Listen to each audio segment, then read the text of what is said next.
Chapter 1. Onibus Town, border of Fiori Kingdom. 10 kilometers away from the town, in a forest that had experienced fierce battles and had almost become a ruin. A girl with beautiful crimson hair and extremely beautiful looks was confronting a huge and terrifying spider monster. The girl's name was Urza, and she was a wizard of fairy tale, the top guild in Fiori Kingdom. How top-notch was she?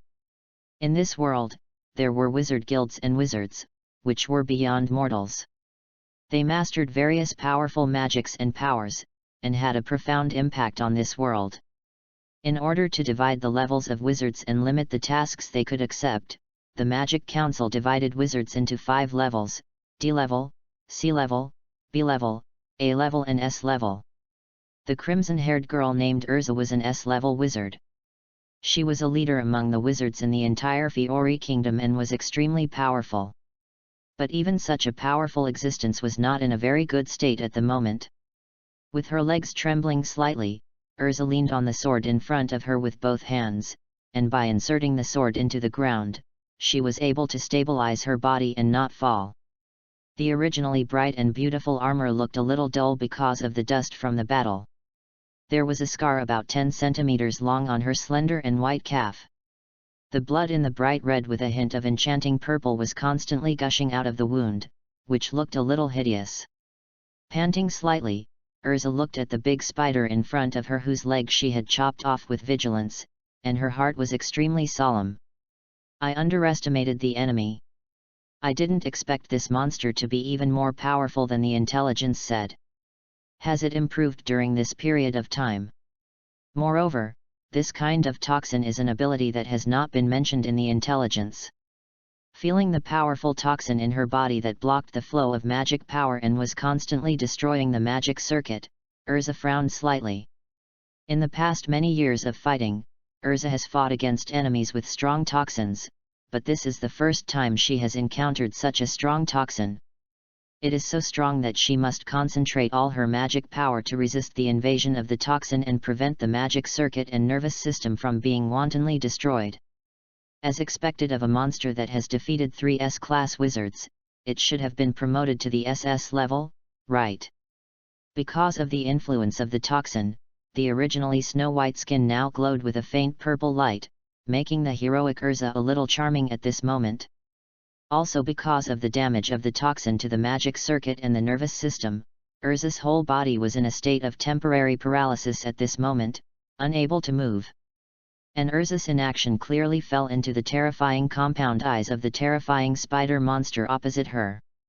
Seeing that the human in front of him was just staring at him vigilantly, but did not launch an attack like before, the spider monster with a considerable degree of intelligence knew that the toxin he injected into Urza by cutting her calf had begun to take effect in her body.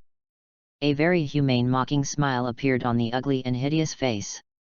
The spider monster raised its huge head, and a high-speed rotating purple magic circle appeared beside its bloody mouth, condensing a dark purple energy ball of light appeared. The spider monster's heart was filled with anger and hatred for this human woman who came to attack him and cut off one of his legs. At this moment, while she was unable to move, he wanted her to die. With the injection of the spider monster's magic power, the speed of the magic circle gradually increased, and the energy ball it condensed became larger and larger, and the energy contained in it became more and more terrifying. Finally, when the speed was increased to the extreme, the spider monster spurted out with a big mouth, and a huge sound echoed in the space. A thick torrent of magic power instantly gushed out from the magic circle. Like an extremely swift laser, the dark purple magic beam exploded an invisible wind ripple in the air and sprayed towards Urza at a rapid speed. Along the way, the hard ground was cut by the sharp airflow on the surface of the magic beam, as if it had been plowed, leaving a neat gully. In an instant, gravel flew across the ground, sand and stones flew, and smoke and dust rose up. This is going to be tricky. Looking at the surging magic beams with terrifying energy coming from the front, Urza secretly groaned. Under normal circumstances, she could easily dodge this level of attack. But at this moment, due to the invasion of toxins in her body felt strongly paralyzed, and it was very difficult to just move her body. She couldn't dodge in time, or change into the diamond armor to resist the attack of the spider monster. It seems that the only choice is to resist head-on. Withstand this wave of attacks, use magic to force out the toxins, and finally fight back. This is the thought in Urza's mind at the moment. After making the decision, Urza silently held her breath, controlling most of the magic power in her body to cover her body surface to defend against this terrifying light beam. The remaining magic power continued to fight the toxins in the magic circuit, trying to force the toxins out of the body. When Urza finished all this, the magic beam had crossed a distance of dozens of meters in a flash, broke through the air, and roared in front of her. The powerful light cannon, which was enough to destroy a mountain, was about to hit her body. At this moment, Urza faced the destructive impact. Closing her eyes, Urza was ready to be traumatized by the beam. However, the pain she thought would come did not come as expected. In a trance, she seemed to hear the sound of footsteps, and felt that someone walked in front of her. Then, a strange sound effect and an ethereal electronic sound without any emotion rang in Urza's ears. Guard vent, defense vent. Then, a loud explosion sounded, clearly falling into Urza's ears. Chapter 2. What sound? The strange sound seemed to come from the front. But wasn't there the magic beam in front? Right? Where's the magic beam? Why can't I feel any pain? What did the explosion hit?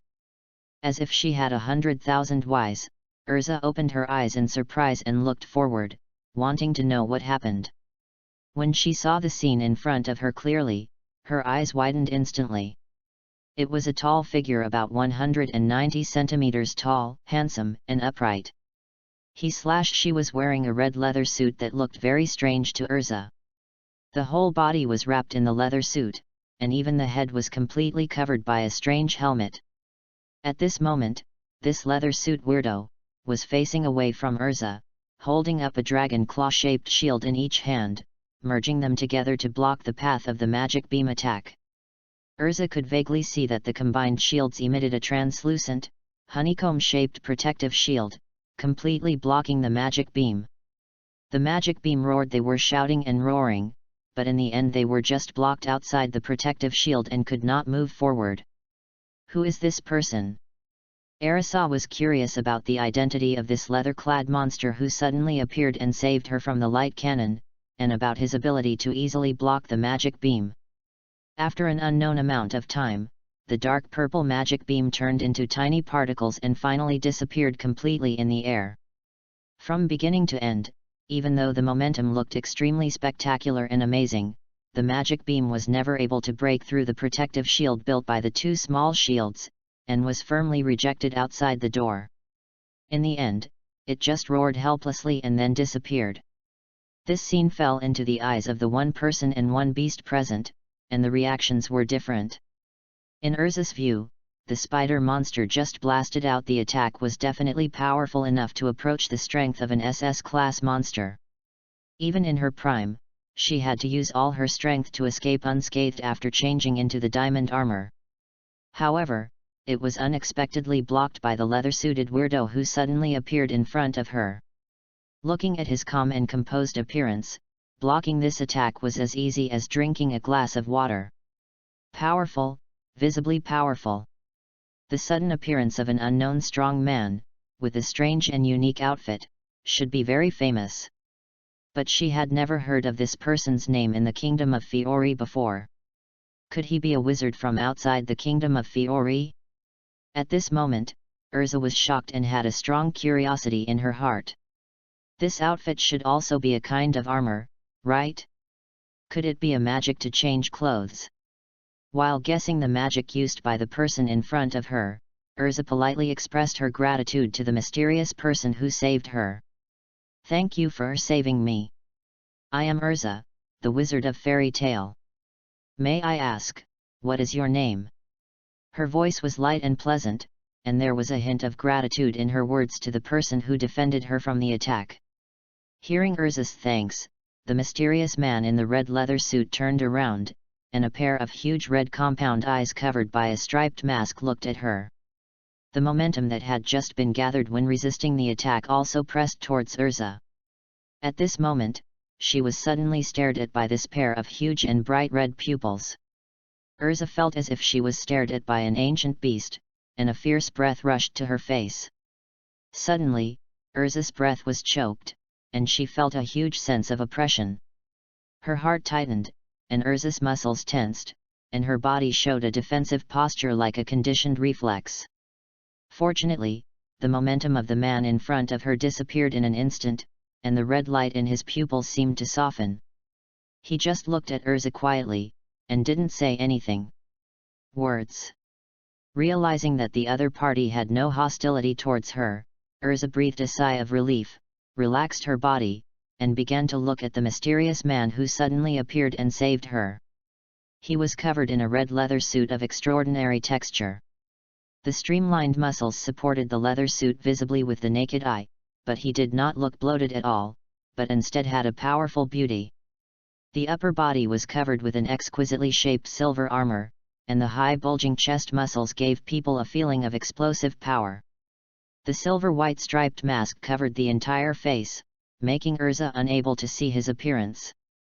There was a dragon head pattern printed in the center of the top of the head, showing the boldness, domineering and unparalleled majesty.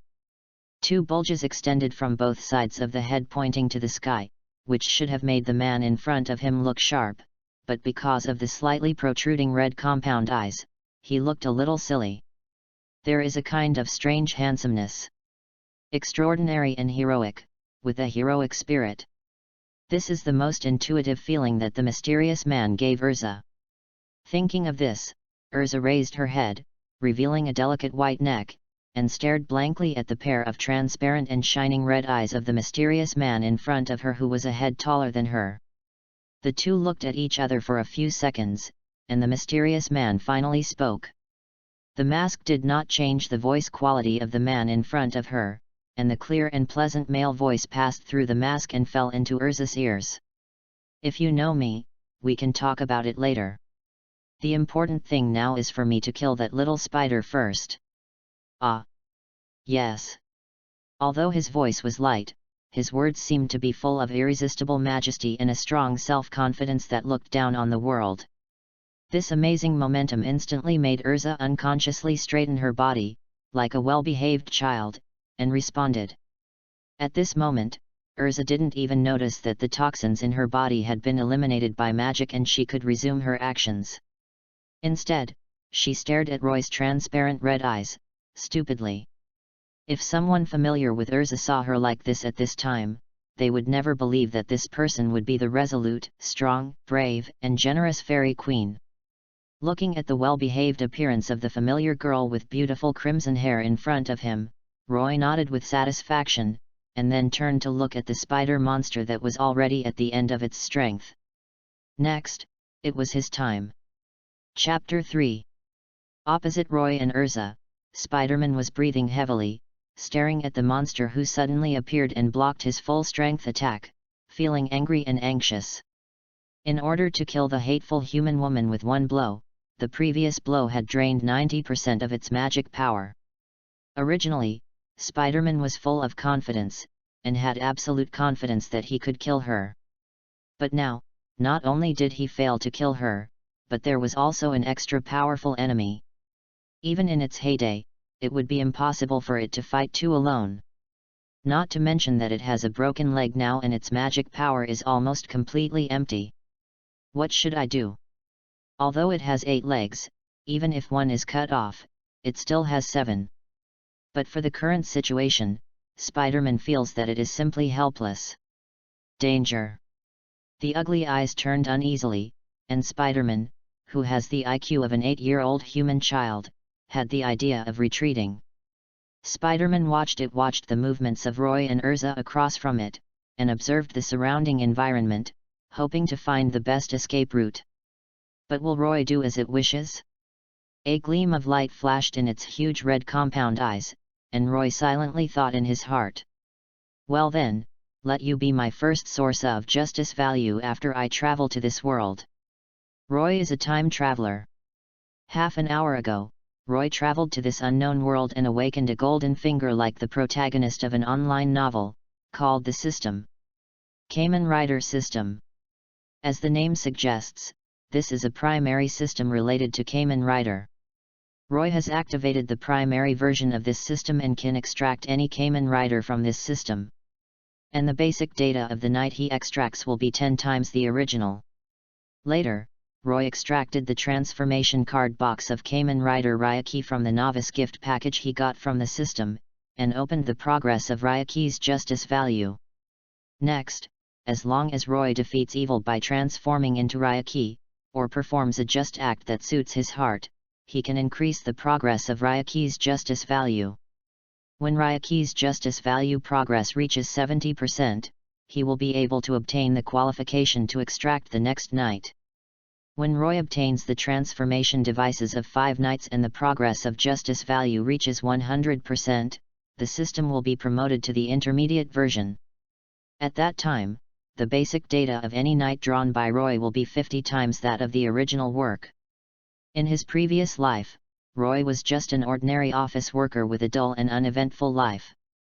In this life, he who travels through the world and awakens the system will definitely stand at the top of this world. With his mind racing, Roy's right hand stretched to the middle of his waist and abdomen. There was a card box with the same pattern as the dragon head on his head. With the strange sound of drawing a card, Roy steadily pulled out a card. Holding the card casually with his index and middle fingers, as if showing it off, Roy raised his right hand to his side and shook it in a small arc. Urza hooked her neck and widened her beautiful eyes, trying to see the pattern on the card in Roy's hand. But before she could see clearly, Roy had already inserted it into the dragon summoning mecha type eye on his left wrist, and then closed it. Sword vent. Accompanied by a strange sound effect and emotionless electronic sound, a thunderous dragon roar suddenly exploded in the sky. In the sky thousands of meters high, where no one could see it, in a short moment, a bright red, majestic oriental dragon flew across the sky. It was the contracted beast of Kamen Rider Ryuki, the invincible dragon, Dragon Crimson. As it flew across the sky, a heavy pressure poured down, causing Urza and the spider beast in this space to feel a suffocating pressure at the same time. What is this feeling? Urza widened her eyes and looked around, trying to find the source of the pressure that made her feel uncomfortable. But the pressure only lasted for less than a second.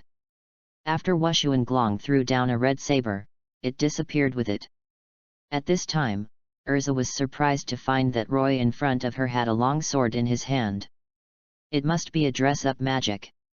It sounded like a question, but it was also affirmation.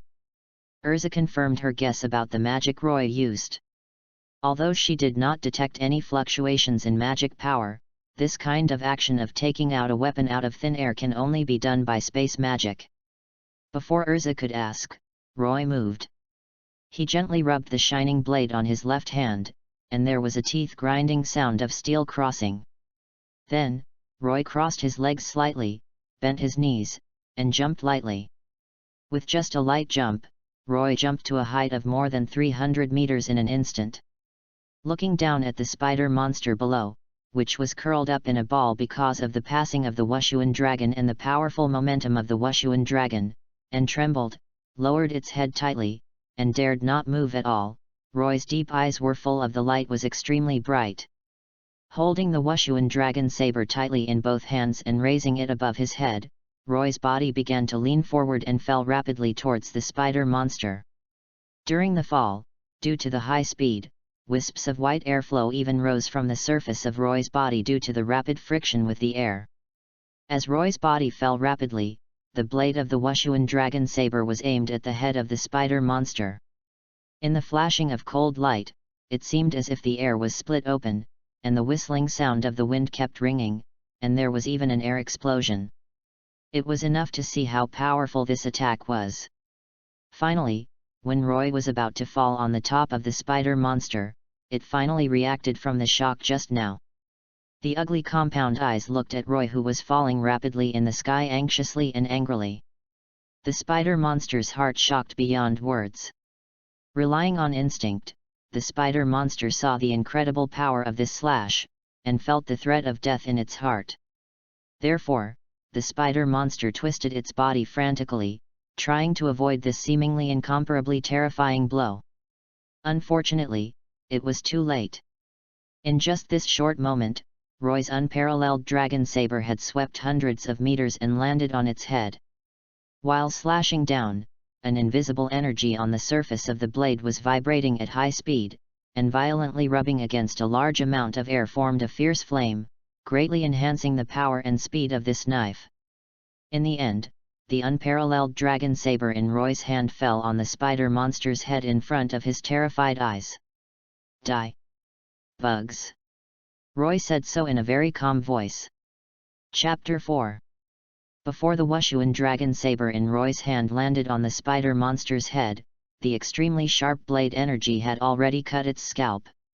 Moreover, a huge blade-shaped shadow extended from the blade, covering the spider monster's entire body within the attack range.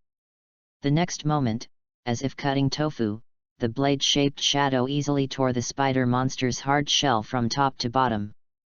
In this process, Roy did not feel even a trace of obstruction, and it was smooth and silky. Finally, Roy landed lightly on the ground. With a casual flick of his right hand holding the knife, the Wushuan dragon saber instantly shattered like glass, turning into pieces and disappearing into the air.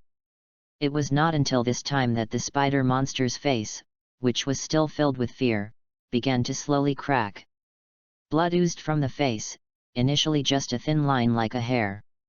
As the opening grew larger, it suddenly gushed out from the cross-section of the incision like a fountain. Then, the huge body of the spider monster fell to the ground from left to right, causing the ground to vibrate slightly and a dull sound was heard. With this knife, the spider monster was cut in half. Behind Roy, seeing Roy so easily solve the spider monster that had just put her in a difficult battle, Urza's fair face was full of shock, and her mouth opened into a cute O shape. Although the spider monster was not in its prime due to the lack of magic power at this moment, its physical strength was not reduced at all. Urza, who took a lot of effort to cut off one of its legs, knew very well how strong the spider monster's body was. The shell was definitely several times harder than steel, and it could not be easily broken by non-S-class wizards. I didn't expect that the man in front of me could so easily split it in half. Although his magic looked a little weird, his strength was really strong. Urza sincerely admired the powerful strength shown by Roy. This is definitely above the S-class strength, perhaps not much different from the 10 holy wizards. I wonder if he has joined the guild. If not, I must invite him to join Fairy Tale. Thinking of this, Urza moved her long legs and walked towards Roy, who was standing there thinking about something after defeating the spider monster. Urza is a typical action person. She does what she thinks. Host, Roy. Current system level, Primary, Unlocked Knight 10-fold Amplification. Current Unlocked Knight, Ryaki, Dragon Rider. Dragon Rider Justice Value Progress, 12%, Strength Bonus 12%. Looking at the translucent panel in front of him that only he could see, Roy cast his eyes on the line of small words in the lower left corner of the panel. Kill an S-class monster that is about to be promoted, and you will be rewarded with 10% of the justice points. Rescue a girl with the strength of an S-class wizard, and you will be rewarded with 2% of the justice points %. At this moment, Roy's attention was not on the 10% and 2% values, but on the S-class monsters and S-class wizards. S-class monsters? S-class wizards? They sound familiar. Have I traveled to some magical world? Moreover, the girl with crimson hair also looks familiar. Is she a character from a certain anime? Roy pinched his chin with his right hand and began to search through his memories, lost in thought. He completely forgot that the girl was standing behind him. If she looked familiar, wouldn't it be faster to just ask her name? It wasn't until Urza's voice sounded behind him that Roy realized what was going on. Turning around, Roy saw Urza standing in front of him a little stiffly. Sir, hello. My name is Urza Chocolatto, and I'm a wizard from Fairy Tale. What's your name? Before Roy could ask, Urza introduced herself. She spoke softly, not at all like the generous and forthright person she was in the guild. It was really because Roy's outfit at the moment was too oppressive for her, and her body was a little weak from the toxin infection, so she couldn't recover for a while. Urza Chocolatto? Fairy Tale. When Roy heard the name, a flash of inspiration came to his mind, and the memory of this name emerged. Urza is a character from Fairy Tale, a passionate boys' manga he had watched in his previous life, and one of the heroines. Because it was a long time ago and he had not finished watching the anime, Roy could not remember the image of the characters, so he did not recognize Urza at first sight. Hearing Urza asking his name, Roy was about to answer.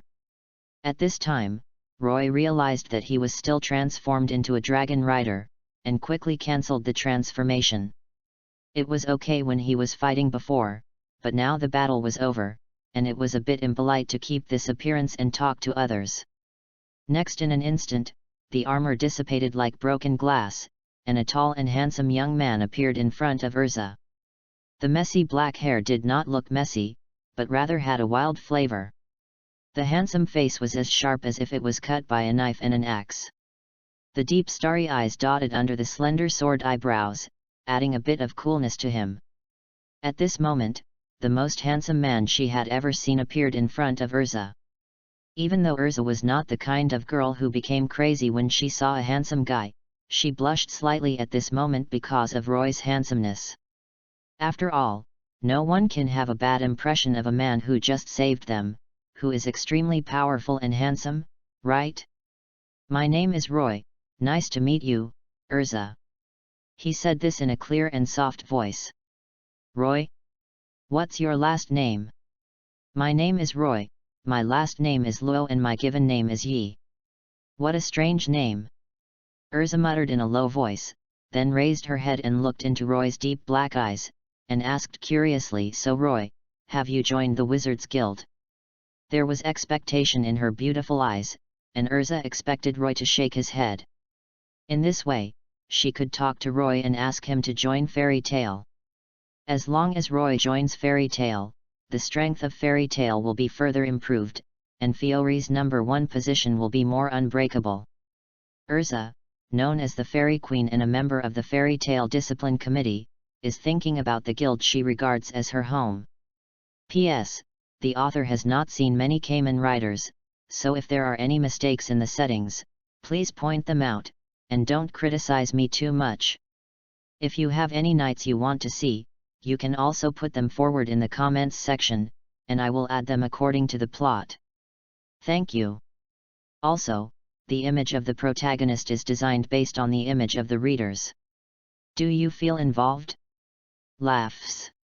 Put a bowl and ask for flowers and comments. Chapter 5. The Wizard Guild? I haven't joined it. Roy shook his head. He had just traveled to this world half an hour ago. If he hadn't happened to meet Urza, he would have been completely unfamiliar with this world. How could he have joined a wizard guild? That's great. After hearing Roy's words, Urza's beautiful eyes lit up with surprise, and her voice suddenly rose, showing her joy. So, do you want to join our Fairy Tale? Although it's a little noisy, it's a very warm guild. Urza couldn't wait to invite Roy, her voice full of pride for her guild. Moreover, our guild is the #1 guild in Fiori. I promise, you will never be disappointed. After hearing Urza's words, Roy's face showed a thoughtful look, and he began to consider whether joining the guild would help increase his justice value. After a little thought, Roy got a positive answer. Joining Fairy Tale? It is a good choice. His own system requires him to defeat evil or perform righteous actions that are in line with his inner desires in order to increase his justice value. Although he does not know what righteous actions that are in line with his inner desires are, Roy still knows how to defeat evil. Just like defeating the spider monster just now, defeat other monsters, or evil wizards. Although Roy doesn't remember the plot of Fairy Tale very clearly, but he knows that this guild is the center of all the plots in the original work. After the plot begins, there will definitely be many different villains appearing. If you join this guild, it will definitely be very helpful for increasing your justice value. Just follow the protagonists, and you will naturally have a huge amount of justice value. Moreover, as the #1 guild in Fiori, Fairy Tail must receive a lot of missions. Roy can take on more missions such as suppressing bandits or killing monsters to increase his justice value. So, it is not impossible. Then, please take me back to the guild, Ms. Urza. Roy smiled brightly at Urza and expressed his willingness to join Fairy Tail. That's great. Arisa, who had been watching Roy's expression with hope, couldn't help but jump up with joy after hearing that Roy agreed to join the guild. Then, realizing that she had lost her composure, Urza gave Roy an embarrassed smile. Urza didn't understand why her emotions were so easily fluctuating today. She was not at all like her usual calm and decisive self. But it didn't matter, as long as Roy agreed to join the guild. Urza didn't delve into the issue. Then, she remembered what Roy had just called her. Urza pursed her beautiful lips, a generous and hearty smile appeared on her pretty face, and she said, "Just call me Urza. Don't be so formal, Roy." Roy nodded and smiled, "Okay, Urza. Well, let's go back to the guild now." Urza was full of energy. Yet. Roy nodded again. Then, he saw Urza's face turn bitter, and her aura instantly withered. "I'm so sorry, if it weren't for the poison just now, I could have carried you away in the magic four-wheeled cart. But now I can't even use the magic power to retrieve the magic scroll. Besides, there are no train services to Onibus today, so I have to trouble you to walk back to Magnolia with me." Urza touched her head, and her pleasant but somewhat lost voice was full of embarrassment. She didn't realize it before, until she was about to use her magic power to retrieve the magic scroll. She found that her magic power had been drained out without her knowing it while fighting the poison. It was obviously she who invited others to join the guild, and she should have fulfilled the responsibilities of a senior, but she could only let them walk back to the guild with her. Urza, what a failure! Thinking of this, Urza lowered her head, and her mood suddenly became very low. "Otherwise, you can give me a punch." Urza, who had a dark past, had unknowingly developed the mindset that if you make a mistake, you should be beaten. That's why she suggested that Roy punch her. "Why would I hit you? Besides, I have a way so that we don't have to walk, so don't be unhappy." Seeing Urza's dejected look, Roy smiled heartily and told Urza not to worry. He naturally refused Urza's request for him to punch her. Of course, he could punch a beautiful girl. As long as she was his enemy, no matter how beautiful she was, he would do it. But it was completely unnecessary at this moment. Urza didn't offend him, and she wasn't his enemy, so why should he hit her? Even if he really had to walk back, he wouldn't hit her. Not to mention, Roy had his own way to prevent the two of them from having to walk. Urza is a cute girl who is a little silly. Roy, who didn't know much about the original fairy tale, formed an impression of Urza based on her performance. Then, Roy, who was a head-patting maniac before crossing, put his big hand on Urza's little head, gently stroking and comforting her. There was no other way. Due to the height difference between the two and Urza's head down, this posture of patting the head was too convenient. And in Roy's view, Urza at this moment was like a little sister who needed care, so he couldn't help but do this intimate behavior. Chapter 6. Ah! This! Feeling the gentle force and temperature coming from the top of her head, Urza's fair face flushed red. Even if she was as bold as she was, she would feel shy if she was patted on the head by a man she had just met and had a good impression of. Moreover, she must be treated like a child, right? Urza was very sensitive to Roy's psychological activities when he patted her on the head, so she was not angry in her heart, but just a little unhappy. He actually treated me as a child. This guy. Urza took a step back and let her head get out of Roy's control. She raised her head high and glared at him with a puffed face. Then, she felt even more upset. How come this guy is so tall? Urza is 170 centimeters tall, which is already pretty good among girls, but in front of Roy, she still has to raise her head to look him in the eyes. After all, Roy is 190 centimeters tall, a head taller than her. Urza stared at Roy angrily, her face full of dissatisfaction. The previous low mood had long disappeared without a trace, and Urza was full of energy at this moment. It must be said that Roy's comfort was quite useful. Seeing that Urza's pink lips were about to open and close, Roy interrupted her spell in time. Well then, beautiful Miss Urza, let's go. Without giving Urza a chance to attack, Roy snapped his fingers and summoned his mount. Fiery Dragon Dragoon, Motorcycle Mode. In the original work, this is a motorcycle transformed from a Musa dragon that changed its form through survey. But now, this is an independent motorcycle after being transformed by the system, which can give Roy incomparable convenience.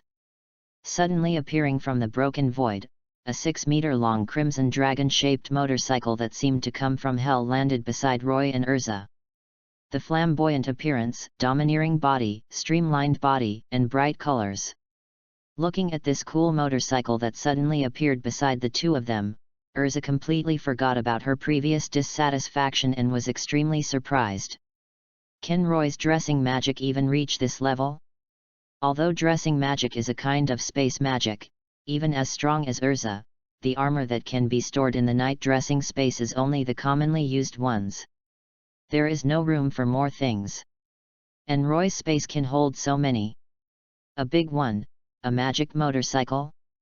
The shape of the Dragoon motorcycle is too ostentatious. If it weren't for those wheels, Urza really wouldn't recognize what it is. It seems that the magic used by Roy is not as simple as the imagined magic of changing clothes. At this moment, Roy's strength was once again elevated in Urza's heart. Of course, Roy didn't know what Urza was thinking.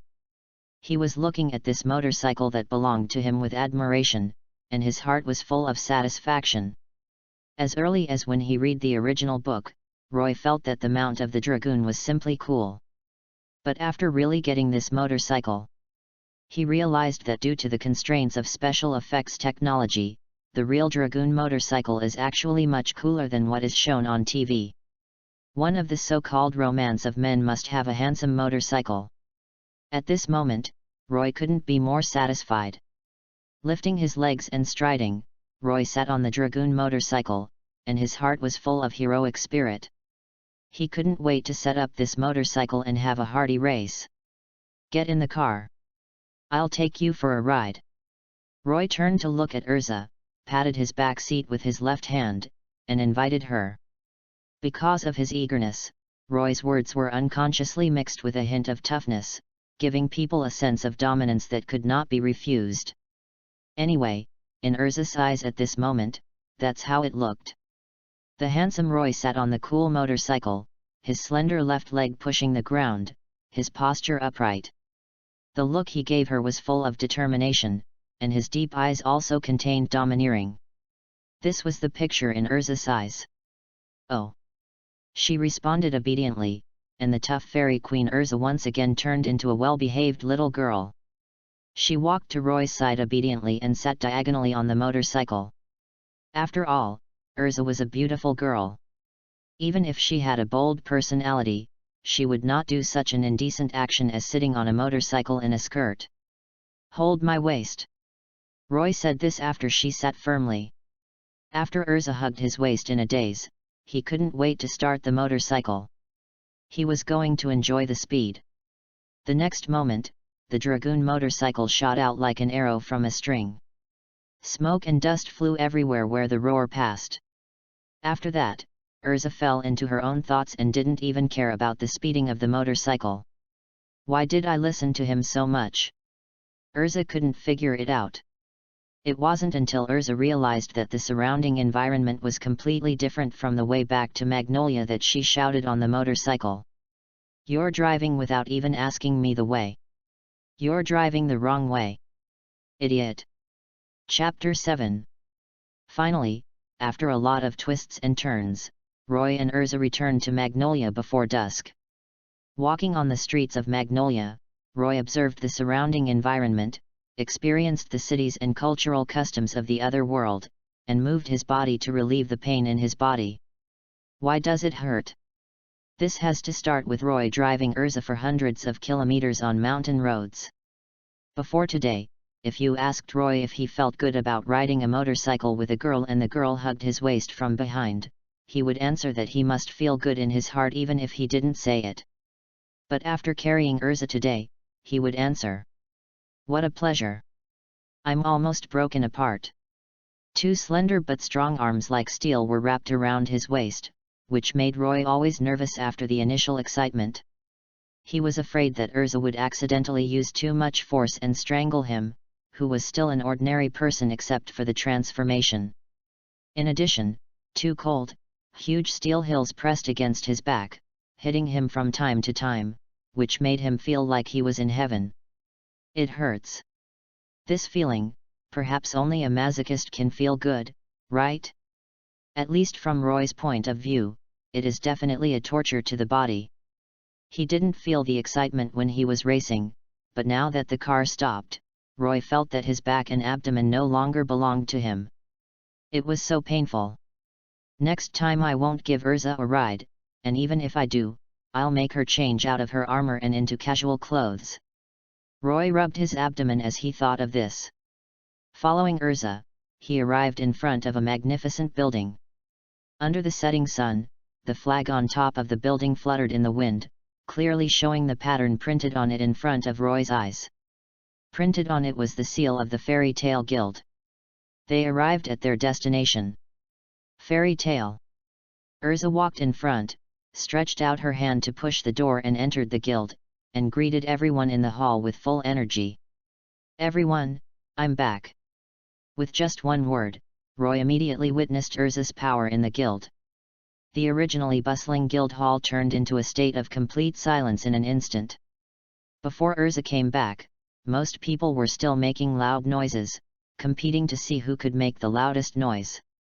After Urza came back, everyone became good kids, speaking softly, more ladylike than ladies from wealthy families.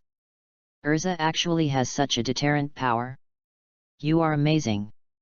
Urza. Roy was dumbfounded when he saw this scene. Roy, who couldn't remember the plot and Urza's character, didn't know that Urza was known as the Fairy Queen. She was also the recognized discipline committee member of Fairy Tale members. She had accumulated a lot of prestige in the guild, and few people dared to provoke her.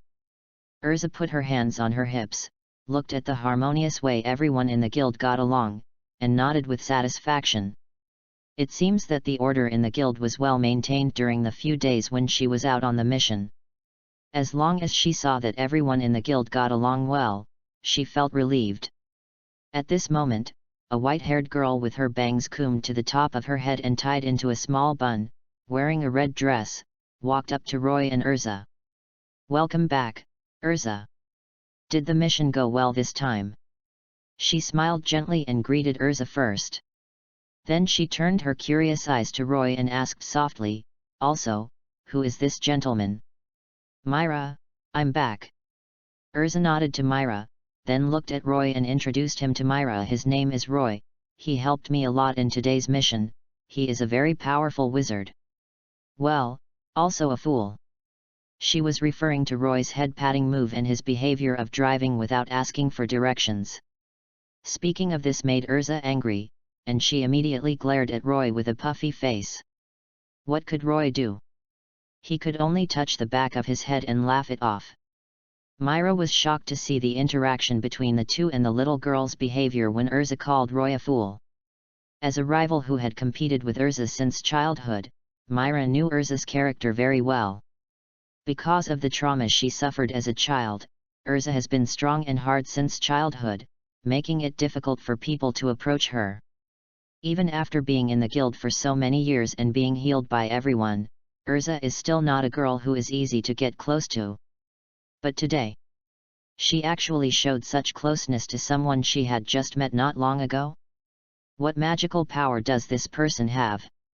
Looking at the tall and handsome Roy, Myra's big eyes sparkled with a strange light, and she couldn't help but feel a little curious about him. When Myra was lost in thought, Urza spoke again. By the way, this guy wants to join the guild, you help him with the membership procedures. Myra came back to her senses and remembered what Urza had just said, that Roy helped her a lot. Urza is the kind of person who means what she says, and since she said that Roy helped her a lot, then it is definitely not just a polite remark, but something that really happened. This made Myra look at Roy, who was smiling at her in front of her, her eyes full of surprise. Being able to help Urza, doesn't this mean that this tall and handsome young man in front of him, who looks only in his early 20s at most, actually has the strength to surpass that of an ordinary S-class wizard? What a terrifying talent! Such a powerful person is going to join the guild? The strength of the guild has reached a new level. Thinking that she has a powerful companion and fairy tale has become even stronger, this makes Myra sincerely happy. She smiled calmly, nodded slightly to Roy, and said, "Hello, Mr. Roy, my name is Myra Strauss, I am the guild receptionist of this guild, nice to meet you." "Hello, Myra. I am very happy to meet you." The beautiful girl in front of him kept smiling, and Roy certainly would not say anything bad to her. So he also smiled and responded to her. "Then please follow me." Myra gave Roy another polite smile and turned to walk into the hall. Roy nodded to Urza and hurried to follow.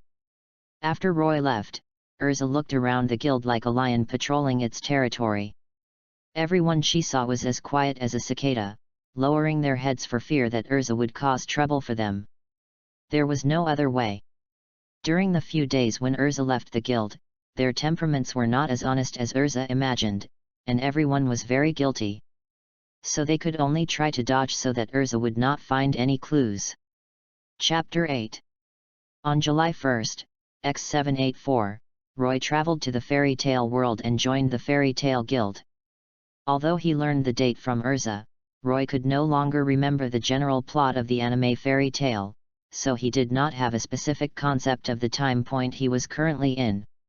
However, he could still remember the beginning of the fairy tale plot. The original male protagonist Natsu heard about the fire dragon from the guild members and went to Harujian to find the fire dragon. Then, Natsu met Lucy there and brought her back to the guild. From here on, the story of fairy tale officially kicked off. Therefore, when Roy was processing the membership procedures for Myra, he asked her about Natsu's movements. He wanted to know whether the time point he traveled through was before or after the plot began. Then, Roy learned that Natsu had gone to the port city of Harujian today, shouting that he was going to find the news of Igneel. Since then, Roy has determined the time point of his travel. On the eve of the plot. After Myra completed the admission procedures for Roy, Myra told Urza that there was an S-rank mission for her to complete and the time was very tight, so she hoped she could leave immediately. So, after expressing her apologies to Roy for not being able to entertain him, Urza hurriedly left the guild. "You are really responsible for your work." Urza. Standing side by side with Myra at the entrance of the guild, Roy sighed as he watched Urza leave in the dark. He had just returned to the guild and had no time to rest before he had to leave again because of a mission. This attitude towards work made him, who was used to slacking off at work in his previous life, feel ashamed. There's no other way. Among the current S-class wizards in the guild, only Urza spends the most time in the guild, and she has the strongest sense of responsibility, so we can only let her work harder. Myra watched Urza's departing back, with a trace of heartache in her beautiful eyes, and a hint of guilt and self-blame in her words. She felt guilty for being a burden to Urza, and she blamed herself for not being able to help Urza. Hearing Myra's self-blame, Roy probably knew where her self-blame came from. Myra was once one of fairy tale's S-class wizards. She was called a demon because she used the magic of receiving demon souls. Her strength was on par with Urza and she was extremely powerful. At that time, Myra had a hot temper, like a little girl. She competed with Urza, grew up with her, and neither of them was willing to give in. When they were teenagers, they were successively promoted to S-class wizards, and they could be called the peerless duo of fairy tale. However, because of the death of her sister 2 years ago, Myra lost her ability to fight, and she has since retired from the front line and took on the work of receptionist and waiter in the guild. That's why Myra felt guilty about Urza's busyness. If she hadn't lost her ability to fight, she could help Urza share all of this. Don't blame yourself, Urza is very strong. This little thing won't bother her. When Myra was feeling a little depressed, Roy's clear words suddenly rang in her ears. Looking up at Roy, Myra's heart was full of surprise. How did he know what I was thinking? Then, she saw Roy's smiling face, which was faintly fluorescent under the moonlight.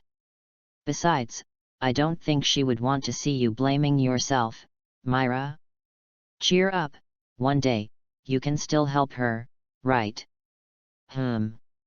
Myra sniffed, nodded, and threw away the sadness just now.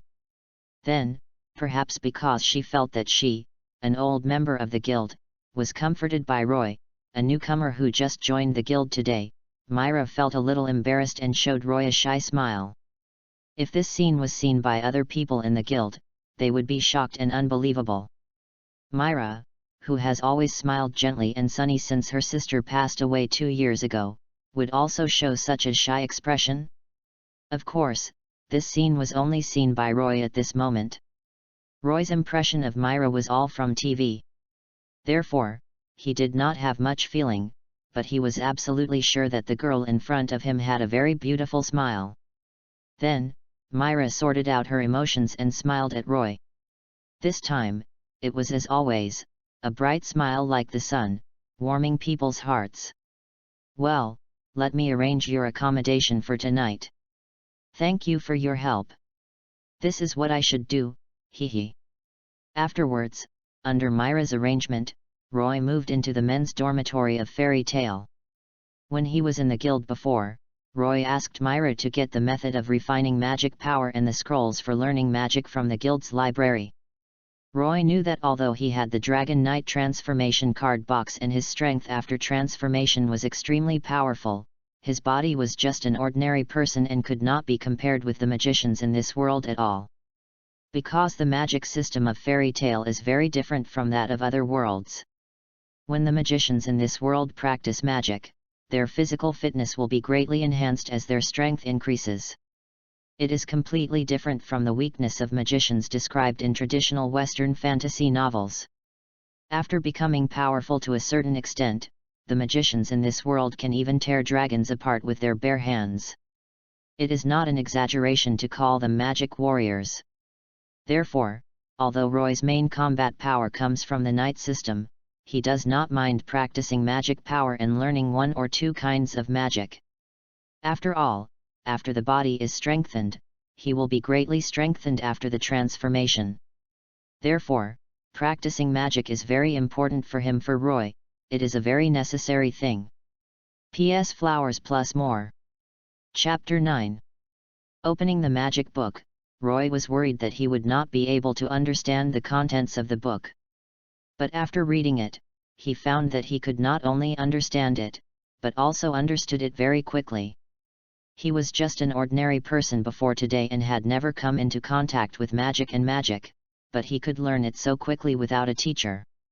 It seems that this is also a convenience given to him by the system after crossing. Roy thought so, immersed his mind in the magic book, and began to read the method of refining magic printed on it. Before long, Roy felt that he had completely mastered the method of refining magic. In order to verify his idea, he began to try to refine magic. Soon, according to the method in the magic book, Roy successfully condensed the magic source.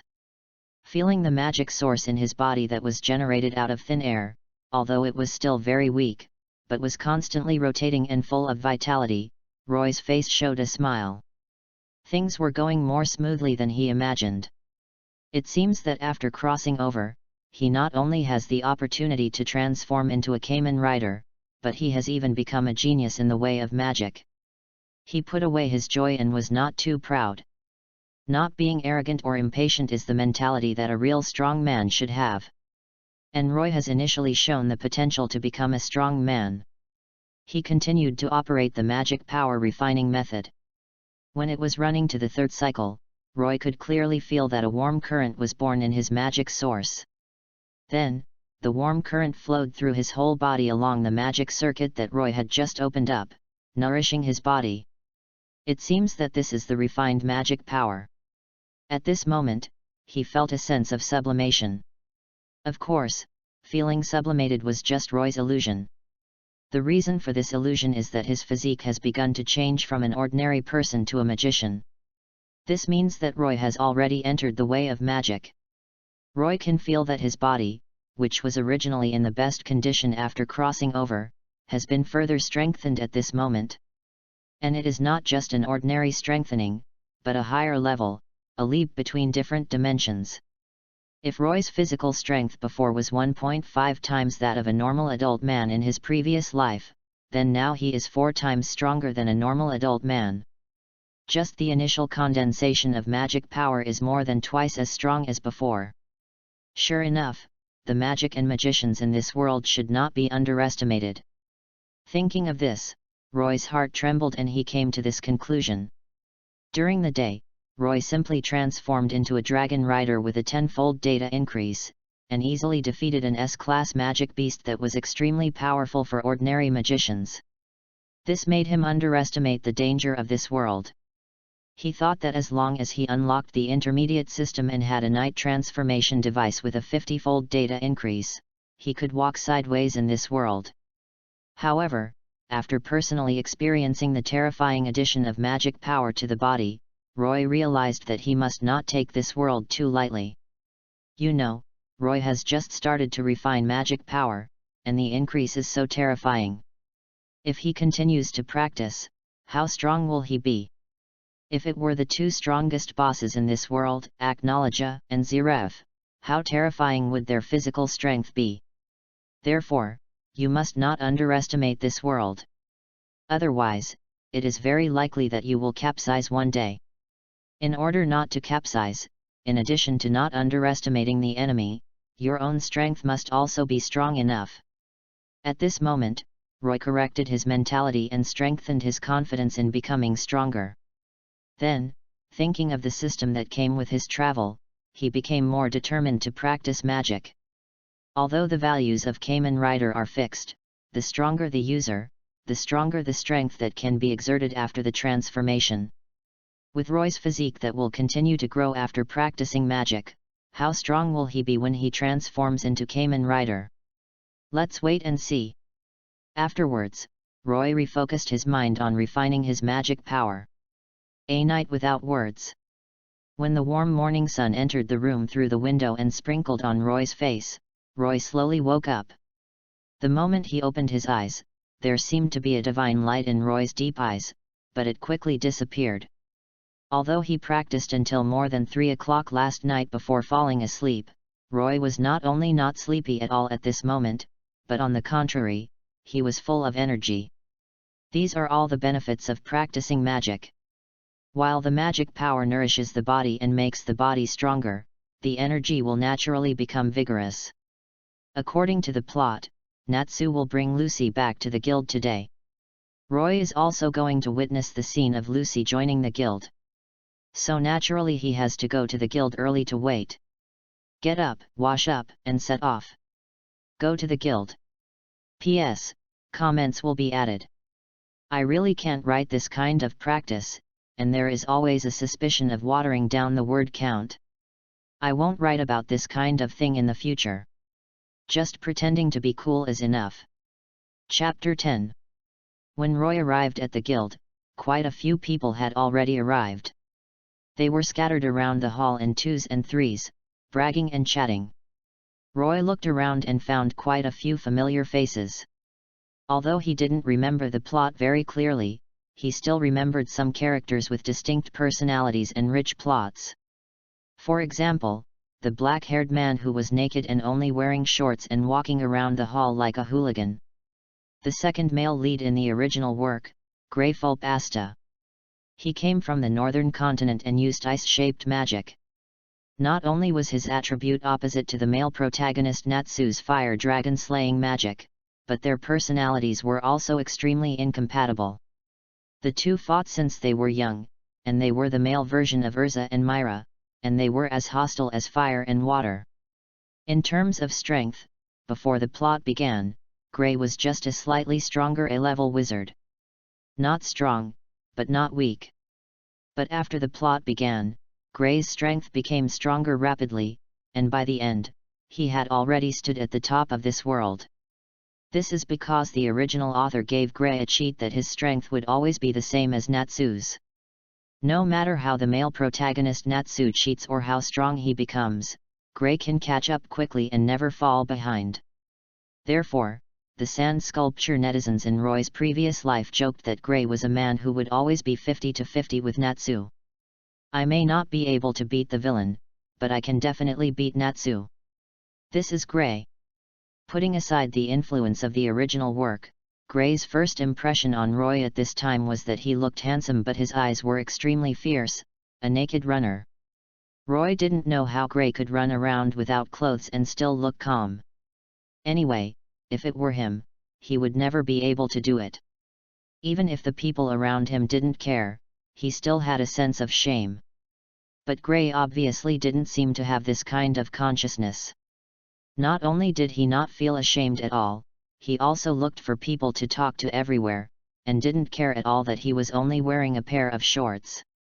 And looking at the calm look of the members around Gray, it seemed that they were used to Gray's naked running behavior and were not surprised. What a terrible habit! Then, there was a hot brown-haired beautiful girl with wheat-colored fur. Kana Haru Perona. This was also a character that Roy could remember the name of. Roy could remember Kana not only because she was a beautiful girl, but also because Kana was really good at drinking. She was a beautiful girl with an alien stomach and a very distinct personality. This was not stuttering, but Roy was expressing his amazement. Roy always had some respect for people who could drink. Such people were usually ruthless. At this moment, Kana was sitting cross-legged on a table, holding a wine barrel that was bigger than her body, drinking tons and tons, looking extremely generous. What a passionate son of the Jianghu! Ah, it was a crossover. But I have to say that this scene made Roy a little embarrassed. Drinking so much in the early morning, is your stomach made of iron? Also, where did all the wine you drank go? Is it really an alien stomach?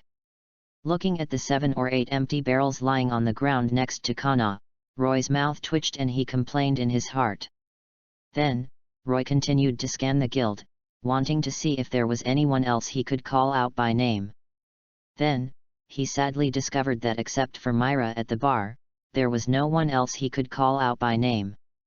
So, in order to make his morning not boring, Roy cast his eyes on Myra and admired her.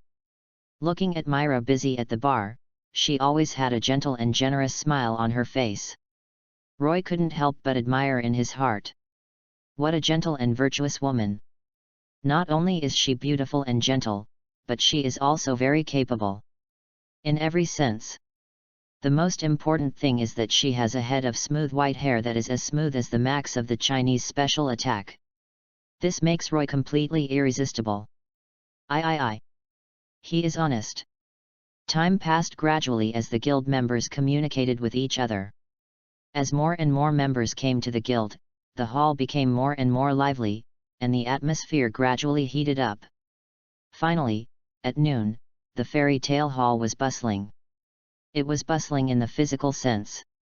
The original hero, Natsu Dragneel, returned to the guild. The first thing he did when he returned to the guild was to abandon Lucy and find the guy who gave him false information and tricked him into making a wasted trip to Harujian. He kicked him. Natsu was very angry because he gave him false hope and made him make a wasted trip. However, the person who was beaten also felt very wronged. He just heard a piece of news while doing a mission, and told Natsu with the idea of giving it a try. He didn't mean to play a trick on Natsu. He was beaten for this, which was too unfair. Then, the two of them started fighting after a disagreement. Then, more and more people were involved in the battle, and the fairy tale hall was in chaos. The beautiful blonde girl stood at the entrance of the hall, shivering with heat, looking at the noisy scene in front of her with horror, and an idea came to her mind. Fairy tale is a monster guild, right? It must be. She began to doubt whether her decision to join Fairy Tale was correct. At this moment, a clear and crisp male voice sounded in her ears. This guild is quite lively, right? You call this a lively scene? So lively that the tables and chairs are flying everywhere? What kind of lively scene is this? Hearing this, the blonde girl was stunned and activated her inherent skill Toko triple hit. Tokoji, Lucy, is here. Chapter 11. Ever since she saw Natsu kick open the guild door, Lucy's complaining spirit has been stirring. What kind of person would kick the door open when returning to his own guild? But Lucy felt that she was new here and unfamiliar with the place. In order to avoid giving the guild members a bad impression, she at least restrained her desire to complain. After all, she wanted to join the guild next. If a member had a bad impression of her, wouldn't her idea of joining the guild be likely to fall through? Therefore, Miss Lucy tried very hard to restrain the activation of her inherent skills. However, what she saw and heard next completely subverted the worldview of Lucy, who had been living in a mansion for the past 17 years. No, it was more than just subversion. It was directly smashed and reshaped. Lucy could no longer hold back her urge to complain. In the guild, Lucy saw naked demons running around without clothes, drunkards drinking from barrels, and muscle idiots talking about manliness. Then, a fight broke out in the hall for no apparent reason. The magic light flashed wildly, and the flying tables and chairs were torn into pieces. Seeing these scenes, Lucy instantly realized. Fairy Tale is full of weirdos. The soul of complaining is already burning. Finally, after someone next to her talked to her and called this farce-like scene lively, Lucy could no longer restrain her strong soul of complaining and activated her signature skill. After 3 consecutive hits, the uncomfortable feeling of not being able to vent was eliminated, and the pleasure of successfully venting came to her heart, and Lucy breathed a sigh of relief. It felt much better. Then, the slow-witted Lucy realized that something was wrong. There was a man next to her. He heard her complaining about the guild members. Lucy felt so embarrassed that she was caught by her companions on the spot for complaining about others. Her toes almost dug out a 3-bedroom, 1 living room apartment on the sole of her shoe. Lucy quickly raised her hand to cover her mouth, trying to pretend that she didn't say those words just now, for fear of giving others a bad impression. But when her hand was halfway raised, she realized that this behavior was just a cover-up, so she quickly put her hands down. Then, pretending nothing happened, Lucy turned her head and looked to the side. What she saw was a muscular chest. A headless monster? Scared? Taking a small step back, raising her head, revealing a snow-white neck, Lucy finally saw the face of the man who had just spoken to her. There was no way. Lucy was only 160 centimeters, which was too short compared to Roy. At that distance just now, it would be very difficult for her to see Roy's face. When she saw Roy's smiling face clearly, a cluster of surprise flashed in Lucy's beautiful eyes.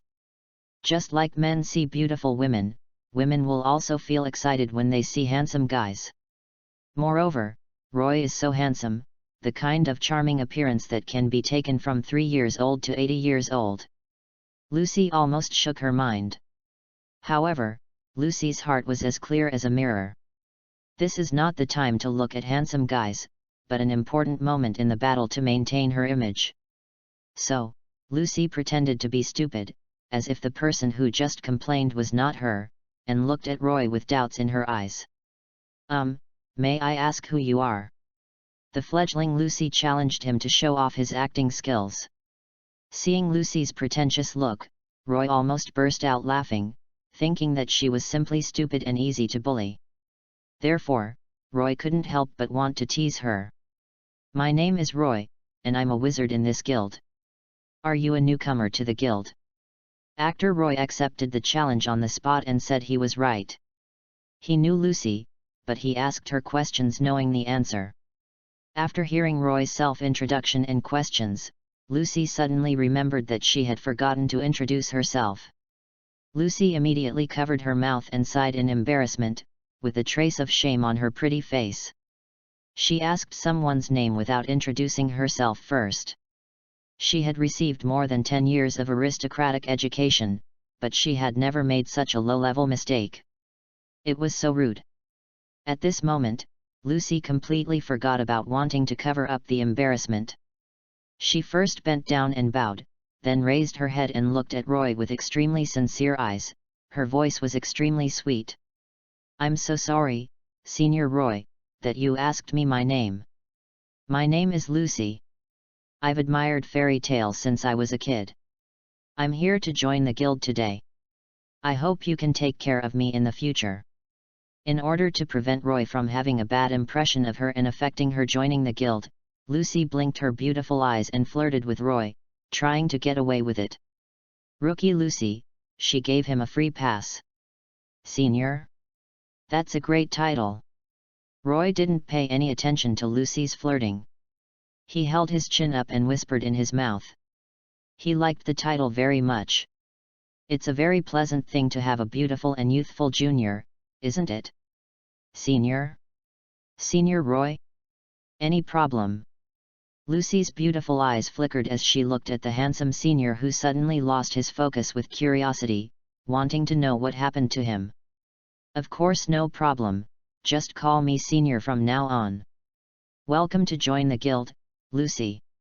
If you have any problem, just come to me. I will definitely help you just because you call me Senior." Coming back to his senses, Roy agreed with confidence without blushing or beating his heart.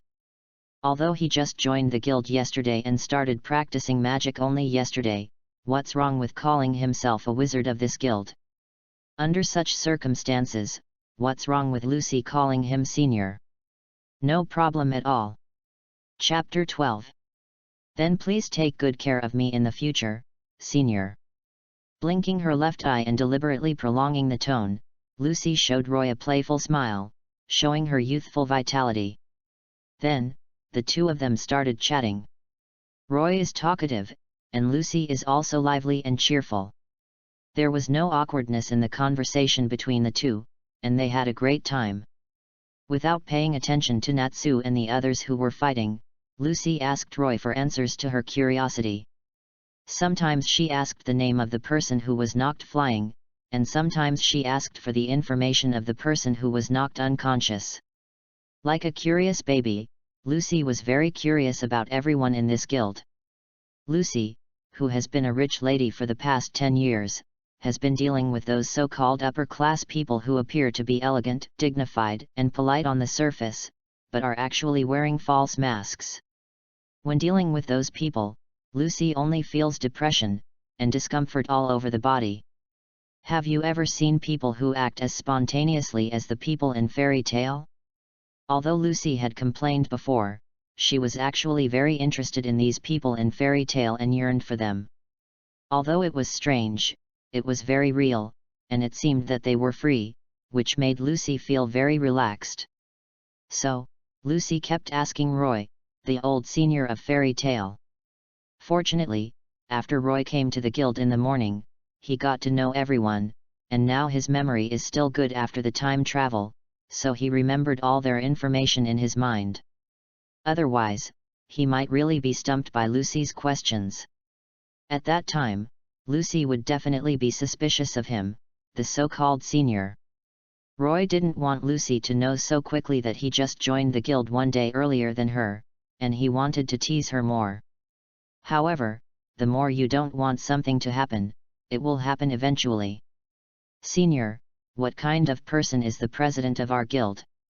Lucy's smart eyes sparkled with anticipation, wanting to learn about the president of fairy tale from Roy. Being able to build Fairy Tale into the #1 guild in the Kingdom of Fiori and even in Ishgar, and being able to gather such a group of interesting members, the president of Fairy Tale must be a very remarkable person, right? He or she? What kind of image would it be? Lucy was very curious.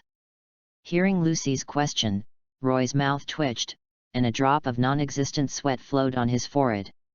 Roy only arrived at the guild yesterday, and until now, he had not even seen the president's face. How did he know what kind of person the president was? It seems that he can only search from the few memories about Fairy Tale in his mind. In order not to be exposed so quickly, Roy racked his brains. Maybe, a short Mediterranean old man. He held his chin up and recalled the information about the Fairy Tale president. Roy showed a thoughtful look and said speculatively, "What do you mean by maybe? What's with your unconfident tone? Be serious." Lucy was stunned and started to complain 3 times on the spot. "Aren't you a wizard of this guild? Why do you act like you don't know the president at all?" Lucy's eyes were already filled with suspicion of Roy. Noticing this, Roy sweated. He touched the back of his head with his right hand and was about to laugh it off when he suddenly heard a roar that was a little old but full of energy. "You guys! Stop it!" After this voice sounded, the fighting in the hall stopped in an instant, and everyone looked at the owner of the voice. Suddenly, the entire Fairy Tale hall was silent, and you could hear a pin drop. "It's so big!" Lucy exclaimed as she looked up. The black giant, as big as a hill, suppressed the whole place. The president of Fairy Tale, Makarov, appeared. At this moment, except for a certain burning single-celled idiot who was still laughing and shouting that he was the winner of the battle, everyone else put away their magic obediently. Then, in Lucy's horrified eyes, poor Natsu was flattened. After flattening Natsu, the black giant Makarov glanced at the whole place, looked at the quiet appearance of the members, and nodded with satisfaction. Then, he saw 2 unfamiliar faces in the corner that he had never seen before. A tall and handsome black-haired young man, and a lively and cute blonde girl. Makarov asked softly, "Are you 2 newcomers?" What Makarov didn't know was that his whispers, which he thought were gentle, were like thunder under the giant's magic, which was extremely terrifying. Coupled with his black giant-like image, Lucy was so scared that her face turned pale. However, Lucy soon forgot her fear. Because she noticed a certain message revealed in Makarov's words. "So you're just a newcomer too?" Lucy turned to look at Roy, her face filled with shame and anger as she shouted. He was clearly just a newcomer who had just joined the guild, but he actually pretended to be an old senior and tricked her into calling him senior so many times. How bad! Thinking of this, Lucy felt ashamed and angry, and even the fear that she had been frightened by Makarov's terrifying image and powerful aura disappeared without a trace. Qingming Book Reading Gift. Recharge 100 and get 500 VIP points. Recharge now. Event time, April 5th to April 5th. Chapter 13. Facing Lucy's questioning, Roy showed no shame at all. "You didn't ask me when I joined the guild before. And am I wrong? I did join the guild before you, so doesn't that make me your senior?" Roy spread his hands and looked innocent. "But, damn it! You guy!" Staring at Roy, Lucy bit her lower lip tightly, her face full of resentment. She wanted to refute Roy, but after thinking carefully, what Roy said was indeed correct. He did join the guild before her, and calling him senior was not his idea, but her own initiative. It's not his fault. Thinking of calling Roy a senior, Lucy couldn't help blushing. She was angry at her own stupidity. She wanted to speak but didn't know what to say. Lucy could only puff up her little face and glare at Xiu Mo with dissatisfaction, incompetent and furious. At this time, both of them forgot that Makarov had just asked them questions. On the other side, Makarov saw that his questions were ignored by Roy and Lucy, and he was a little embarrassed when he saw the 2 quarreling and bickering. "I'm the president. How can you ignore me?" Ahem. Emphasis. In order to maintain his dignity as the president, Makarov immediately coughed twice to show his presence. Then, seeing Roy and Lucy both looking up at him, Makarov showed a satisfied smile. Sure enough, I still have a sense of presence. Makarov couldn't help but put his hands on his waist for a while, feeling very satisfied. At this time, Myra walked to Makarov's feet, smiled and introduced Makarov's identity to Roy and Lucy. This person is the president of our guild, Mr. Makarov. Hearing Myra's introduction to Makarov, Lucy suddenly remembered Makarov's question to her, and also remembered her own disregard for Makarov. In the bathroom, Lucy froze in place as if struck by thunder, and her whole body seemed to turn grey. Not long after, Lucy came back to her senses, her face flushed, and she kept bowing to Makarov. I'm sorry, Guild Master. My name is Lucy, and I'm a new member joining the guild today. Please give me your guidance. At this moment, Lucy's heart was full of anxiety. She was afraid that Makarov would get angry and expel her from the guild. If that happened, today would be too unlucky. Looking at Lucy with a kind look, Makarov saw her nervousness and anxiety, and gently comforted her. Your name is Lucy, right? Relax a little, don't be so nervous. However, Makarov forgot that he was still in the form of a giant at this moment. Not only was his body huge, but his voice was also as loud as thunder. Therefore, the comfort from his hideous appearance not only failed to relieve Lucy's nervousness, but made it worse. This made Lucy couldn't help but lean towards Roy beside her, trying to shrink behind him to block Makarov's gaze. Although she was still angry with Roy just now, Lucy could still feel the sense of security coming from Roy at this moment. Therefore, she subconsciously wanted to hide behind Roy. Seeing this, Makarov also realized that his gaze brought pressure to Lucy. So Makarov stopped looking at her and turned his gaze to Roy. Thinking of what Urza wrote in the report he left for him, Makarov looked at Roy with interest and asked. Your name is Roy? You are the one Urza brought back to the guild yesterday, right? I heard from Urza that you are very powerful. Above S rank? Is that so? After Makarov finished speaking, before Roy replied, the other members were instantly in an uproar, talking about it. Did you hear that? The president actually said that the newcomer has S level or higher strength. I heard it. That was what Urza told the president. I don't know if it's true or not. It should be true, right? This is what the serious Urza said. She would never lie. So, doesn't that mean our guild has one more S-class wizard? This is great. Our strength has become even stronger. Roy didn't care when he heard the discussion about him in the hall. At the same time, his eyes were calm and he didn't feel nervous at all because of Makarov's gaze. Then, Roy answered Makarov's question in a humble manner. Yes, my name is Roy, and I'm a new member who joined the guild yesterday. Although Roy didn't know Makarov's specific personality very well, he knew that Makarov was an old man who was very kind to the guild members. Therefore, Roy was not worried at all whether Makarov would suddenly attack him. Moreover, even if Makarov really attacked him, as long as Roy wanted to, he could instantly transform into a dragon rider before the crisis came. This is the convenience given to him by the system. Roy would not be like Shinji Shirodo, the transformer of the dragon rider in the original work, who was ambushed by the king snake when transforming and used a steel pipe to cripple his right hand.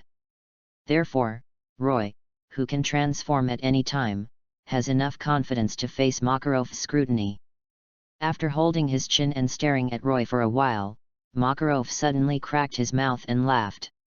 As Urza said, your strength is very strong, and even I can't see through your true strength. However, no matter whether you are weak or strong, as long as you join the guild, you are everyone's family. If you need any help, don't be embarrassed, be sure to tell everyone. Everyone will help you. Makarov laughed, and his laughter was full of kindness towards Roy. The other members also stopped discussing at this time. Although they were shocked that Makarov said that even he looked down on Roy's true strength, they smiled and looked at Roy with kindness in their eyes. From now on, he will be their companion. Feeling the kindness of everyone, Roy felt a little warmth in his heart. This is the guild in the original book that is as warm as home. Although, it always feels like the guild members seem to have misunderstood something. But it feels really good. Chapter 14. After confirming that Roy and Lucy were both newcomers, Makarov's figure began to shrink rapidly. In less than 3 seconds, Makarov broke Darwin's theory of evolution and completed the transformation from a black giant to a dwarf. With one hand behind his back and the other hand raised high, Makarov's eyes narrowed with a smile, and he greeted Roy and Lucy. "Yo!" At this time, Roy lowered his head and whispered to Lucy's ear. "Look. This is what I told you, the president is a short Mediterranean old man, I didn't lie to you, right?" Humph. Although she felt that what Roy said was right, Lucy, who had not yet decided how to face him, decided to ignore him. She snorted coldly and turned her head away.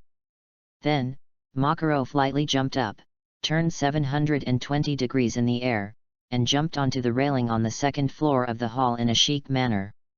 If you ignore the fact that he hit the railing, Roy would give this set of moves a 10.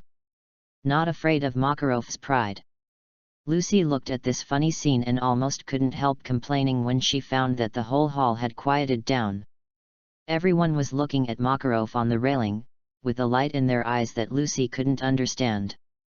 After looking around, Lucy decided to find Roy, who was the closest to her.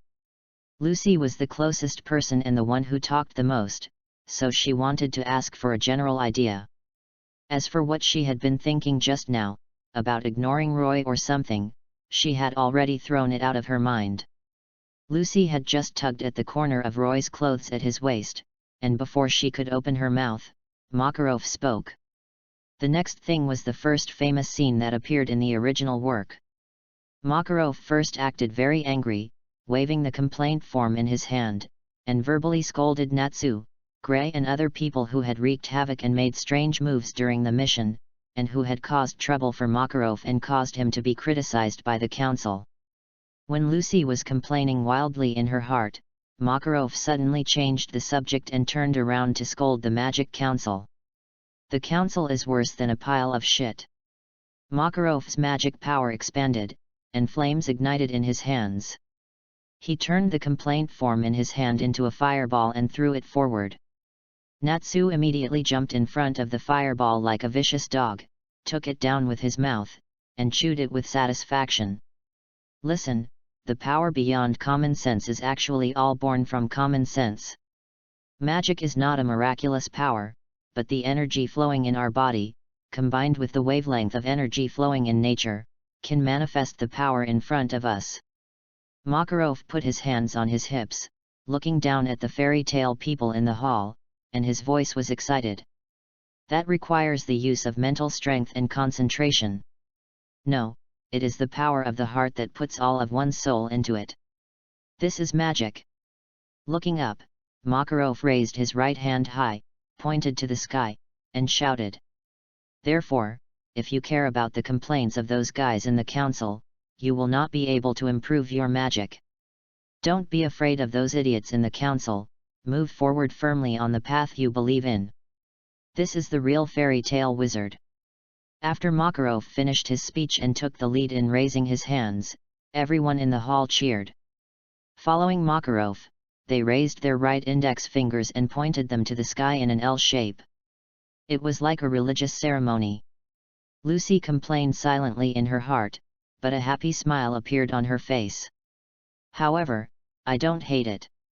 The magic seal flashed a wonderful light, and Myra took the magic seal from the back of Lucy's hand, smiling and congratulating her. Okay.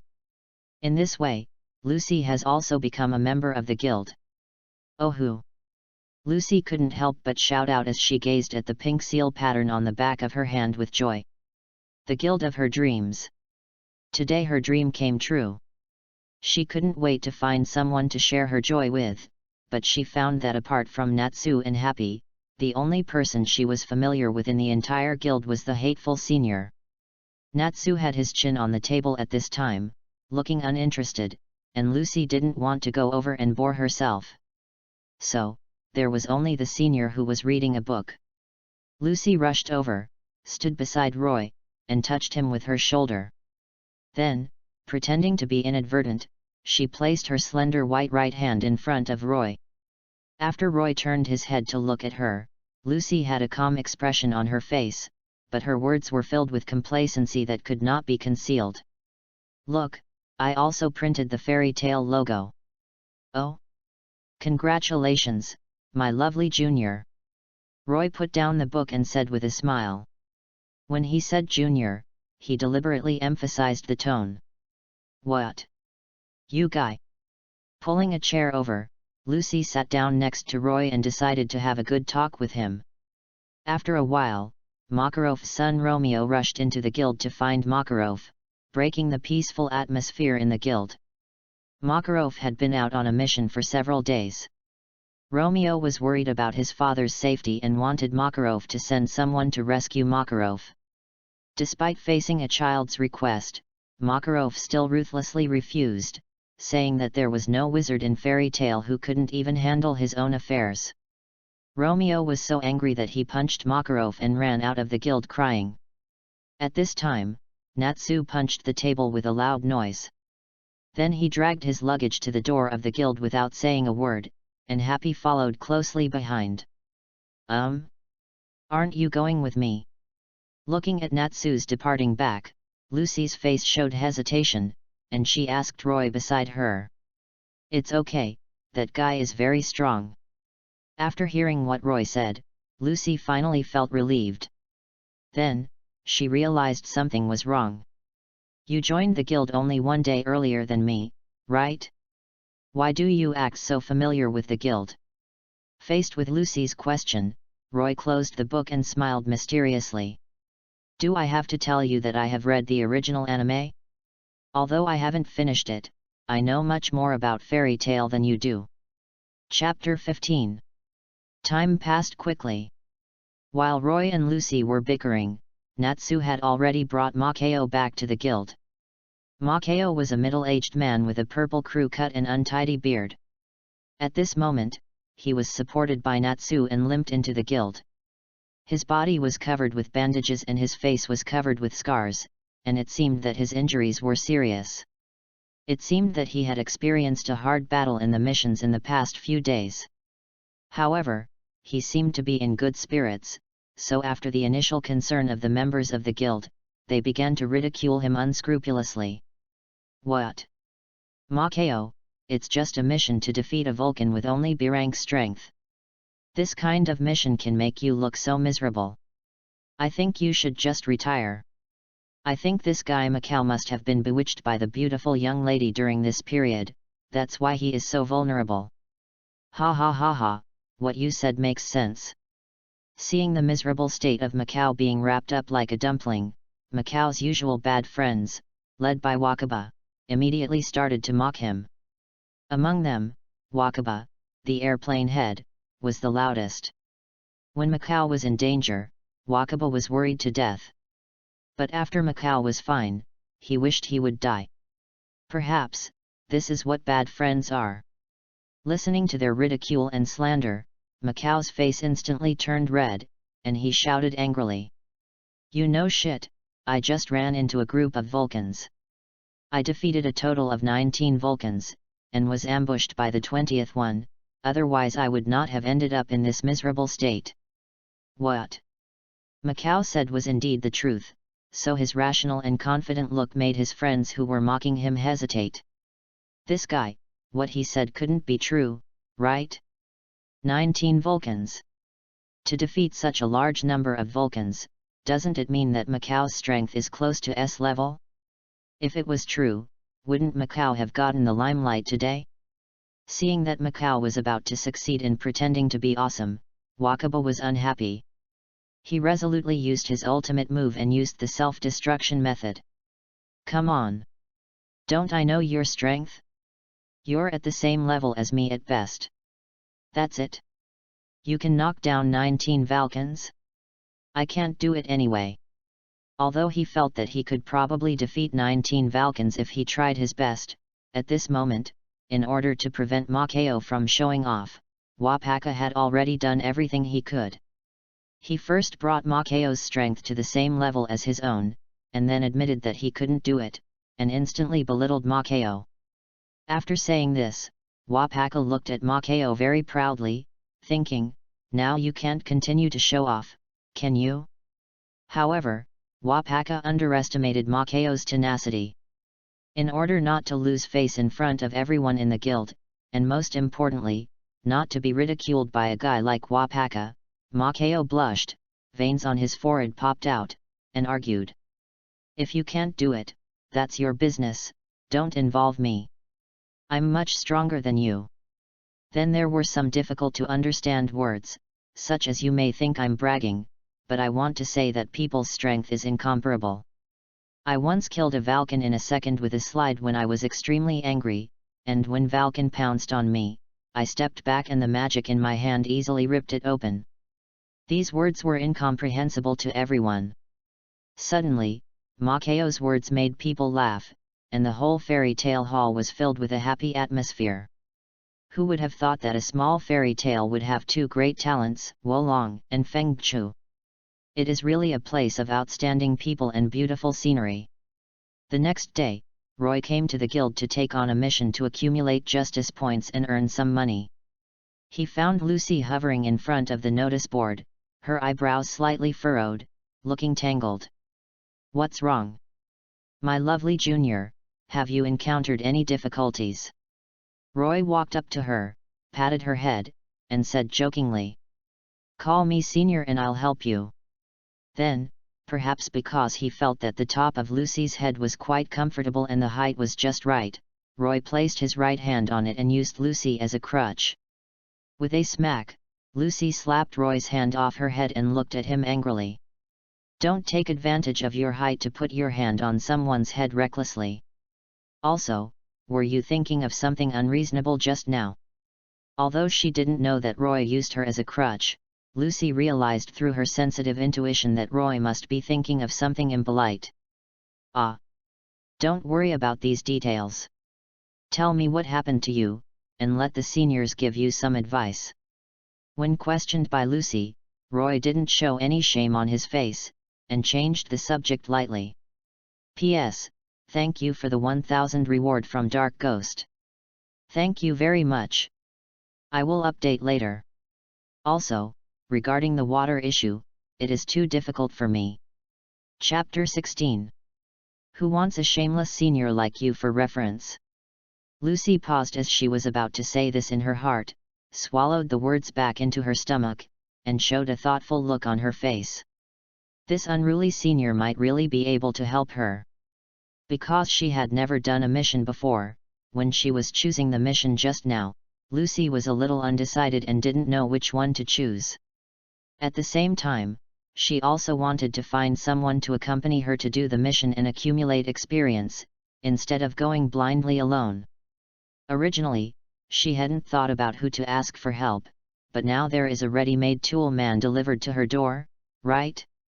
Although Roy only joined the guild one day earlier than herself, the president said that he has the power of an S-level wizard, which means that he should still have rich mission experience. In this case, he must not be let go.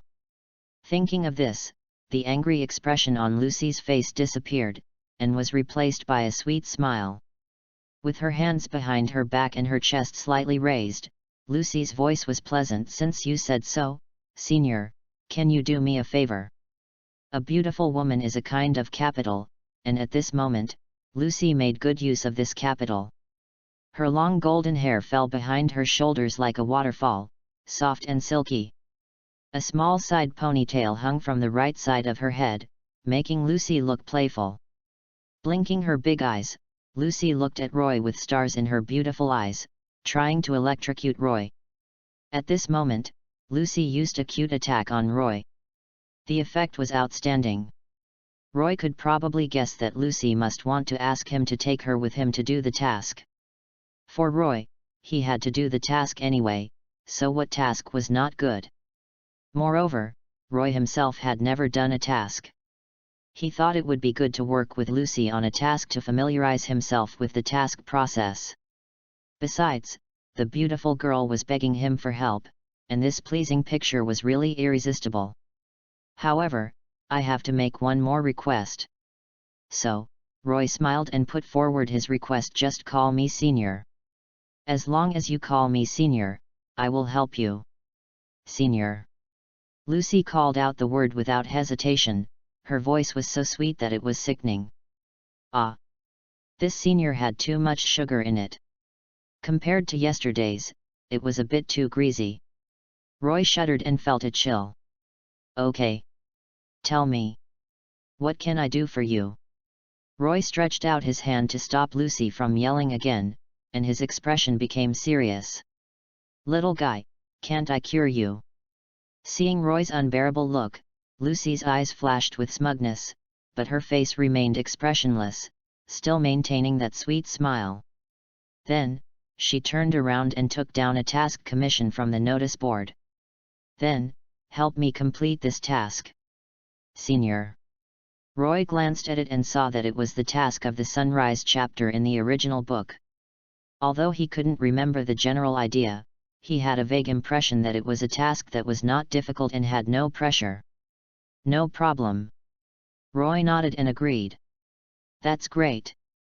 However, I hope that I can carry out this mission independently first. Senior, you just need to support me and save me when I am in danger. After calling Senior several times, Lucy became more and more comfortable with it. She put forward her ideas to Roy and wanted to hone them first. Is it okay? Senior. No problem, no problem. Roy held his forehead, feeling a headache. He wanted Lucy to call him Senior before, because he wanted to see her unwilling look, to satisfy his own bad taste, and to tease her deliberately. But after Lucy took over, the Senior she called out didn't have the right taste anymore. After Roy agreed, Lucy put away her sweet look and showed a satisfied smile. Looking at the letter of authorization in her hand, Lucy showed a confident smile. She chose this task because it was not very difficult. She only needed to take a just publish a book. Just now, when Lucy saw the contents of this letter of authorization, she instantly came up with a plan on how to enter the mansion. However, what made Lucy wary was that the letter of authorization said that the owner of the mansion was a lustful pervert. This made her a little undecided. However, since Roy will now go with her to complete the task. In this way, Lucy has no worries and can complete the task by herself. And Roy is just an insurance existence, ready to cover Lucy at any time. He is a tool without emotions. After taking the mission letter to Myra for registration, Lucy couldn't wait to pull Roy outside. She was confident that the genius and beautiful wizard Lucy would set sail from today's mission. She couldn't wait. Originally, Lucy wanted to take Roy to take the train to the mission location, but after Roy summoned the dragoon motorcycle with a snap of his fingers, Lucy was also shocked by Roy's cool mount. Then, Roy experienced the feeling of the soft body of a young and beautiful girl, which was completely different from Urza. It was worth the trip, it was worth the trip. P.S. More chapters for tips. Although the protagonist is driving, he is not driving that car. Please let me go. Chapter 17. Come on, Lucy, you can do it. Standing outside the mission site, looking at the steel gate in front of her, Lucy took a deep breath, clenched her fists, and encouraged herself. The first mission in the magic world must be completed beautifully. Finally, before stepping into the gate, Lucy couldn't help but turn around and look into the woods. There, Roy was leaning against a big tree, and the sunlight shone on his face through the mottled shadows of the trees, making it difficult to see his expression. But Lucy saw that he was smiling and looking at her. You can do it. Looking at Roy's encouraging smile and eyes, Lucy felt that Roy's eyes were conveying such a message to her. Then, Lucy pursed her lips and nodded vigorously, indicating that she had received this power. Finally, Lucy, wearing a black and white maid outfit and exuding a youthful and lovely atmosphere, resolutely stepped towards the steel gate. Her eyes were firm and her steps were firm. In fact, Lucy did not understand the true meaning of Roy's smile and misunderstood it. The reason why Roy was laughing was because after meeting with the task client and seeing Lucy's maid outfit, he remembered what would happen next, so he couldn't help laughing. Imagine it. Very confident in your appearance, Lucy, who was born in 1915, tried to apply for a maid position for a man with serious aesthetic problems. How badly would her confidence be hit? Just thinking about it made Roy almost unable to hold back his laughter. Next, just like in the original book, Lucy was disliked by the grotesque-looking Duke of Abar, who called her ugly and stabbed a knife in her heart. Not only that, she was also stabbed by Baelyuj, who transformed into a human tank, and was called a dinosaur girl, which was another blow. Under this double blow, Lucy turned grey and stood there dejectedly, unable to speak for a long time.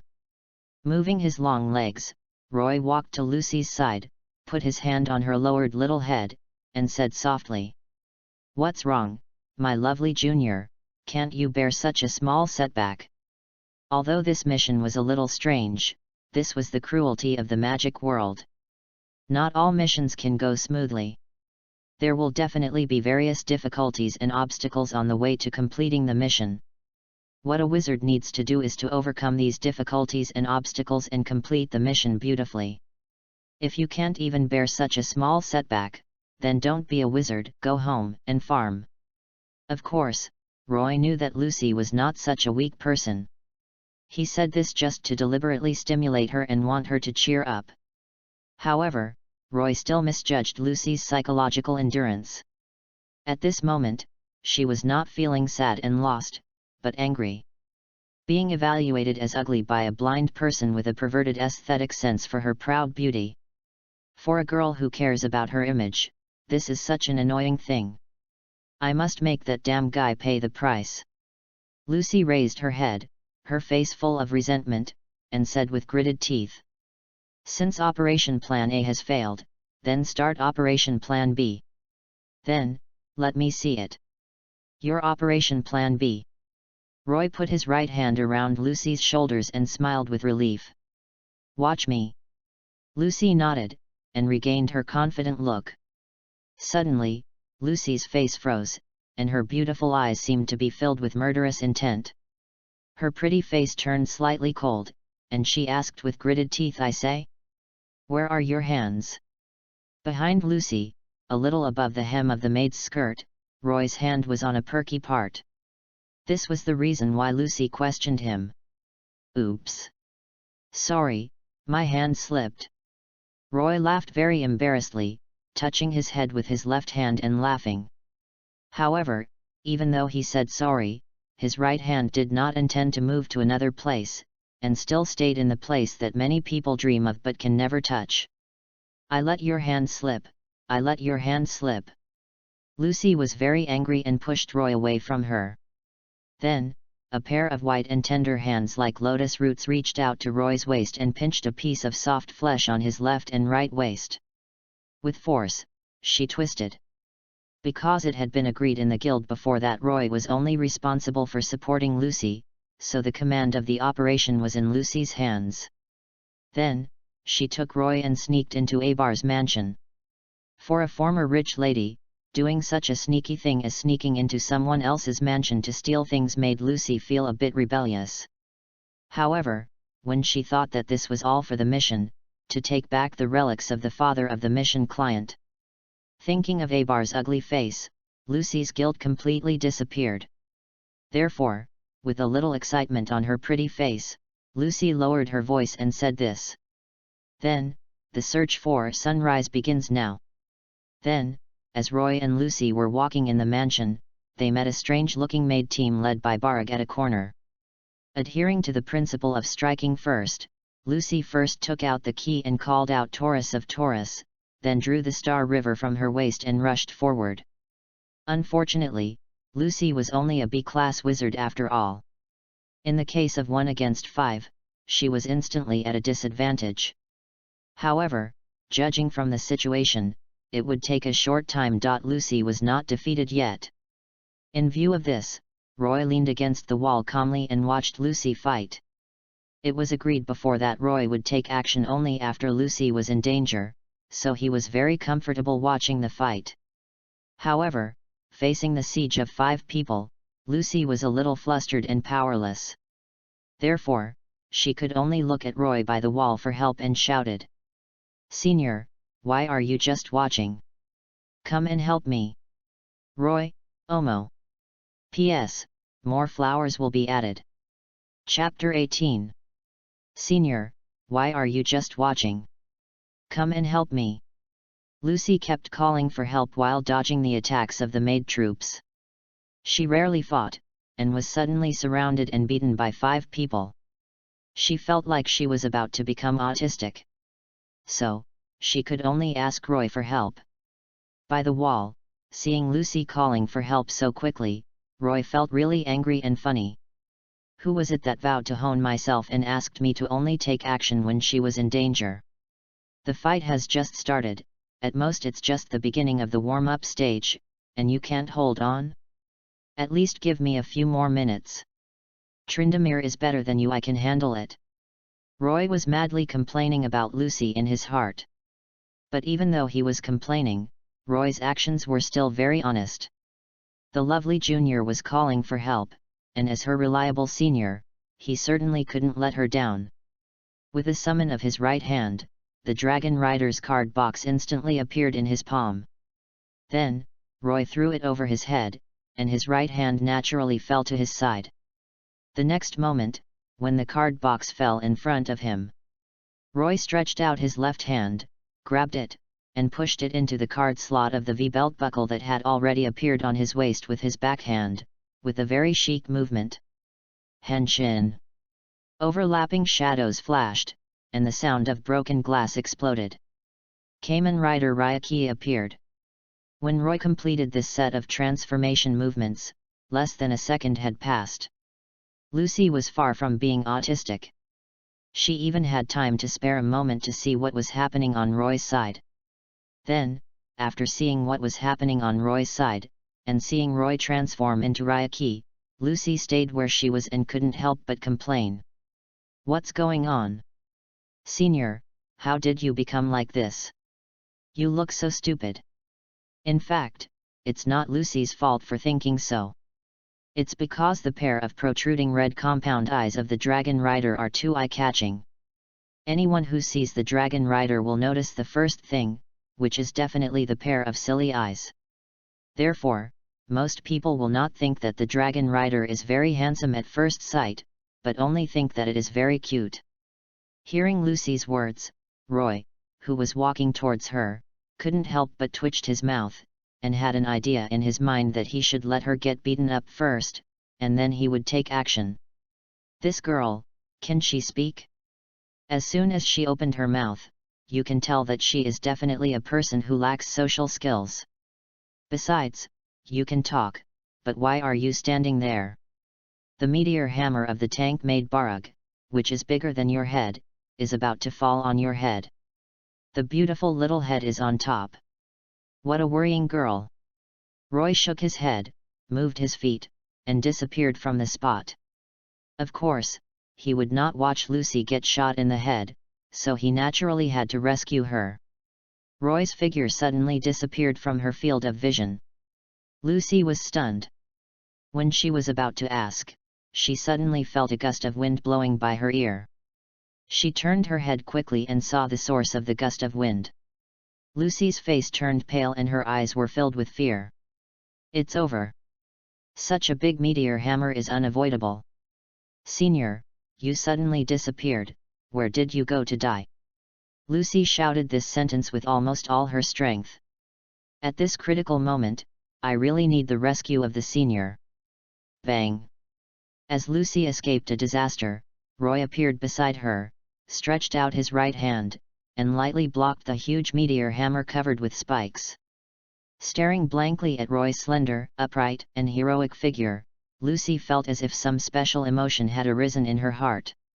When she was in danger, he appeared beside her like a god, and easily helped her block the fatal blow. There was an indescribable handsomeness. However, the next second Lucy smashed this idea directly and threw it out of her mind. Because Roy, this guy, said something that ruined the mood, and instantly extinguished the strange emotion in Lucy's heart. "What, my lovely junior, are you scared? How come you can't even say thank you to your senior?" He exerted a little force with his right hand and instantly broke the meteor hammer into pieces. Roy tilted his head and looked at Lucy, teasing her. "I had a strange feeling about this guy just now, it must be because I was blinded by greed." Thinking of this, Lucy rolled her eyes at Roy and said unhappily, "If you are so ugly, don't try to be cool. It's awkward, isn't it?" Actually, Lucy didn't think Roy was ugly in his transformed state. On the contrary, she thought he was very handsome. But seeing Roy's cocky look, she couldn't help but want to hit him back. "Very, very ugly." Hearing Lucy's evaluation of him, Roy couldn't help but freeze in place. Just now she was just stupid, but now she has fallen to the level of being ugly? It really makes me angry. Roy was instantly furious, and a red light flashed in his huge compound eyes. He swung his iron fist at Tank Bailhuge, who was in a daze because his meteor hammer was broken by him. Bang! A roar like a cannonball suddenly exploded, and the huge body of Barug flew backwards at a very fast speed, crashing through 3 layers of walls and flying to an unknown distance outside the mansion. Then, Roy punched and kicked the remaining strange maids who were rushing over. Suddenly, the world became quiet. "I feel much better." Roy breathed a sigh of relief, and felt that his thoughts were much clearer. "Phew, ha ha ha ha." Seeing Roy throwing a tantrum like a child, Lucy couldn't hold back her laughter any longer and let out a sweet laugh like a silver bell. Seniors may be annoying sometimes, but they are also very interesting sometimes. So cute. Seniors. Looking at Roy's clear red eyes and understanding his confusion, Lucy thought. Chapter 19. Because the target of this mission was a book, after defeating the maid army, Roy and Lucy went straight to Aber's library. There, Roy easily defeated Aber and the 2 funny mercenaries he hired. He obtained the mission target called Sunrise and the key to Bailhuge, one of the 12 zodiac signs. Finally, after Lucy and he returned the mission target to the client Kirby and triggered the truth in the relics left by Kirby's father, Roy's justice value progress for this trip was settled. And this time, Roy understood what it meant to act in accordance with his heart. In this mission, Roy gained a total of 3 justice value progress. Defeat the evil Duke Aber who oppresses the common people, and the progress of justice points will increase by 5%. Complete Kirby's wish to recover his father's relics, and the progress of justice points will increase by 0.5%. Let Kirby know the truth about his father's humiliation, and the progress of justice points will increase by 0.5%. Dragon Rider Justice Value Progress, 18%, 18% increase in strength. Roy divided the 3 items of justice value progress into 2 categories according to the 2 methods of obtaining justice value mentioned by the system. First, the 5% obtained by defeating Aber, which is the part obtained by defeating evil. Obviously, in the item of defeating evil, the more bad things the opponent does, the higher the justice value reward will be. Therefore, Aber, who is weak in strength, can actually provide Roy with a full 5% progress. It must be because Aber is too bad and has done too many bad things. Then, it is the justice value progress obtained after Roy behaves in accordance with his own justice. This is equivalent to Roy doing a good thing, and this good thing happens to be in line with his inner thoughts. If you think about it this way, it makes sense. Finally, in this mission, apart from Roy's progress in justice points, the only thing he and Lucy gained was a key to the zodiac that they found from Aber. There was no other way, as Kirby, the mission client, was a poor guy who was trying to be rich, so Roy didn't take his money. This led to Lucy coming up to Roy and saying confidently, "Senior, do you have money? Lend me some." She put her left hand on her waist and stretched her right hand in front of Roy. Her slender white jade fingers shone like jade in the sun. She was obviously an elegant lady, but she actually acted like a female bandit. "You are amazing, Lucy." What do you want to borrow money for?" "I don't have any money to lend you." Roy changed his words when he was about to say it. Lucy is a rich lady, so even if she ran away from home, she shouldn't be short of money, right? No matter what, it's better than him who is penniless, right? Why would she come to borrow money from him? "Because I want to move out of the dormitory and rent a house outside." Originally, getting this reward would be enough, but Senior did not accept the money from the task client, which made my idea of renting a house go down the drain. So, Senior must take responsibility. Lucy puffed out her chest, loudly stated her reasons, and condemned Roy, saying, "You're saying this as if I did something to you. Don't say things that can easily be misunderstood." Roy shook his head and laughed. "So, Senior, would you lend it to me? I only joined the guild one day earlier than you, how could I lend you money? Senior, if you don't accept any payment, do you want to starve to death? Cabby's family has no money at all. His house and clothes are all borrowed from other people. If we accept his money, it will bring a great burden to his family." Roy said this and told Lucy the reason. "Hey! Why didn't I see that?" Lucy opened her eyes wide, covered her lips in surprise, and cried out. "Because you are stupid. Damn Senior, you actually called me a fool." Although she felt that Roy's image in her heart was much taller after hearing what he said, after hearing him call her a fool, the image of Roy in Lucy's heart shrank to the size of a grain of rice. With her hands clenched into fists and placed at her sides, Lucy puffed up her little face, like a hamster, and glared at Roy with dissatisfaction. Sure enough, seniors are the most hateful. 3 days had passed since Roy and Lucy's first mission.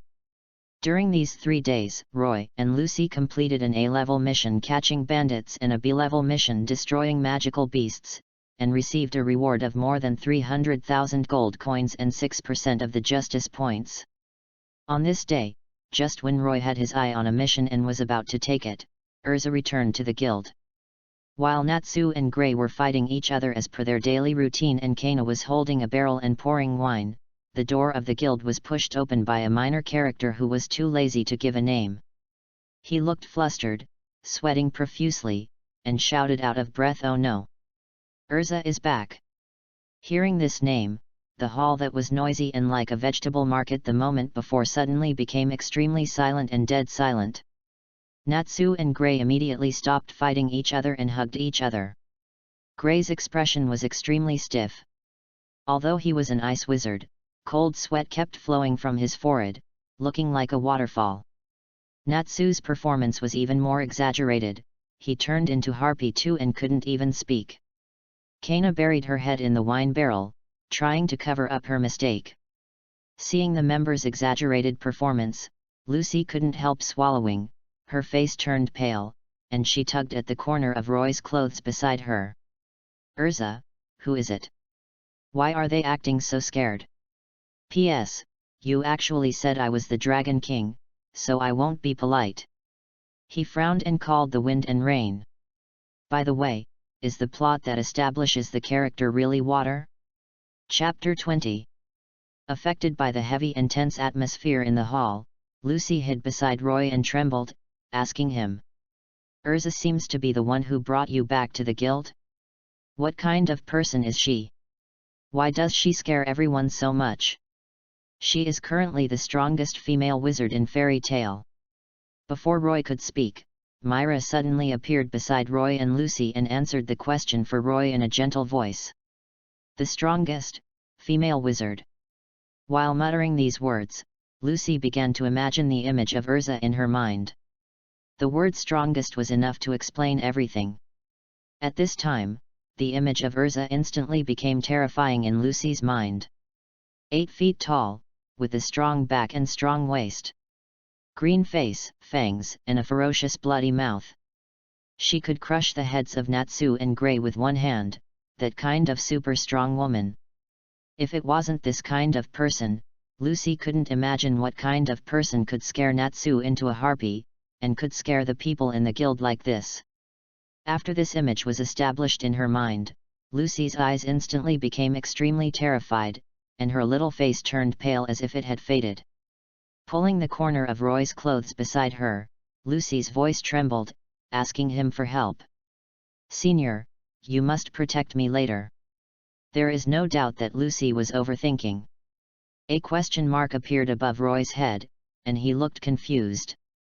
He couldn't read minds, so he didn't know that Lucy was frantically imagining Urza's image in her mind.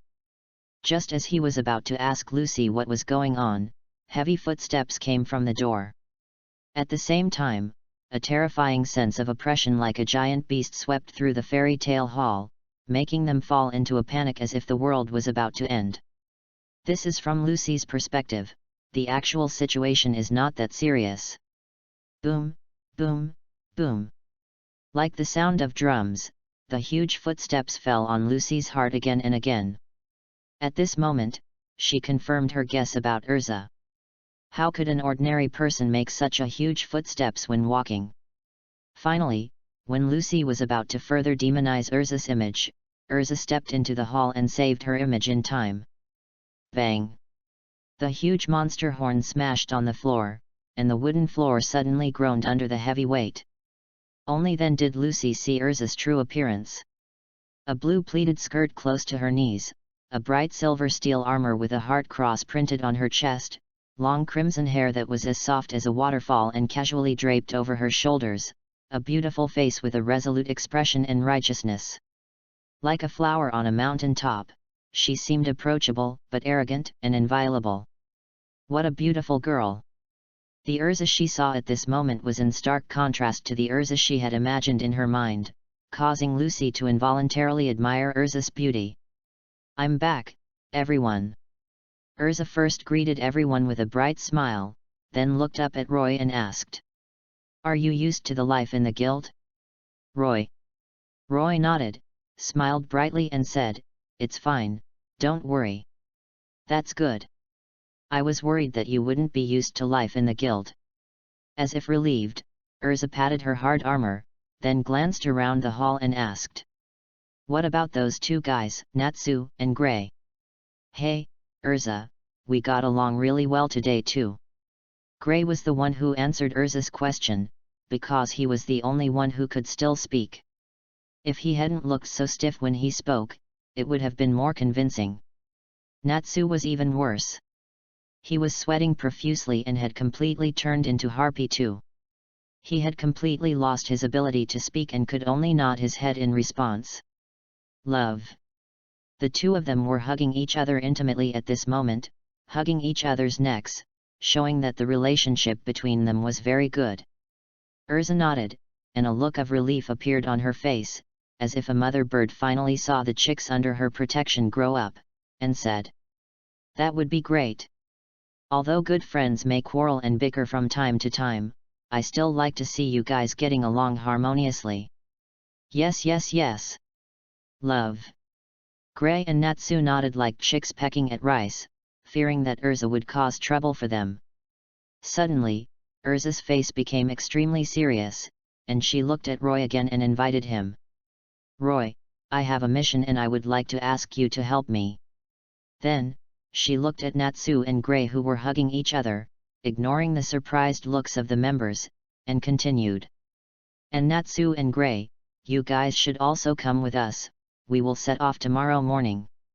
As soon as this sentence came out, the atmosphere in the whole hall changed instantly, and the members talked about it. What? That Urza actually wants to invite others to go on missions together. This is the first time in history. What a difficult task this must be. Incredible. All of them gasped in shock. Seeing this, Roy complained in his heart. "Don't gasp all the time. If you gasp like this, no matter how you think about it, global warming is definitely related to you. Ah, no, I have traveled through time, and there is no such thing as global warming in this world. That's fine. Chapter 21. In the early morning, just after daybreak, Roy set out for the meeting place he had agreed with Urza yesterday, Magnolia Station. Accompanying him was the beautiful blonde celestial girl, Lucy. The reason why she followed Roy to the station was because Lucy and Roy were not only seniors and juniors, but also roommates. With this double relationship, when Roy went out on a mission with Urza and the others, of course Lucy would shamelessly follow him, under the pretext of assisting Roy in accumulating mission experience. Although he knew Lucy was talking nonsense, Roy did not refuse. Why not take Lucy to see the world? So the two of them appeared here together. Then again, how did the two of them become roommates? This matter started 2 days ago. 2 days ago, after Roy helped Lucy complete 2 tasks, he gave her about half of the reward. It was about 200,000 or 300,000. Suddenly, Lucy, whose wallet was bulging, became arrogant and wanted to move out of the guild dormitory. After a selection in Magnolia Town, Lucy chose a single-family building on the river bank. The decoration is exquisite and the environment is beautiful. As long as you open the window, you can see the sparkling river around the city and feel the gentle breeze on your face. Lucy fell in love with this house at just one glance. However, the monthly rent of the building that Lucy liked is as high as 70,000, and the rent for half a year needs to be paid in one lump sum. Her own money is not enough. After thinking about it, Lucy thought of the senior who was taken advantage of, Roy. Originally, she wanted to borrow money from Roy, but after some consideration, for some reason, Lucy chose to invite him to share the rent. You are my senior. Besides, aren't we in the same team? Living together will make it easier for us to bond and build tacit understanding. Lucy said this to Roy at the time. Although Roy didn't know when he and Lucy became a team, he didn't refuse the idea of sharing a house. With his system, it might not be very convenient for him to live in a crowded dormitory, so moving out was a good choice. Therefore, the two hit it off, and they hooked up. Ahem, there is no such thing. At present, the two are just a pure senior-senior relationship. As for the future, who can tell? When Roy and Lucy arrived at the station, they saw Natsu and Gray fighting again. Ice Cube idiot. Flame bastard. The two were butting heads, glaring at each other, spitting trash at each other, and looking like they were going to fight if they disagreed. The blue cat Happy was holding a grass carp, standing alone by the side eating happily, turning a blind eye to the incompatibility between Natsu and Gray. They have been fighting for so many years, and they can't kill anyone anyway, so just let them be. Besides, I'm just a cat. What can I do? This is what Happy was thinking. Walking up to the two of them, seeing that the two funny guys were still arguing, Roy decided to tease them and deliberately shouted out. Urza, you're here. In just a moment, Natsu and Gray hugged each other, turning into extremely stiff conjoined twins, nodding frantically. Urza, today, Natsu and I are still getting along well. We definitely didn't fight. Like. Ha ha ha ha. Seeing the funny looks of the two, Roy burst into laughter, causing Lucy beside him to laugh out loud. These two people were too funny. They were actually so afraid of Urza. Who knew what kind of infuriating things Urza had done to them since they were young that made them so afraid? Hearing Roy and Lucy's laughter, Natsu and Gray immediately came back to their senses from their fear and realized that they had been fooled. Damn it, Roy, you are scaring us on purpose. Staring at Roy, Natsu's body was ignited with fierce flames, and Gray's side was condensed with cold frost. At this time, Natsu and Gray's hatred was all transferred to Roy, and they wanted to rush up with fists to let Roy know why the flowers are so red. Moving their legs, Natsu and Gray approached step by step with amazing momentum. At this moment, behind Natsu and Gray, came the voice that frightened them the most. Natsu, Gray? What are you going to do? Hearing Urza's slightly puzzled voice, Natsu and Gray immediately turned back into the conjoined twins they were just now. Natsu and Gray nodded nervously, saying that they had a good relationship and there was absolutely no problem.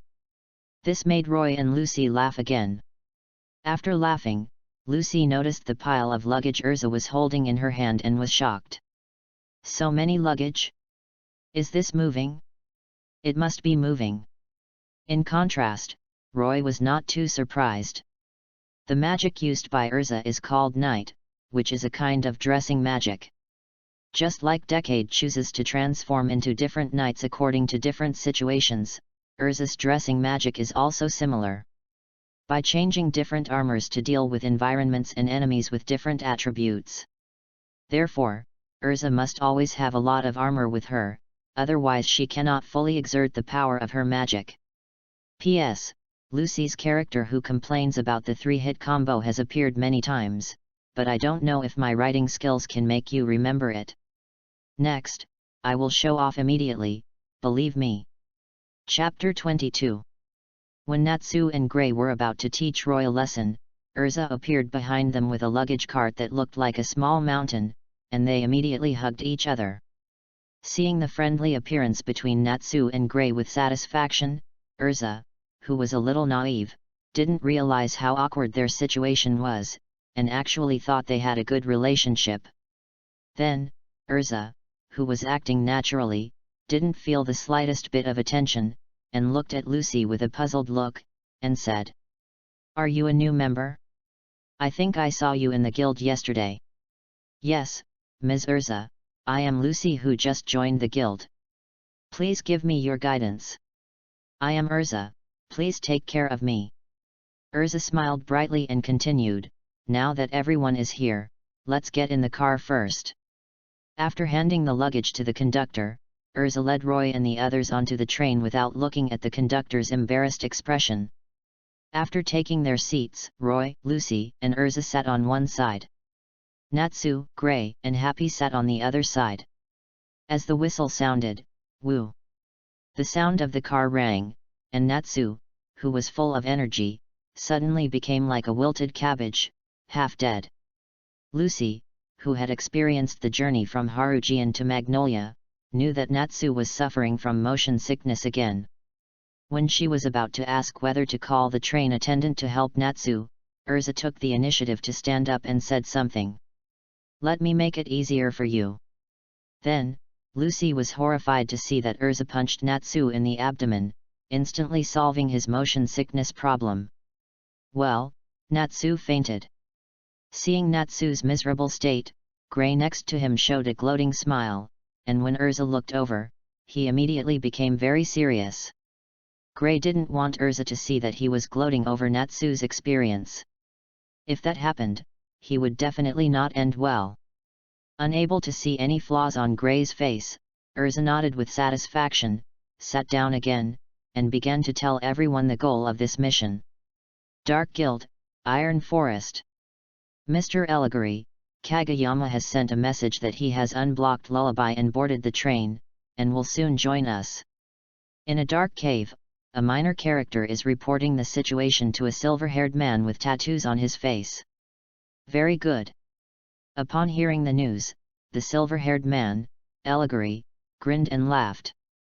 Then, he stood up from his seat, stretched out his hand to grasp the huge sickle as tall as a person next to the seat, and swung it vigorously.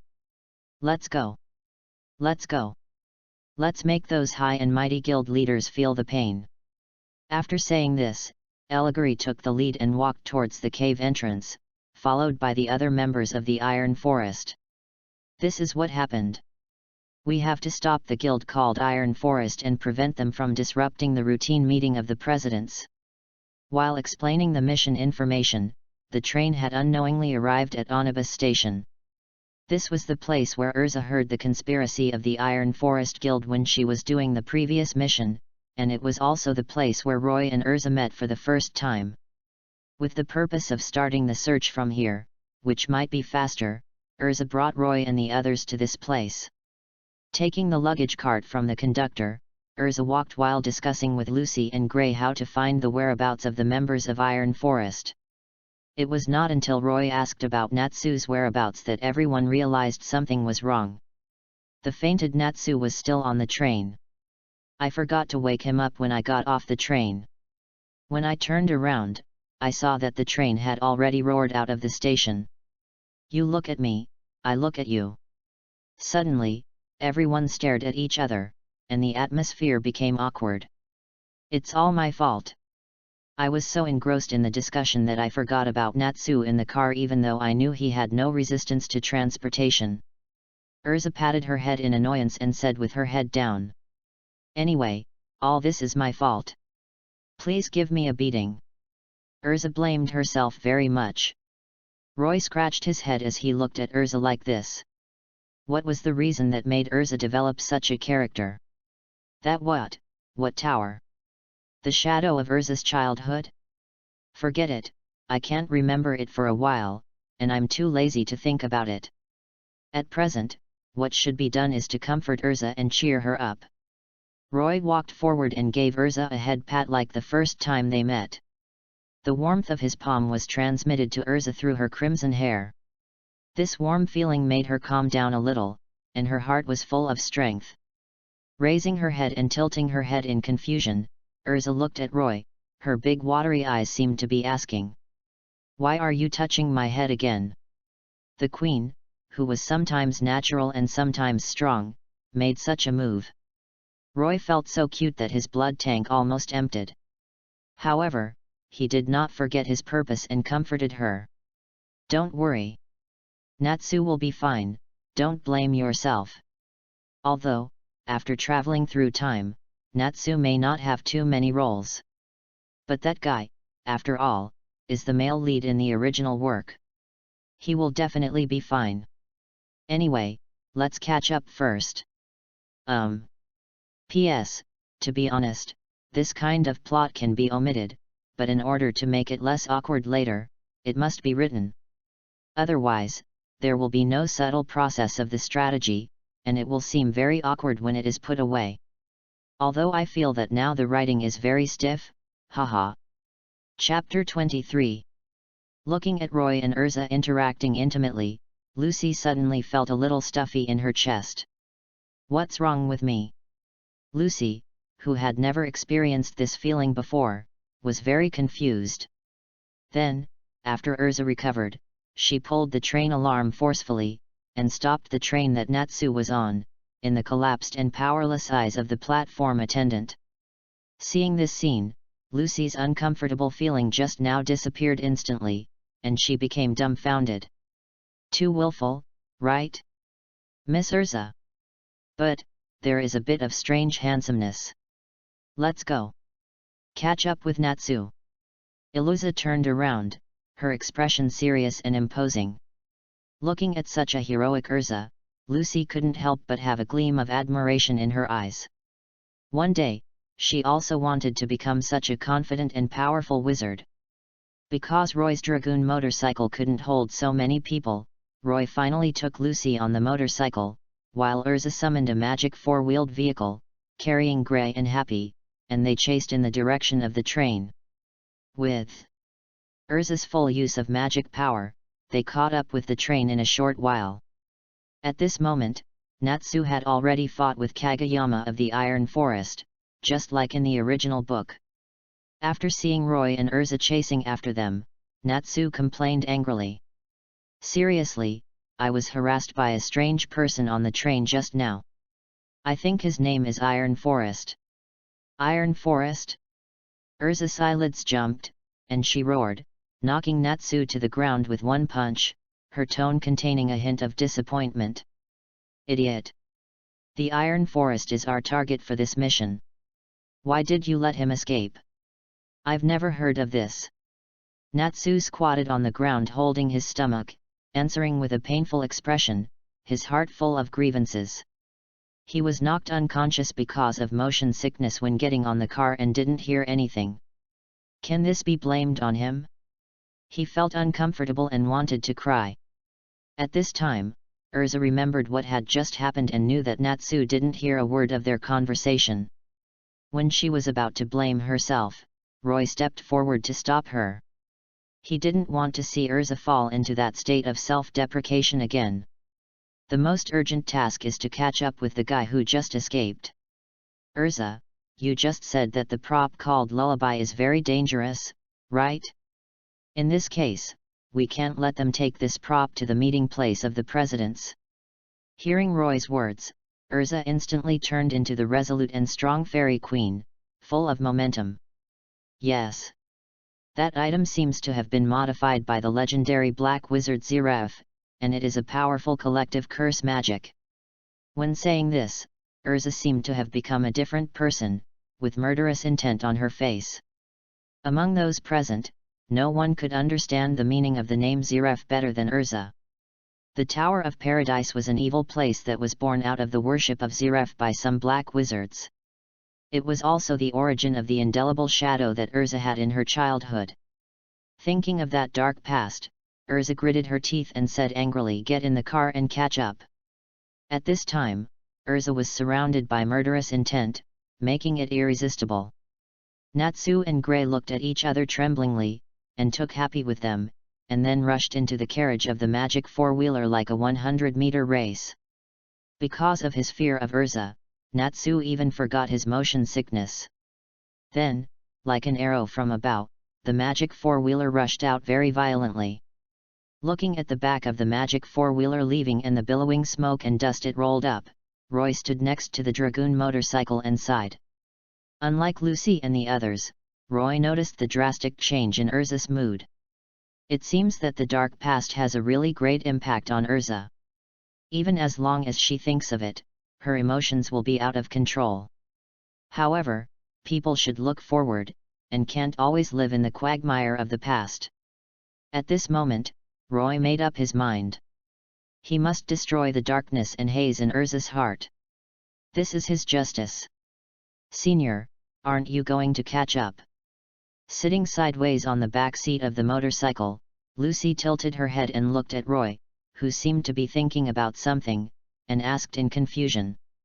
Roy came back to his senses, got on the dragoon motorcycle, turned around and showed Lucy a bright smile, and said softly, "Let's go, catch up." After a long journey, when Urza's magic power was almost drained, the group arrived at Ashabana station. From a distance, thick black smoke was billowing above the station, as if there was a fire. Seeing this scene, Roy and Urza instantly determined that there must be a problem with the station, and led Lucy and the others to rush over. At the entrance of the station, Roy and others saw many passengers and local residents gathered outside the station, craning their necks to look inside the station with a very curious look. Anxious Urza quickly grabbed a few people dressed as flight attendants and asked them questions, and got the information that the station has been occupied by magicians claiming to be from the Iron Forest Guild. Roy and Urza looked at each other, nodded at the same time, and set off to the inside of the station. Seeing this, Lucy, Natsu and Gray hurriedly followed. Chapter 24. Passing by the army that had been knocked down by the Iron Forest, Roy and Urza led the way into the station hall and saw the mages of the Dark Guild Iron Forest. The leader was a tall and thin silver-haired man holding a huge sickle as tall as him.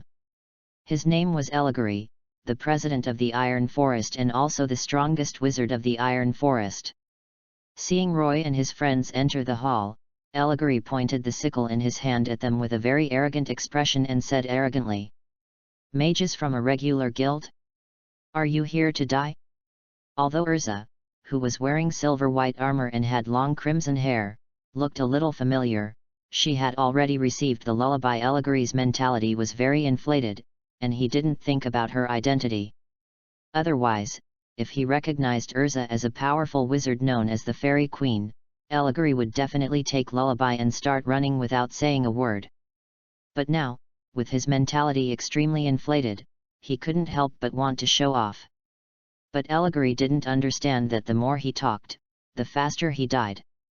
Just like the bosses in those games or novels, they obviously suppressed the protagonist, and the next step would be the end as long as they moved their hands, but they had to talk a few words, and they would definitely be killed in the end. Not to mention that Allegory was just a small character. When he saw the protagonist coming, he not only didn't run away but also spoke wildly. I really don't know who gave him the courage. Is it the female singer who sang the six-eyed flying fish? Looking at the arrogant guy opposite and the equally inflated Iron Forest minions behind him with a funny face, Roy silently complained in his heart. Then, his heart was warmed again. So many guys from the Dark Guild. Even if their strengths are uneven, they should be able to provide a lot of justice points, right? Roy felt that he would have a great harvest today. When Roy was imagining that he would unlock a few percentage points of justice points today, Urza, who was full of justice and action, had already taken action. Change to the armor of the Wheel of Heaven. With a light shout, the crimson magic circle flickered and instantly filled the station hall. After the light dissipated, Urza's appearance had changed greatly. She was wearing a gorgeous and solemn silver-white armor and a battle skirt, with bright steel wings extending from her back. She held a long sword in each hand, and her crimson hair like a waterfall poured down from her head under the restraint of a headband, covering Urza's right eye. At this moment, Urza was like a flower on a mountaintop that stood proudly in the snow and frost, sacred and inviolable. Is this Miss Urza's magic? It's so beautiful. Following Roy and Urza, Lucy appeared in the hall and witnessed Urza's transformation with her own eyes. She exclaimed, "Love, this is Urza's magic, isn't it beautiful? And it will bleed a lot." The blue kitten Happy followed Lucy's footsteps and answered Lucy's question. "What the hell is this? There's so much blood coming out." Lucy was horrified.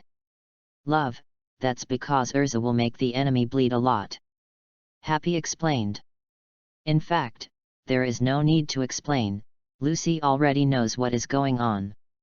Because, Urza, who has changed her clothes, has rushed into the Iron Forest Guild's formation and started her gorgeous skywheel dance.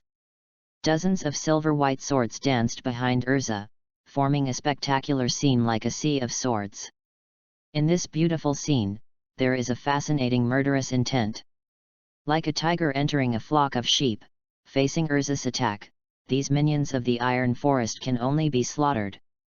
With the silver-white sword light flashing constantly, screams continued, and bright red blood flew into the air.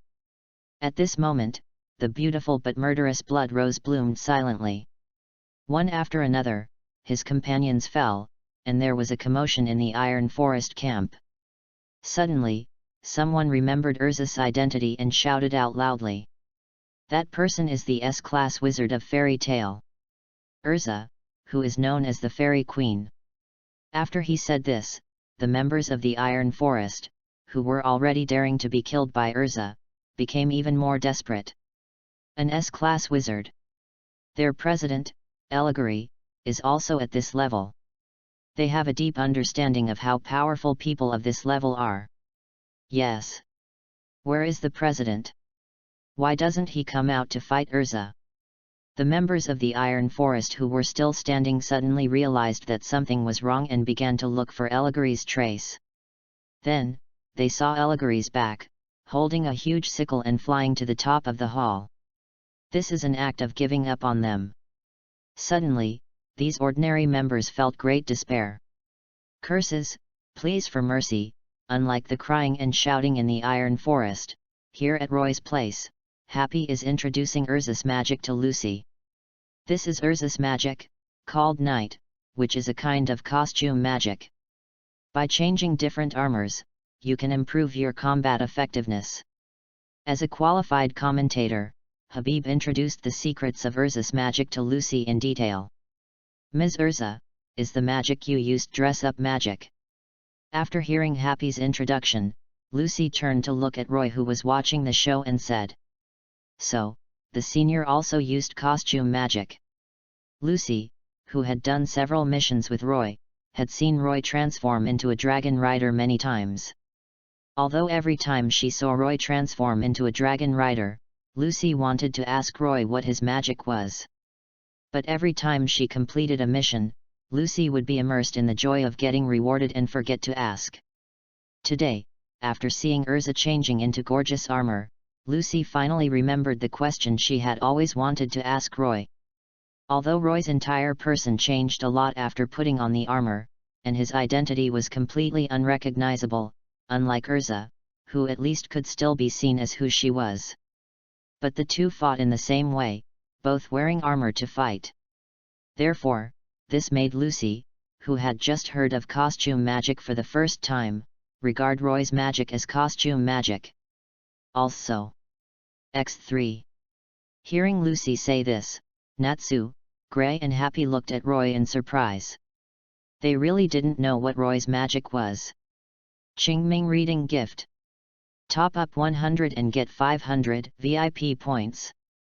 Top up now, event time, April 5th to April 5th. Chapter 25.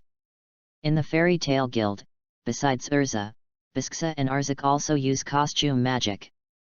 However, unlike Urza who changes her armor, Bisksa and Arzak change their armor to firearms.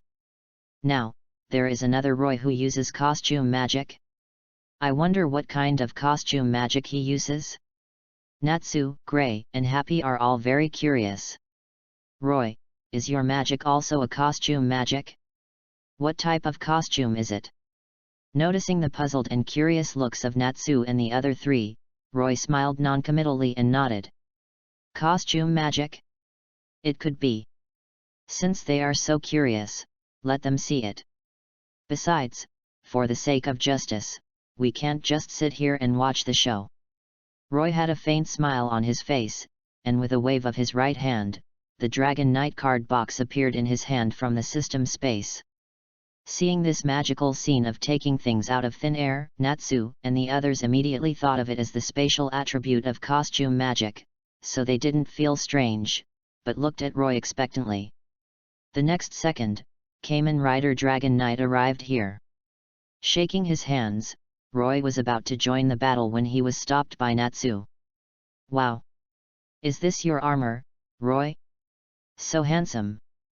The moment Natsu saw Roy's transformed appearance, he rushed to Roy in one step, looking at him excitedly. Then, he pinched his hard muscles and patted his thick back, looking like a little fan. Although Gray was not as exaggerated as Natsu, the passion in his eyes was clearly visible.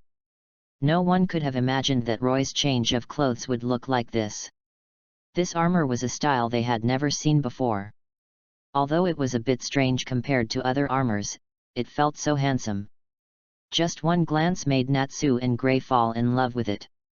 Sure enough, no matter which world, most boys can't refuse cool leather suits. Forward. Roy first looked at Urza's vigorous posture charging in the Iron Forest camp, then looked down at Natsu who was almost hanging on him, and shook his head helplessly. If he didn't know that Natsu was a single-celled organism, Roy would almost doubt whether he was gay with such strong enthusiasm. As expected of the Fire Dragon Slayer, this is a real passion. However, Natsu can't continue to pester him like this. If you don't fight, you will not only not be able to eat meat, but you won't even be able to drink soup. Because Urza's movements are too fast. There are only about 100 members of the Iron Forest Guild in total, and in just a few dozen seconds, she has already dealt with more than 30 people. Every time someone falls, Roy's heart hurts. These are all justice values. Even if they may be mosquito legs, they are still meat. Pushing Natsu away, ignoring his disappointed expression, Roy rushed to the center of the battle. Then, one punch, one kick. The highest strength of these Iron Forest members was only that of A-class wizards, and they were completely unable to resist Roy's rampage. Roy was beating heads like crazy. His justice value also rose rapidly. After Roy joined the battle, the lives of these Iron Forest members became even more miserable. Suddenly, an arrogant laugh came from above the hall, causing Roy and Urza to stop and look up at the top of the station hall. The Iron Forest members, who had been sanctioned by Roy and Urza, and were already few in number, also got a chance to breathe and looked up at the top of the hall in surprise. There was the silver-haired man who had just shouted across the street, the president of the Iron Forest, Eligary. Just now, after Urza's identity was recognized, he decisively flew up on the wind. Originally, everyone thought that he was afraid of Urza, so he chose to abandon the members of his guild and escape alone. But now it seems that this is not the case. I don't know what Allegory just did above the hall, and his attitude is very arrogant at the moment. Looking at Roy and others below, Allegory raised his left hand and laughed wildly. Magicians from the regular guilds, you are here for this, right? In his hand, he held a skull-shaped wooden flute that exuded evil magic and looked extremely strange. Lullaby. It was exactly what Roy and his group were going for. Seeing this wooden flute, Urza's pupil shrank, and she thought to herself that it was not good. He must not bring this thing to the place where the presidents were meeting. Heavenly Wheel Dizzy Sword. Urza shouted, controlling dozens of long swords behind her, and shot towards Elijah at a very fast speed. Under Urza's full force, these dozens of long swords rushed to Elijah in an instant. However, Elijah showed disdain for these dozens of flying swords with majestic momentum, and did not even blink. Bang, bang, bang. The long sword seemed to have hit something, and it exploded in an instant with a loud roar. At the same time, in the sight of everyone, a light blue wind barrier that was constantly rotating appeared between them and Allegory. Just now, it was this thin-looking wind barrier that blocked all of Urza's attacks and crushed the dozens of long swords into powder. This scene shocked everyone in the field except Roy. Natsu and Gray, who had been beaten by Urza, could be said to be the two people in the guild who knew Urza's strength best. So, seeing that Urza's powerful attack was completely ineffective, the two of them shouted out directly. How is it possible? Not to mention them, even Urza herself had an expression of disbelief on her face. As the one who launched the attack, Urza herself was undoubtedly the most clear about how powerful the move just now was, so she couldn't believe that her move was actually blocked by such a thin layer of wind barrier. So, Urza bit her lip in disbelief and released the Sword of Chaos again, hitting the barrier in front of Elijah again. However, the result was in vain. Urza's behavior was just a repetition of what happened just now, which was completely useless. At this time, Elijah, who was flying in the air, laughed arrogantly. It's useless. This magic is called the Magic Wind Wall, and it is absolutely impossible to break through from the inside. If you try to break through from the inside, you will be chopped into powder like those long swords just now. His voice was full of extreme confidence in his magic. I have wasted a lot of my time because of you guys, so please forgive me for not playing with you. Next, I will go find those damn old guys and take the most brutal revenge on them. After Allegory finished saying this, the wind barrier in front of him suddenly expanded, covering the entire hall, trapping Roy and the others in the station. As for Allegory's companions, are they still in the station and haven't escaped? He doesn't care about such things. Companions? They just happen to get together, who cares about their lives? Otherwise, why do you think they are called the Dark Guild? Goodbye, everyone. As he said this, Allegory's body began to float upwards amid the desperate gazes and cries for help from the members of the Iron Forest. Damn it! Biting her lower lip, Urza frantically mobilized the magic power in her body, ready to use all her strength to attack this damn magic wind wall again.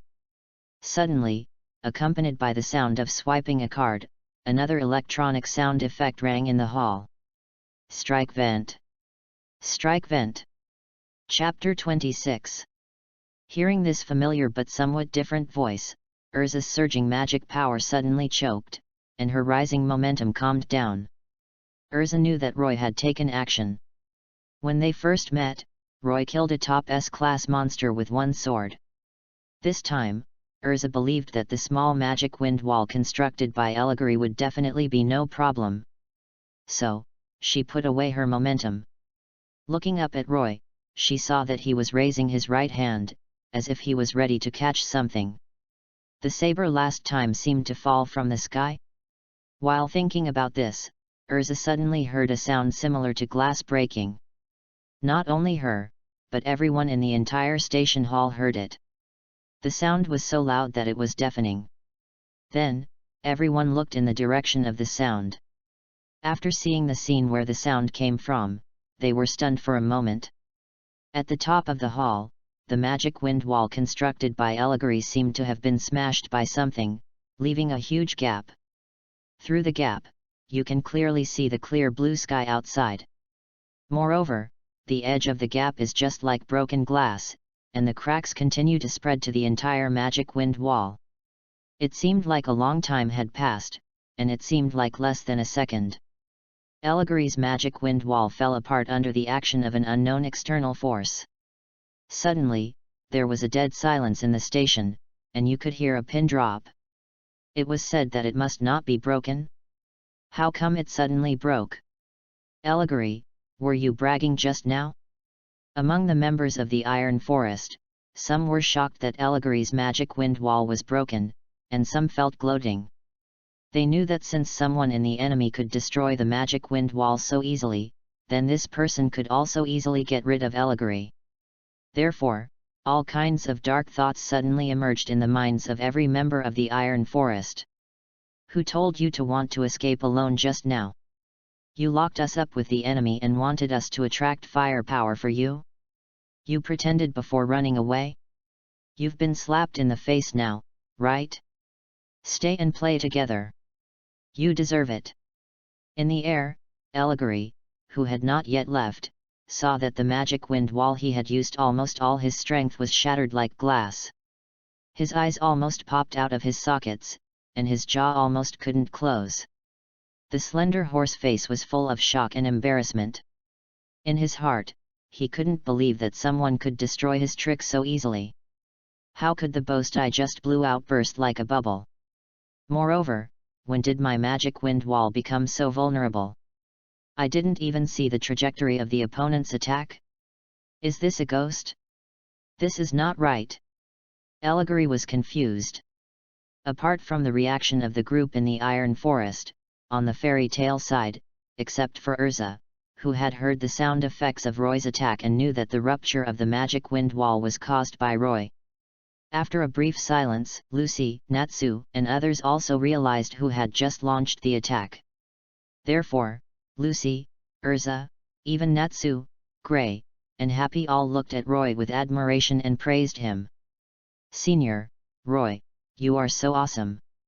The wind barrier that looked so powerful was actually solved by Roy so easily. And seeing Roy casually raising his right hand, looking at the mighty weapon in his right hand with a casual look, he didn't even seem to have exerted any strength. Roy is so powerful. Everyone had the same thought in their hearts. In fact, even Roy himself didn't expect this situation.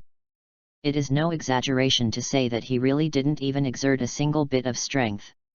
Looking at the dragon claw on his right arm, Roy was confused. His idea just now was to use heavy attack and blast out dragon flames to destroy Allegory's magic wind wall, but he never thought about the current situation. Just the power of the Wushuan dragon's dragon claws was enough to destroy the magic wind wall? Little brother, how come it breaks when you touch it? Originally, Allegory should have been showing off at home, but accidentally, Roy showed off a huge amount of money. With a wave of his right hand, the dragon claws suddenly turned into phantom fragments and disappeared. Then Roy clenched his right hand into a fist, put it to his mouth, and pretended to cough. Ahem. After attracting everyone's attention, Roy looked at Allegory in the sky, who was still in a state of shock and confusion, and smiled disdainfully. Is this what you call absolutely unbreakable? It's so vulnerable. Although Roy's face under the mask could not be seen, everyone could hear from his tone that he disdained Allegory. Allegory stared at Roy's clear red eyes below, confused. What did this guy mean? Then, as if realizing something, Allegory's face suddenly changed, and he was suddenly covered with emerald green magic wind, and turned to flee into the distance. Unfortunately, he couldn't escape. Slightly bending his knees, Roy kicked down with both legs. The next second, under the powerful force of Roy's kick, a large pit with a radius of several meters suddenly appeared on the ground. Spiderweb-like cracks covered the bottom of the pit, and smoke and dust rose everywhere. Roy's body was already in the smoke and dust, like a cannonball, flying into the sky, chasing in the direction of Ellegary's escape. After Ellegary and Roy disappeared from the station one after another, Urza ordered Natsu and Gray to stay in the station to capture all the remaining members of the Iron Forest, and she took Lucy and chased after them. Looking at the back of the magic four-wheeler leaving in a hurry, Natsu and Gray's eyes were full of resentment. We also want to see Roy show off his power. P.S. I will update more for your reward. Thank you WRYYYY for the reward of 588. Thank you. Chapter 27. Flying rapidly at an altitude of hundreds of meters, Ellegary's face was filled with tension and fear that could not be concealed. At this time, thinking back to the strange-looking guy just now, Ellegary felt that he exuded an inexplicable weirdness all over his body. The costume that had never appeared on this continent exuded a heavy sense of oppression like a ferocious beast. Although he did not feel the fluctuation of magic power at all, he did not know what means were used to destroy his magic wind wall. Ellegary has traveled all over the country and crisscrossed the dark magic world for so many years. What strange guys and magic have he not seen? He is also a well-informed person. When has he ever seen someone like Roy? It completely broke his cognition. Roy gave Ellegary the feeling of a black hole, which was completely unknown. This unknown is far more terrifying than what can be seen. So Ellegary only put on a storm coat and escaped immediately after the initial shock. If he continued to stay, he would not only have to face the guy who made him feel weird, but also the fairy queen Urza at the same time. It was fine in a one-on-one fight, but if it was 1 against 2, Ellegary knew he was definitely no match. So, he ran away quickly. Ellegary still had a dream. He still wanted to take revenge on those hypocritical presidents. He couldn't fail here. With his left hand tightly holding the wooden flute, Ellegary's eyes were fierce, and he said to himself, "Just wait. After I deal with those guild leaders, I will come back to find you and make you pay the price." Ellegary believed that with his speed wearing the storm coat, that person would never be able to catch up, so he dared to make such a speech of spiritual victory here. As for whether he would seek revenge on Roy afterwards, that depends on whether the lullaby in his hand is powerful enough. Anyway, Roy is not here now, so he still has to say the harsh words. But what Ellegary did not expect was that as soon as he finished speaking, a clear male voice came to his ears. "No need to wait, do it now. I want to see how you make me pay the price." It was that man just now. He was caught by the real owner in the act of making threats in secret. Suddenly, Ellegary was so scared that his soul flew away and he stopped in the air. After the initial jump, Roy was able to fly in the air, all thanks to the wind magic he learned from the fairy tale library. Because Roy had no shortage of attack and defense methods, he learned wind magic mainly to master the skill of flying. After all, if you can't fly, you will be at a disadvantage in some situations. At this moment, the wind magic Roy mastered just played a huge role. With a few strands of breeze wrapped around the surface of his body, Roy stood in the air. With his hands folded in front of his chest, he looked at Ellegary in front of him calmly and said, "Where do you want to escape to?" Even though Roy's face was completely covered by the mask and his huge red pupils did not show any changes, Ellegary seemed to see the mockery of himself from his face. Damn it, this guy, why did he catch up so quickly? Ellegary glared at Roy, who was standing proudly, with an exasperated expression on his face. However, since he was caught up, there was nothing he could do. Just now he didn't want to fight two people alone, but now if it was a one-on-one, Ellegary would not be afraid. Strike first to gain the advantage. Ellegary's eyes were fierce. He hid the wooden flute in his left hand behind his back, and launched the first attack on Roy. Storm Wave. A fierce tornado emerged from Ellegary's hand and rushed towards Roy. With this level of attack, are you trying to tickle me? There was no need for defense. Roy stared at the tornado coming in front of him, his right fist wrapped with the magic of wind, and punched out. The wind tornado, which was more powerful than Elagor's tornado, roared forward, sweeping Elagor's weak wind inside and destroying it completely. After smashing Elagor's wind tornado, Roy pulled his right hand back, and the wind tornado he had hit disappeared without a trace in an instant. He did not defeat Elagor, and Roy began to comment on Elagor's moves. The moves are too big, not powerful enough, and flashy. Roy shook his head in disdain, his words full of contempt for Elagor. Is this the wizard of the Dark Guild? So weak. Let's play with him for a while. Let him feel the despair of not being able to win no matter what. With the evil idea of playing cat and mouse, Roy clasped his fists in front of his chest and stopped attacking. Although Roy did not attack again, Elagor's body was already covered with a layer of cold sweat, and he was shocked. First it was the magic wind wall, and now it was the storm wave. Elagor's eyes widened as two magics were defeated so easily. He couldn't believe his eyes. Even the famous and powerful fairy queen Urza could never do all this so easily, right? Could it be that this unknown man was much stronger than Urza? Impossible. How could an unknown person be stronger than Urza? Elagor couldn't accept this fact. Chapter 28. This person is really strange. With a look of doubt in his eyes, Elagor was unsure and didn't dare to act rashly. What are you afraid of? Roy's voice was full of teasing, and he looked at Elagor leisurely. Don't you have the courage to attack me? Roy spread his hands, shrugged, and chuckled. I'm not saying anything bad about you, but you're so bold, and you still want to plot against those guild leaders? Are you going to get killed? Damn it, you bastard, how dare you look down on me like this? After being looked down upon, Elagor, who had been planning to wait and see, suddenly became furious and swung the huge sickle in his hand. Storm-shattering.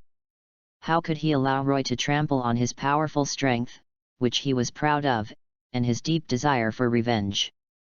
With anger, Elagor slashed out hundreds of fierce wind blades, which were wrapped in amazing power and whistled towards Roy. However, it was no threat to Roy. Too weak, too weak, too weak. Roy kicked the wind blades that Elagor slashed at him one by one while jumping randomly in the air. Then Roy found that even his defense couldn't be broken by this level of attack.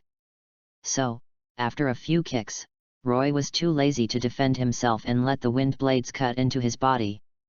The sound of metal colliding kept ringing, and Elagor's powerful wind blades kept slashing onto Roy's leather suit.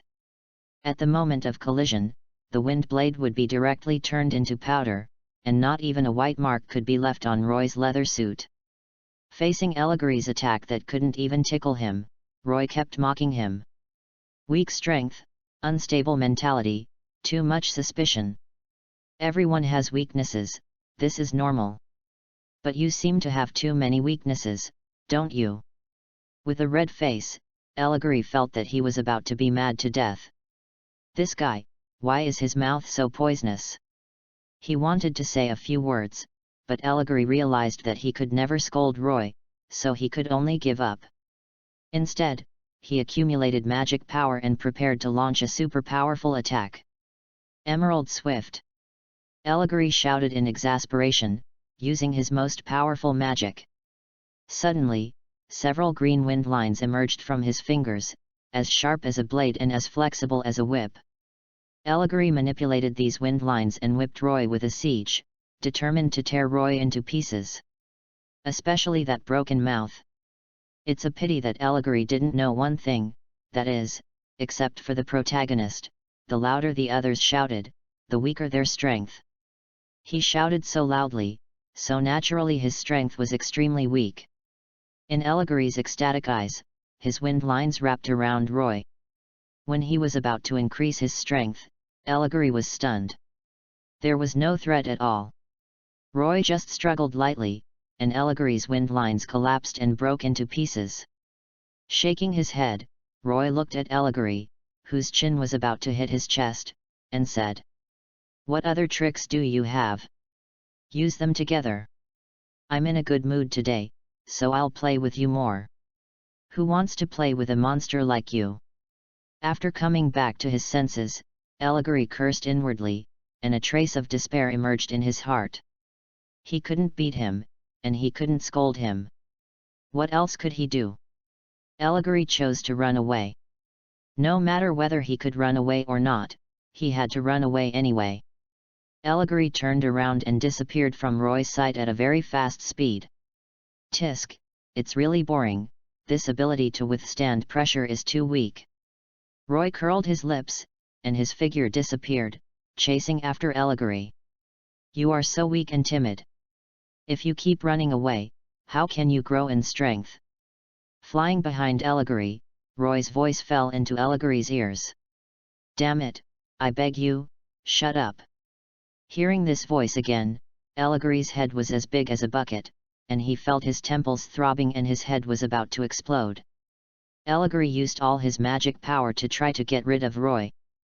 But no matter how he accelerated, Roy followed closely behind him, like a maggot on the tarsal bone, and he couldn't get rid of him. Roy followed closely behind Eligary, and did not make a move to deal with him. He just watched him run away in panic, like a cat playing with a mouse. However, after chasing for a while, Eligary still couldn't muster the courage to resist, and Roy felt very disappointed. It's time to end this game of cat and mouse. Roy flew in front of Eligary in a flash, stopped him, and asked, "Do you know how weak you are?" As he spoke, without giving Eligary a chance to answer, in his eyes filled with fear, he reflected the figure of Roy raising his right fist. You are so weak that I only need one punch and you will say goodbye to this beautiful world. The air exploded and Roy's punch landed. The next moment, Eligary's body became like a meteor under this blow, dragging a long comet tail, falling to the ground at a high speed, smashing a sinkhole tens of meters deep. Boom! As if the sky was shaking, a huge explosion sounded in this space. The ground also cracked instantly, and strong shock waves continued to dissipate in all directions. Roy fell gently to the ground and frowned at Eligary, who was lying at the bottom of the huge pit like a bloody mosaic. This way of dying is too disgusting. Next time, I'll use the final arrival to kick the enemy to pieces. At least, it won't scare the children. I'm really a kind person. P.S. Finally, it comes. Oh, I haven't kicked it yet. It's just a feint. Chapter 29. Useless guy. I have to do it myself. Standing on the edge of the pit, Roy was about to check how much justice he had gained when he suddenly heard an unpleasant sound like the friction of a hacksaw. Then, a huge, evil, and creepy magic power rose from the bottom of the pit. Oh! Another one who is here to give himself up. Feeling this powerful evil magic, Roy was overjoyed. How much justice does this level of evil have? Then, I will finally come and send you home. With his right hand, he pulled out a card with a dragon head printed on it from the card box on his waist, and inserted it into the dragon summoning mecha type I. Final vent. After the strange electronic sound, Roy put his legs together, bent his knees slightly, and jumped lightly. With the powerful jumping force, Roy's body instantly appeared at an altitude of more than 300 meters. At this time, Wushuanglong had been waiting for a long time. With a domineering roar, Wushuanglong began to rotate around Roy. During the rotation, extremely strong winds began to gather around Roy's body, accumulating tremendous power for him to kick the last blow later. Finally, Wushuanglong opened his mouth and let out a huge roar. Like a furnace explosion, a huge flame exploded from Wushuanglong's mouth. The scorching flames poured down violently and fell on Roy's back. At this moment, Roy's right foot was wrapped with a flame like the flames of hell. The flame, propelled by the Wushuan dragon, turned into a fiery red meteor, dragging a long comet tail, and kicked down at the head of Lullaby's demon. So, when Lullaby's demon appeared and was about to roar, and then was about to kill everyone, it was greeted by a super night kick with a set kick power of up to 6000 AP, 300T, and the actual kick power has exceeded 60000 AP, 3000T. 20 AP equals 1T. This extremely fierce kick instantly penetrated the body of the demon without any hindrance. The demon was pierced through the chest by this powerful kick, and fell backwards wailing.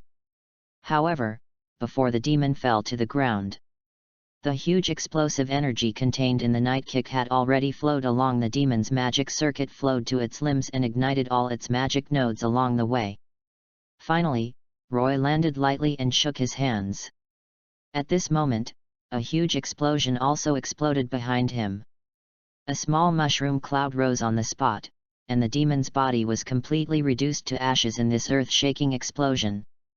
It was confused until its death. Who killed me? After the demon died, the Wushuan dragon did not disappear immediately, but fell to Roy's side and circled around him intimately. Patting the Wushuan dragon's big head in appreciation, Roy signaled that it could leave. Driven away by Roy, the domineering Wushuan dragon acted like a pet who wanted to get close to his master but was rejected and felt wronged. He whimpered unwillingly. Although he wanted to get close to Roy, since his master signaled him to leave, Wushuan dragon still disappeared into the void obediently with a wronged look.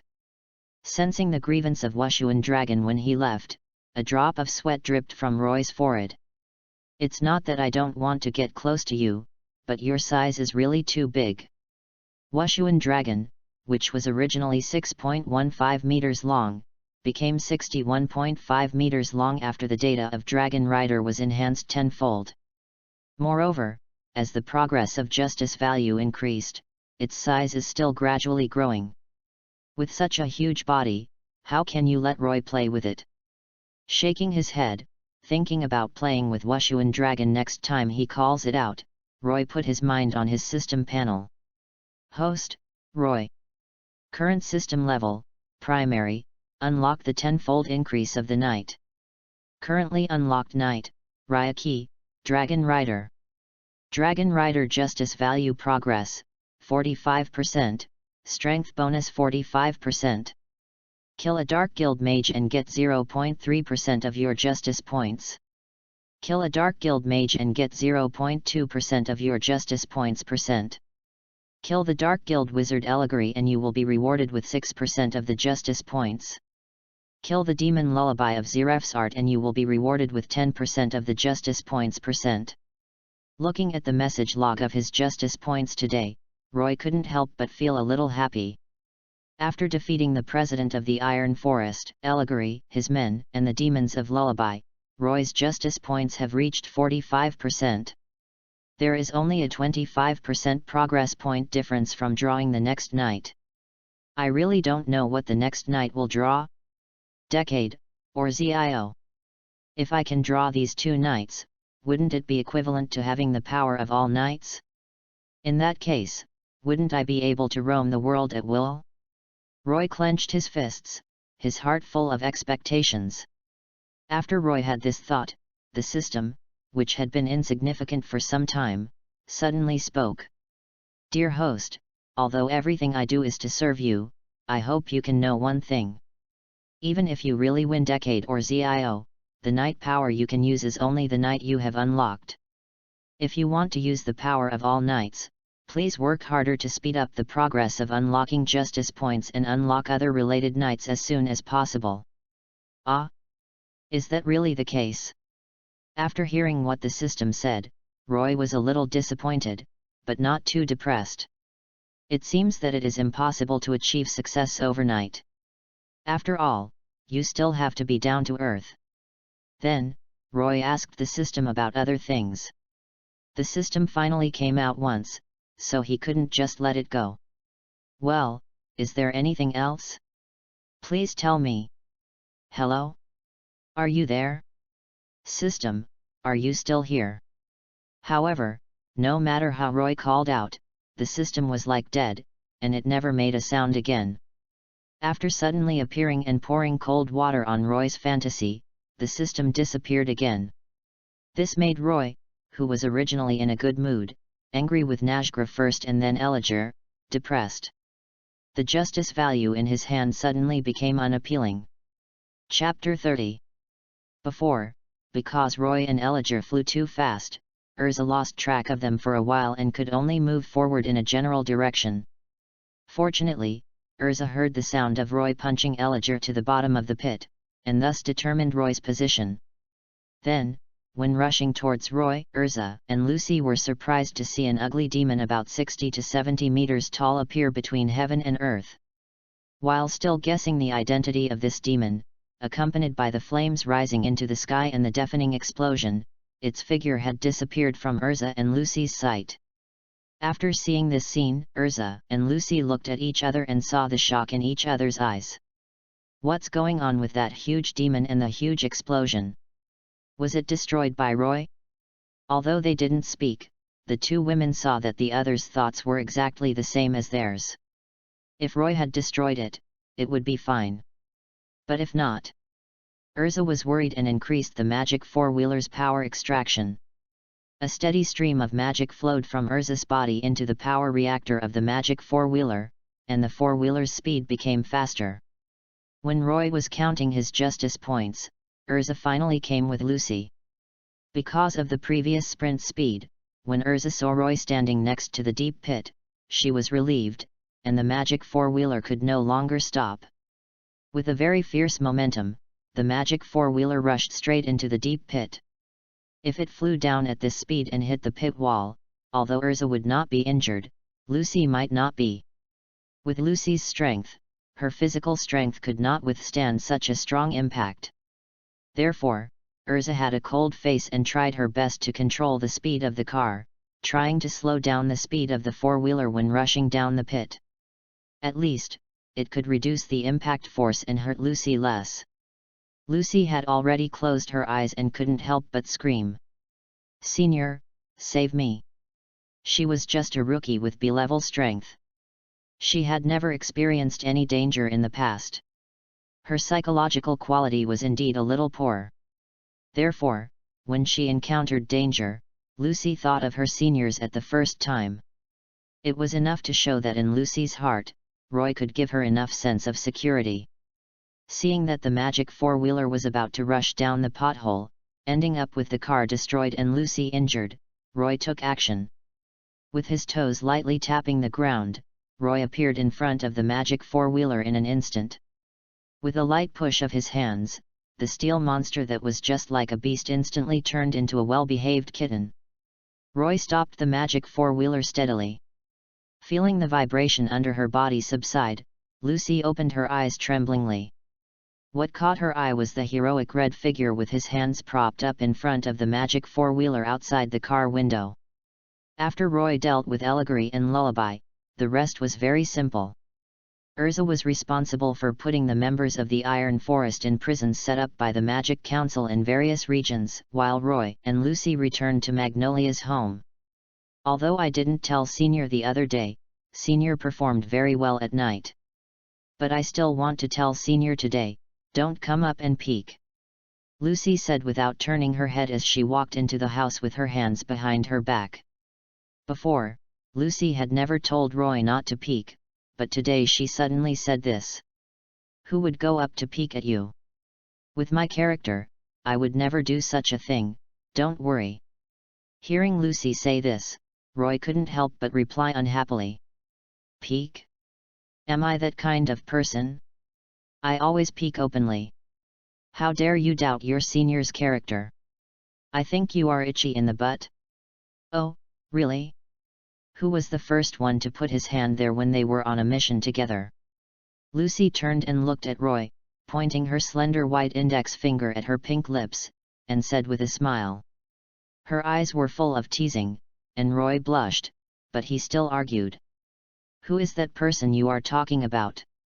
Do I know him? Why don't I understand what you are talking about?" "Well..."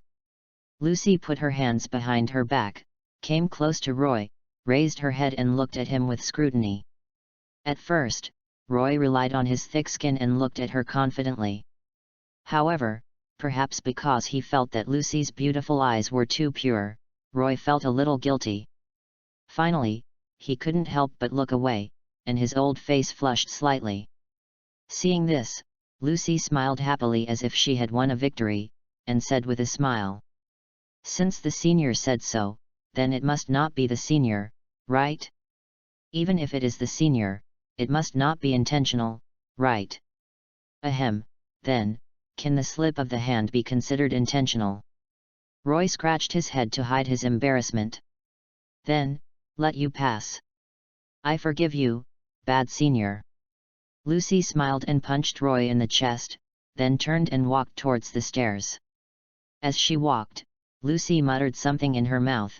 Her voice was as soft as a mosquito. "However, if you are a senior, it is actually possible."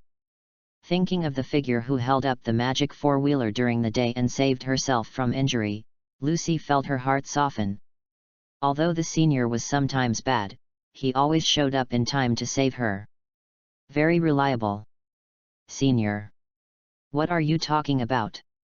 Lucy's voice was too soft, and Roy couldn't hear what she said at all. He frowned and asked. "Nothing, senior is an idiot."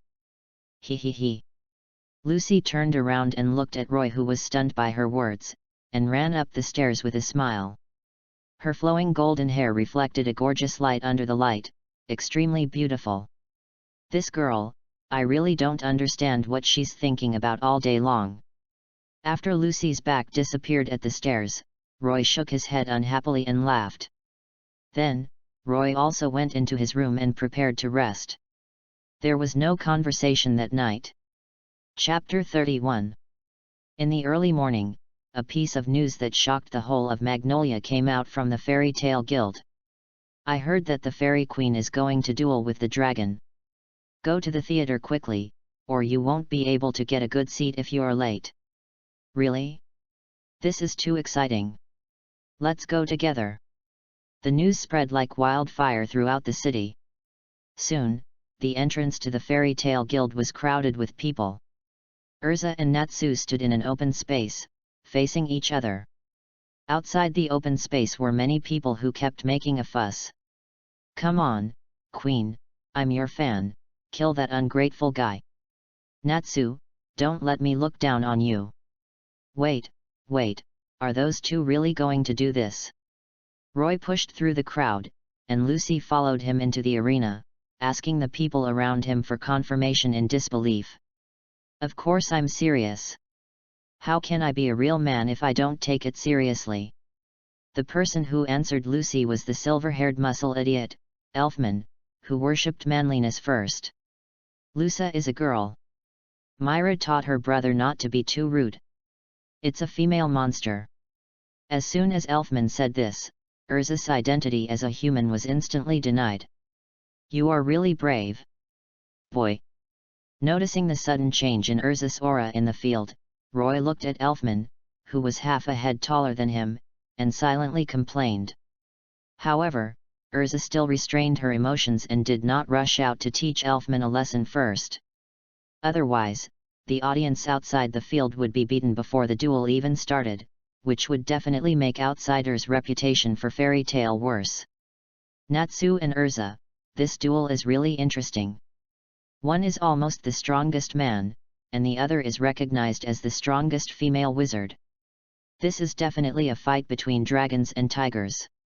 Because the duel has not started yet, the guild members who are waiting to watch the show are talking about it. Hearing someone say that Natsu can be called the strongest, Elfman is dissatisfied and points at himself and says loudly, "I do agree that Natsu is a man, but if you say he is the strongest, I can't remain silent. There are many strong people in fairy tale. For example, me." No one paid attention to this idiot, but continued to discuss. The strongest female wizard is Urza, but as for the strongest man, let's not talk about the strongest guildarts. But there are also Laxus and Mistgun. How can it not be Natsu's turn? That's true, after all, they are the two strongest candidates. But now Roy has joined the guild. I heard from Urza that he is also very strong. Yesterday he even destroyed a dark guild with S-class wizards on his own. I wonder how he compares to those two people. I don't know about this, maybe it's similar. As the discussion went on, the discussion of these spectators went off topic. From who would win between Natsu and Urza, it became who was the strongest man in the guild. The reason for this was that there were many powerful male wizards in the fairy tale guild and the competition for the strongest position was indeed fierce. More importantly, no member of the guild was optimistic that Natsu could beat Urza. Only those ordinary residents who didn't know the truth would have confidence in Natsu. The following duel was indeed as expected by the members. Although it was not a one-sided duel and the process was very ups and downs, Natsu still lost to Urza and was beaten into a pig's head. After the duel, it became a topic of conversation among people in Magnolia today. For ordinary spectators, watching a duel between powerful wizards was like enjoying a visual feast, which made them feel that the trip was worthwhile. For the spectators in the guild, watching Natsu lose was the happiest thing for them. Especially Gray, he was the one who laughed the loudest. For Lucy, the impact of this duel on her was that she aroused her curiosity about the strongest candidate. The strongest man in fairy tale? I wonder who is stronger between the senior and them? It must be the senior. He is so powerful. Secretly glancing at Roy, who stood tall and had a confident look on his face, Lucy nodded and confirmed her thoughts. The senior is the most powerful. Lucy didn't say it, but she was full of confidence in Roy in her heart. Roy certainly didn't know that there was a cute girl next to him who believed in him so much, but he felt in his heart that he would never lose to Laxus or anyone in Mist Gang. Moreover, with the system, he can become stronger quickly, so strong that no one can match him. Roy still has this confidence. P.S. I have organized a vote in the comment section about who will be the third knight of the protagonist. You can comment on the knight you want to see, and I will choose the one with the largest number of votes as the third knight of the protagonist. Chapter 32. After Urza and Natsu's duel, everyone in the guild went back to their normal daily lives. Those who needed to go to work went to work, and those who didn't want to go just chatted in the guild. Roy and Lucy didn't go on any missions either, but rested in the guild. Suddenly, a powerful hypnotic power swept through the entire guild, and sleepiness immediately spread throughout everyone's hearts. President, what's wrong with you? I'm so sleepy. Is that guy back? What happened? I suddenly felt like I was sleeping. An inexplicable tiredness came over them, and they felt as if a mysterious force was urging them to fall asleep. Soon, the members fell down one after another and fell asleep. Even someone as strong as Urza could only hold on to the table to hold on for a little longer than the others, but she eventually lost consciousness. At this time, in the entire guild, only the dazed Makarov, the conscious Roy, and a guy sitting on the second floor had not lost consciousness. Supporting Lucy's unconscious body, Roy stared in amazement as he watched the members fall down one after another, complaining in his heart. Mentioning hypnosis? It always reminds me of something bad. Train, neighbors JK. Ahem, I've gone off topic. Roy is obviously just a beginner in the path of magic. Why is he fine even when Urza fell? This is because since the beginning of the time travel, in order to prevent mental control and prevent Roy from completing his transformation, his physique has long been transformed into a nature that is immune to all mental magic. So, when everyone in the fairy tale hall fell down, even Makarov was drowsy, Roy was full of energy. After everyone fell down, the guild that was just bustling suddenly became quiet. At the same time, Mr. Gang, wearing a black windbreaker, a mask covering his face, and bandages all over his body, entered the guild. Looking at Mr. Gang who strode into the guild, Roy's eyes were bright as he recalled the information about this guy. Mr. Gang had never expected that there would suddenly be a person like Roy in the guild who was completely immune to his sleep magic, so when he saw Roy, his steps paused slightly and showed a surprised expression. Afterwards, Mistgon looked at Roy and felt a little uncomfortable under his gaze. Mistgon suspected that his mask was not worn properly, because Roy recognized that he looked exactly like Jalal in this world.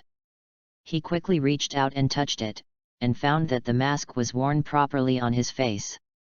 Mistgone breathed a sigh of relief. A face I haven't seen before, a newcomer? Nodding to Roy without saying a word, Mistgone went straight to the task notice board. He tore off a task commission letter at random, and Mistgone took it in front of Makarov. After stamping it, he hurried to the door of the hall. Time is running out and there is no time to delay. Looking at Mistgone who comes and goes like the wind, although Roy knows that he has an important mission, he still can't help but want to tease him. Are you ugly? You covered your face and hypnotized everyone in the guild. Don't you want everyone to see your face? It's okay, no one will care about this.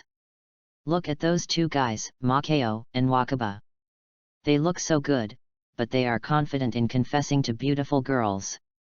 You have to learn a lot from them.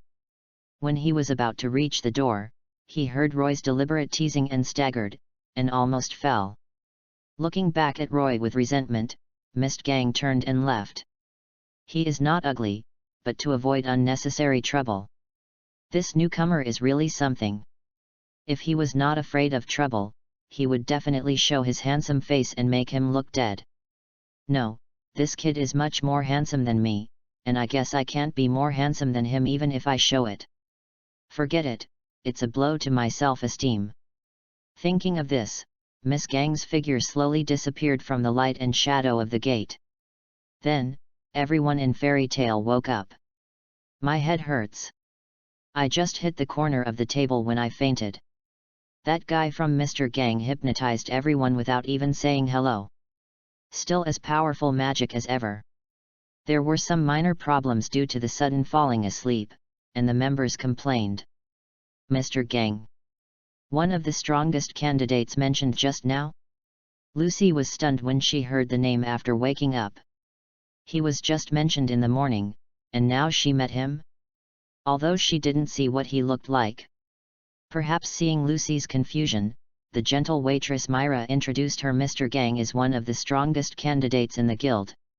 He is a very powerful person.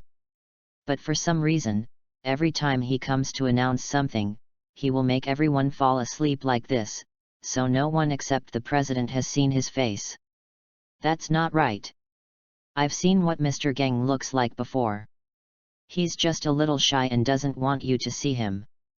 Suddenly, an extremely arrogant voice came from the second floor and fell into the ears of everyone. Laxus, you are also in the guild. The members turned their eyes to the second floor of the hall, looking a little surprised. What day is today? Why are the strongest candidates appearing in the guild one after another?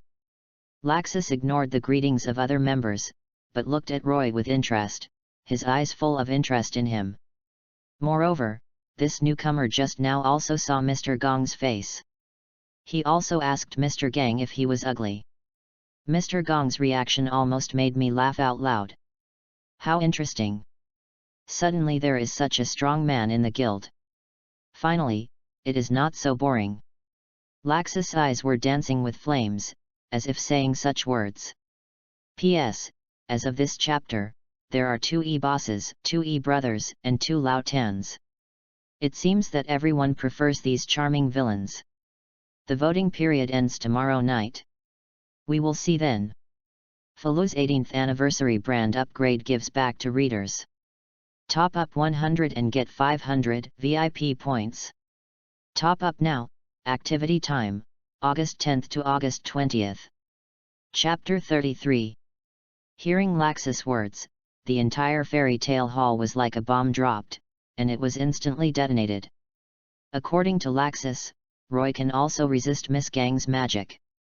Doesn't this mean that his strength is definitely stronger than Urza, or at least on the same level as Laxus and Mistgone? Unexpectedly, there is one more strongest candidate. The message revealed in Laxus' words was too shocking. The members talked about it and cast their shocked eyes on Roy.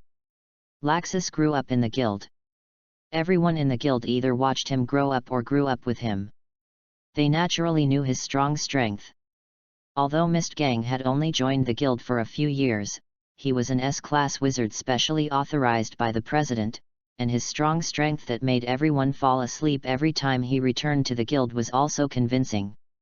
The members felt that there was nothing wrong with these two people being the strongest candidates. But what was unexpected was that a newcomer who had only joined the guild for a few days actually had the same level of strength as these two people. This was really too shocking. Facing the shocked eyes of the members, Roy smiled lightly and did not comment. The strongest candidate?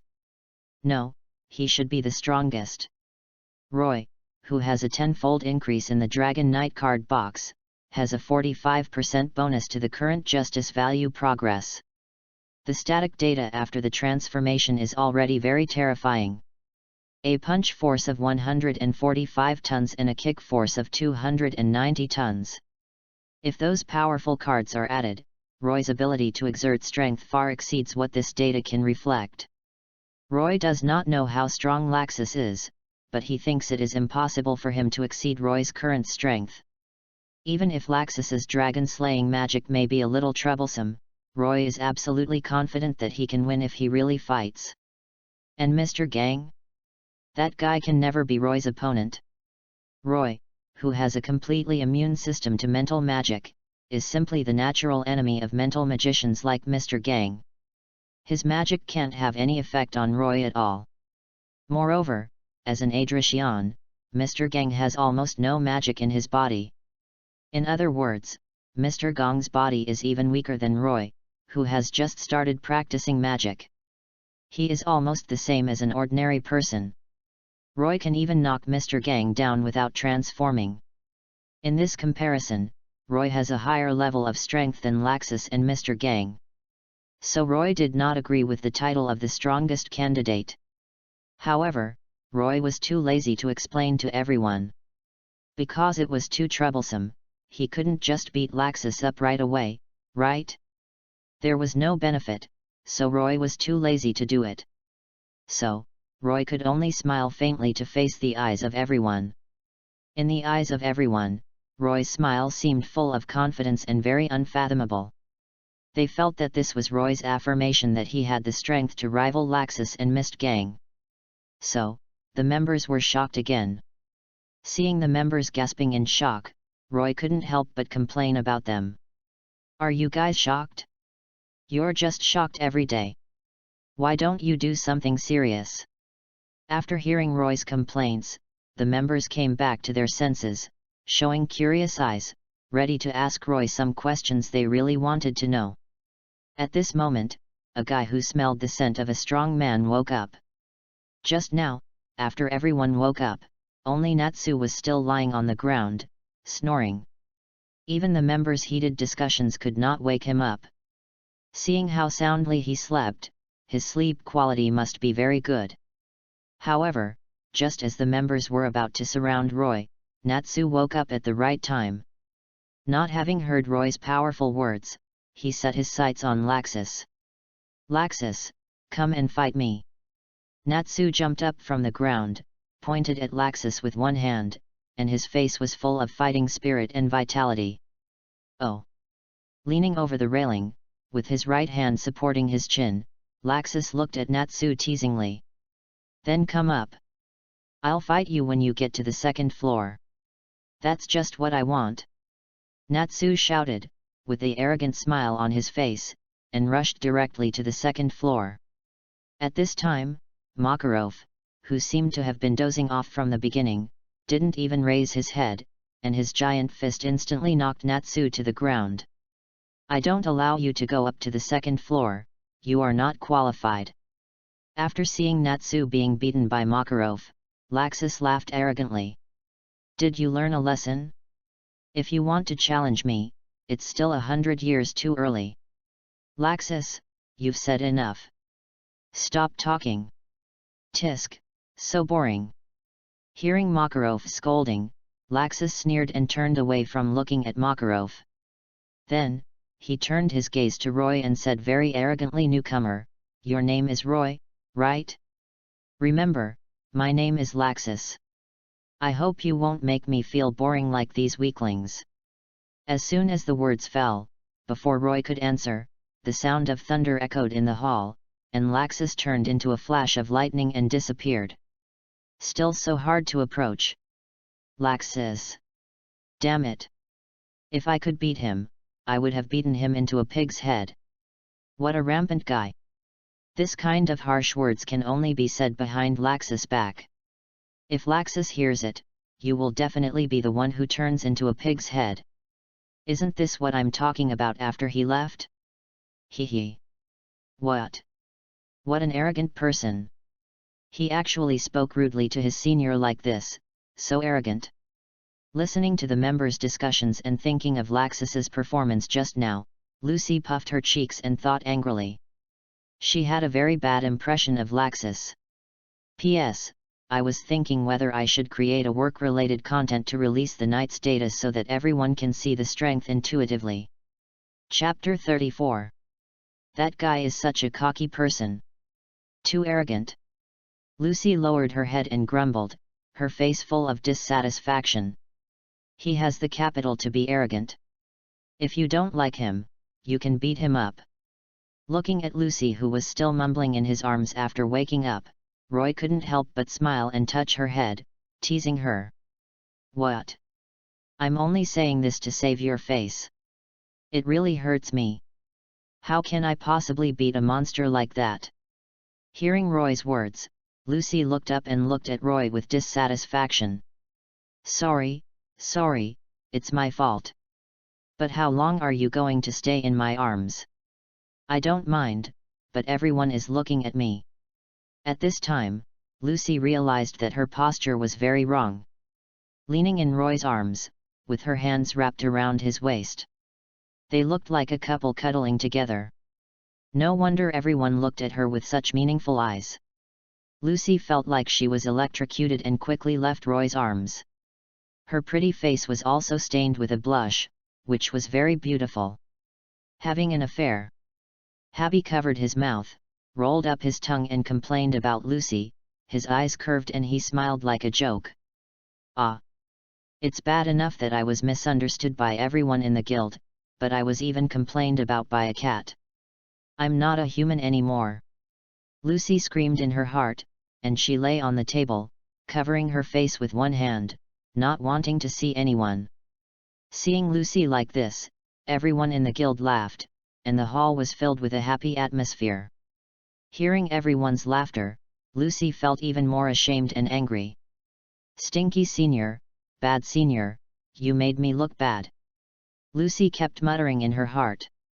Her other hand hidden under the table became dishonest. She reached out to Roy's waist and pinched a piece of soft flesh. She twisted it hard.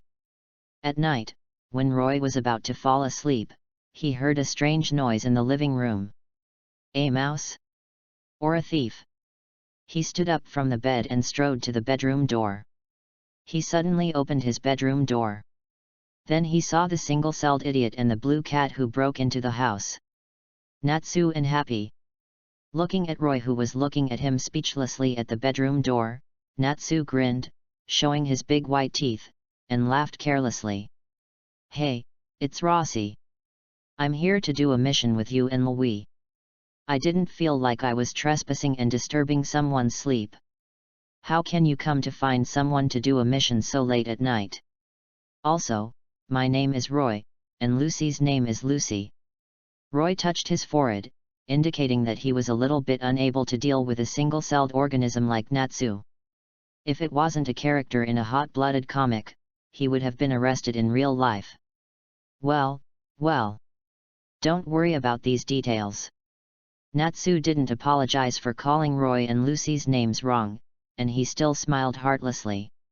Seeing Natsu like this, Roy felt that he had no temper with him, so he could only say helplessly. Then tell me. What mission do you want us to accompany you on?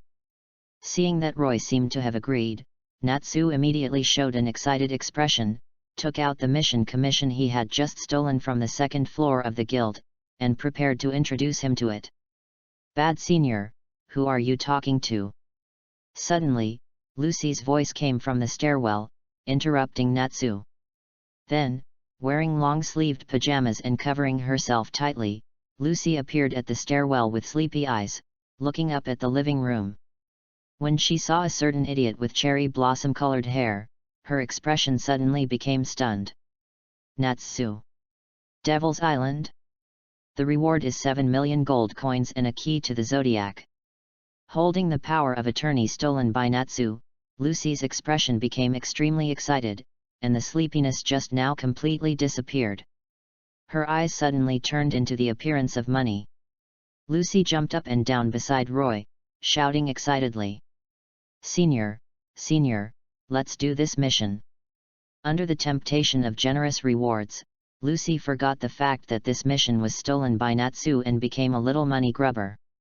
As for whether she had considered the danger of this mission? With the senior here, how could it be dangerous? Reaching out and holding Lucy's head, Roy controlled her in his hands and told her not to be so excited. There was a flash of thought in his deep eyes, and Roy sorted out the information of this mission in his mind. Devil Island? Just by the name, you can tell that there must be a huge amount of justice value. Although Roy also knew that this idea was just a prejudice caused by the influence of his memories before crossing. Because the demons in this world are, in general, just a race similar to humans. They are not the bad guys who did all kinds of evil and tempted humans to fall in the previous life. However, just for these 7 million gold coins, this mission is also necessary. Money is a thing. No one wants too much, right? Moreover, Roy vaguely remembered that there seemed to be a demon on that island. No matter how you think about it, you won't lose money by doing this mission. So, Roy waved his hand and set off. Oh.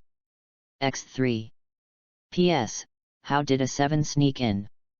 Are they asking me to play Ultraman fighting monsters in the fairy tale world? Chapter 35. After confirming that they were going to do the mission, Roy, Lucy, Natsu, and Happy left Magnolia overnight and headed for Harujian. The next morning, Myra, who was in charge of guild affairs, was cleaning the second floor when she found that an S-level mission commission had disappeared, and she was immediately horrified. Later, the guild members heard from Laxus that a cat had stolen the commission. Fairy Tale exploded instantly. Everyone knew that Natsu had overestimated his ability to complete the S-level mission. Makarov spit out the strong tea in his mouth, puffed his beard and glared, and was furious. While scolding Natsu, he was also worried about him in his heart.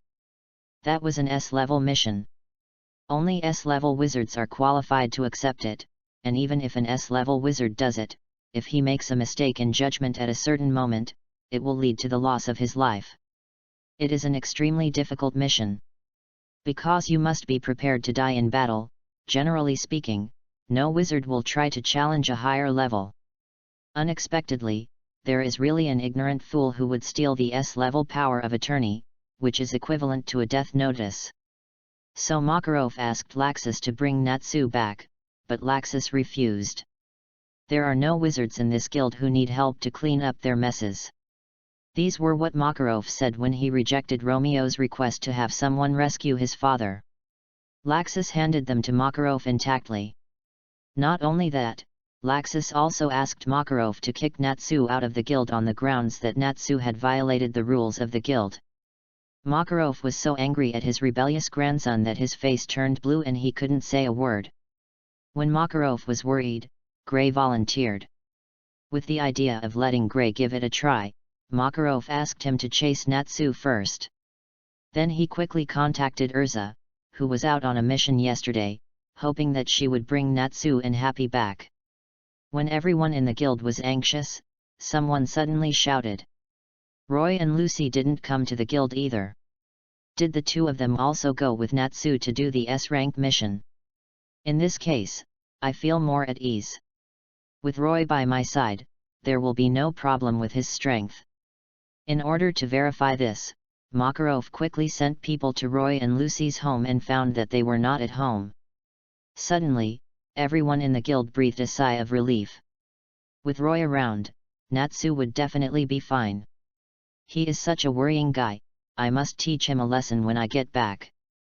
Everyone had this thought in their hearts. At this moment, Natsu didn't know that there were more than 100 people in the guild waiting for him to return, shouting that they wanted to beat him up. He was in extreme seasickness and was about to vomit bile. Not yet. After another dry heave, Naz lay on the edge of the small wooden boat, raised his hand weakly, and asked the boatman standing at the stern. The boatman did not answer, but looked at Roy and others with a strange expression. Frowning, looking at the silent boatman, Roy showed a thoughtful expression. Just after boarding the boat, Roy always felt that this boatman was very strange. The cloak covered his body, and his body exuded a dark but not evil power. He was taciturn, completely different from most talkative boatmen. He was a very strange person. However, because he did not perceive the evil, and Roy could not remember this little plot, so Roy did not know whether this boatman was a good person or a bad person. Therefore, Roy did not act rashly against the boatman, for fear of making a mistake. But the strange expression of the boatman at this moment made Roy alert. Is he trying to do something? The Dragon Knight card box has appeared in his hand, and it can be pushed into the V-belt buckle slot at the waist at any time to prevent it. Suddenly, the wind blew. Strong wind. The sea was instantly engulfed in raging waves, the sky was howling, the small wooden boat was swaying, and the sky became dark. Roy realized that something was wrong and put the card box to his waist, and shouted, "Henshin!" The shadow fragments exploded and overlapped on Roy. After completing the transformation, Roy looked up at the stern and found that there was only one oar left. The weird boatman disappeared. There was something wrong with him. However, Roy was too lazy to pay attention to him at this moment. His left hand gently embraced Lucy, who was screaming and fell into his arms because of the shaking.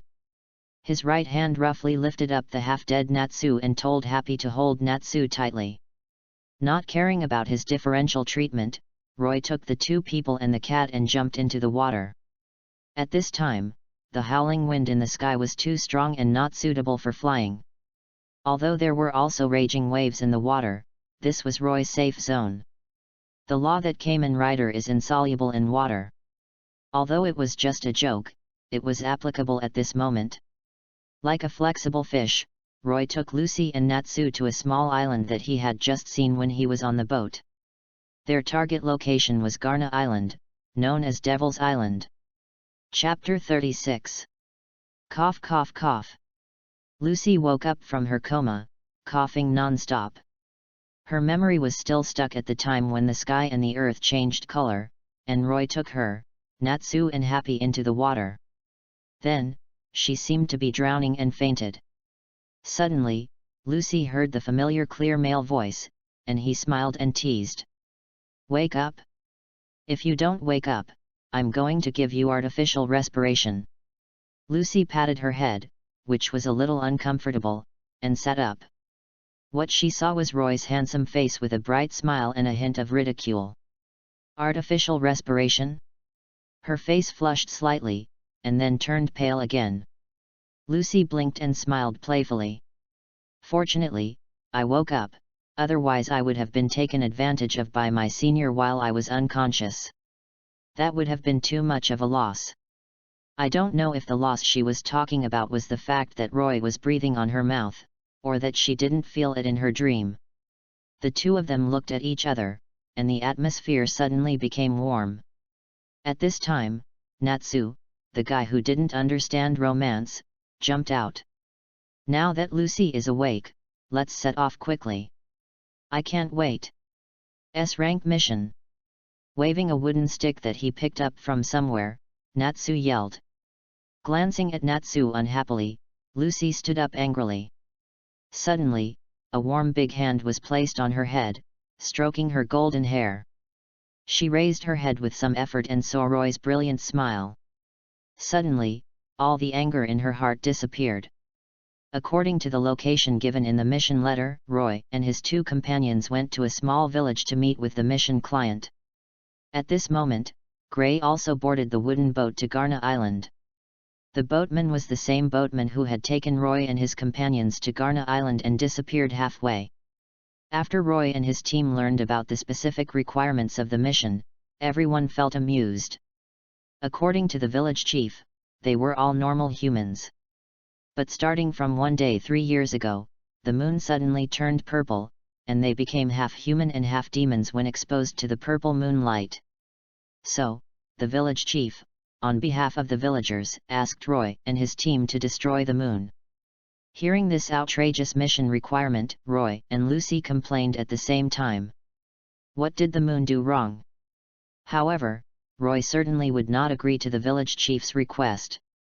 How could the moon, which is needed by all creatures in the world, be destroyed because of your nonsensical request? After coming to this island, Roy roughly remembered this plot. The villagers became like that, not because of the purple moonlight that turned them from humans into demons.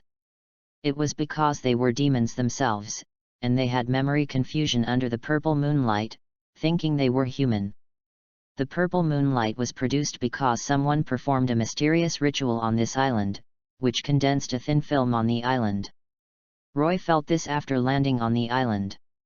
Therefore, as long as he could find the place where the ritual was being performed, knock down the people there, and interrupt the ritual, and then destroy the film covering the island, this mission would be successfully completed. Therefore, Roy took Lucy and Natsu away from the village on the pretext of investigating the island first. "Why are you here?" Natsu pointed at Gray, who suddenly ran into him in the forest and shouted exaggeratedly. He nodded to Roy first, and then Gray deliberately used a heavy tone to scare Natsu. "The old man has discovered that you stole the letter of authorization, and he is furious in the guild. If you don't want to be expelled from the guild, you'd better come back with me now." "I won't go back, I must complete this S-rank mission."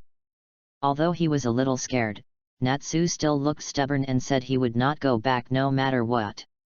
"In this case, there is nothing I can do." Gray sighed and his face became serious.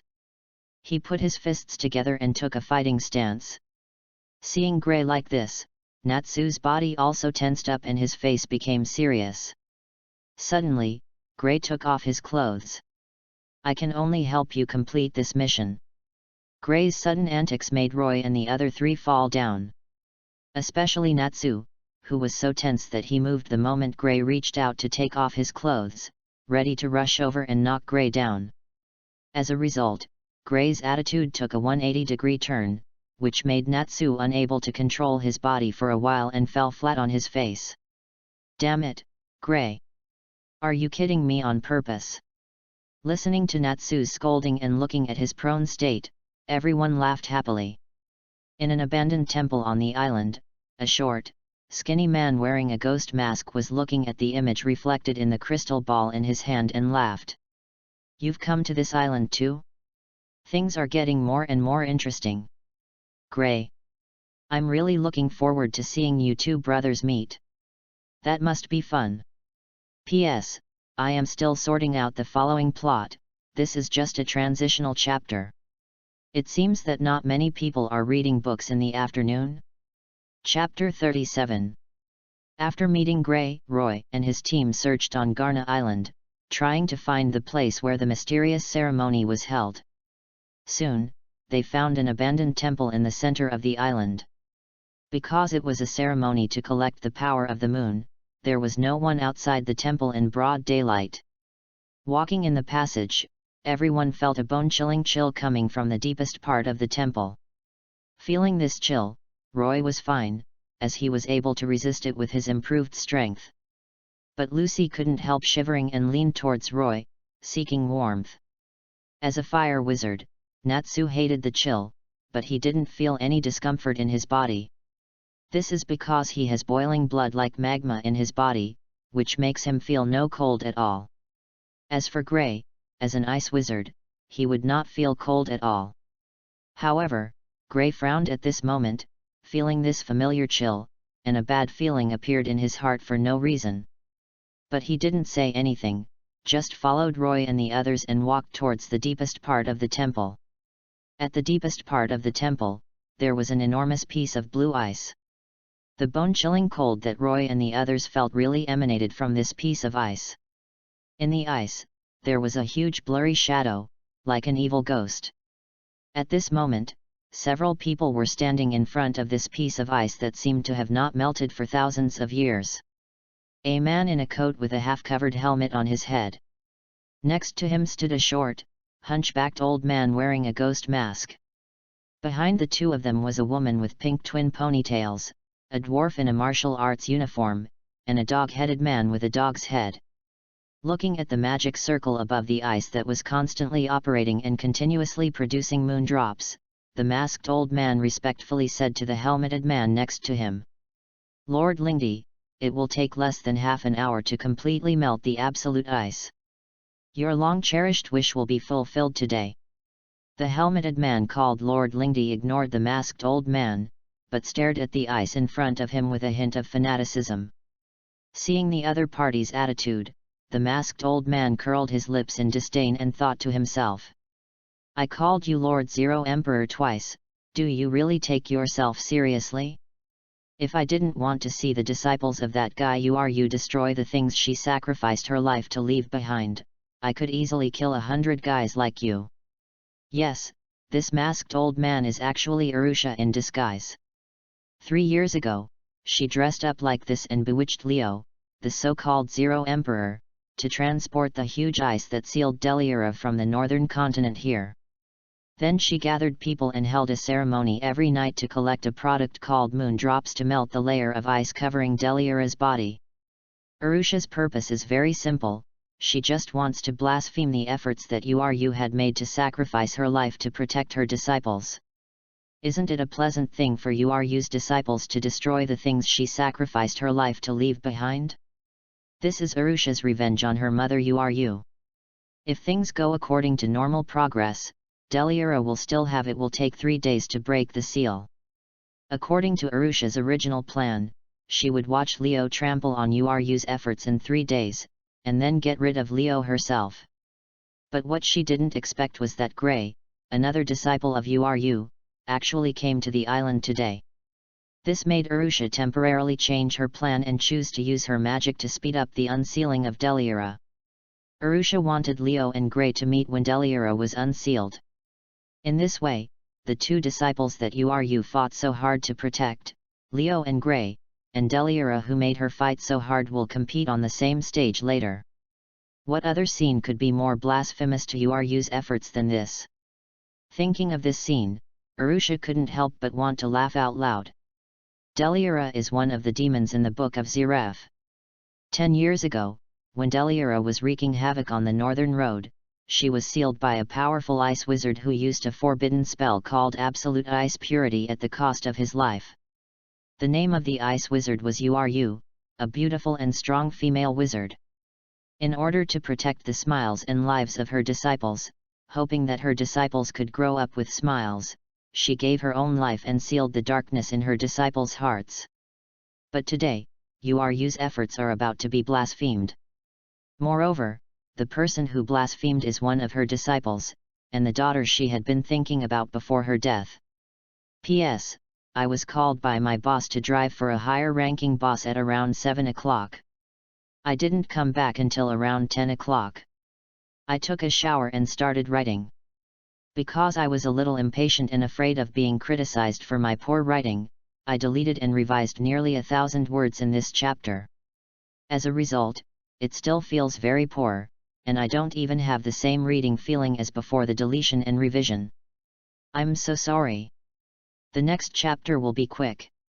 In addition, the voting results are out, and E is always overwhelmingly the first.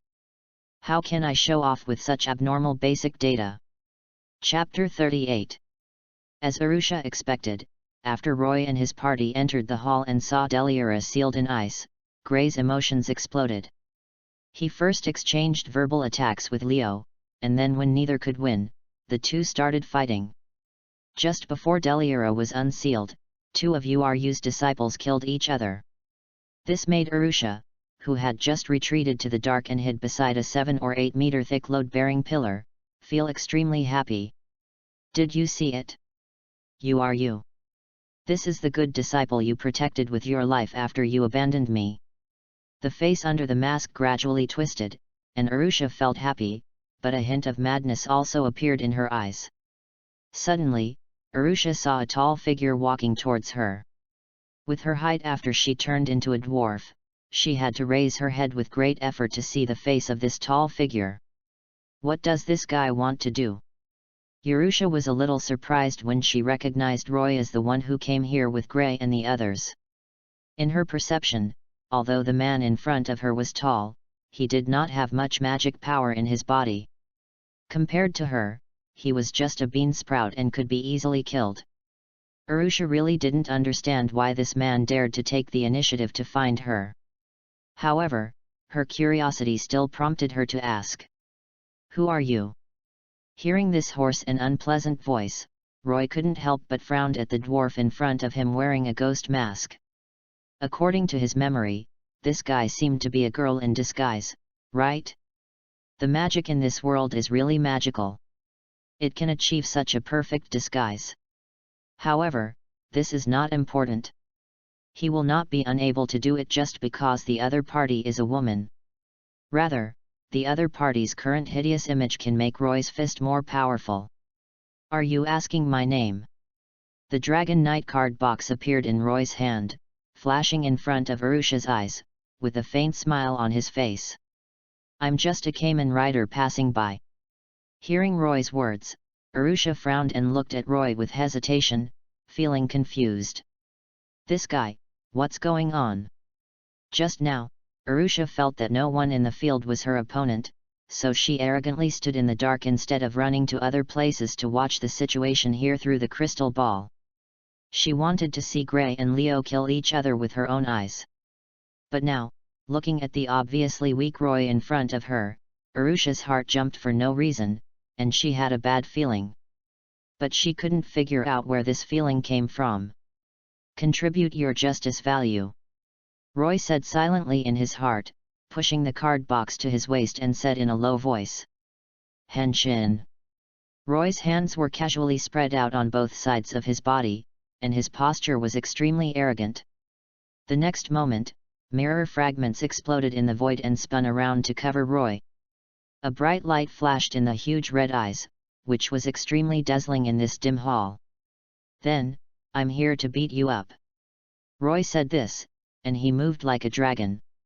There was a roar of air explosion in the void, and Roy's agile figure crossed a distance of more than 10 meters in an instant and rushed to Arusha.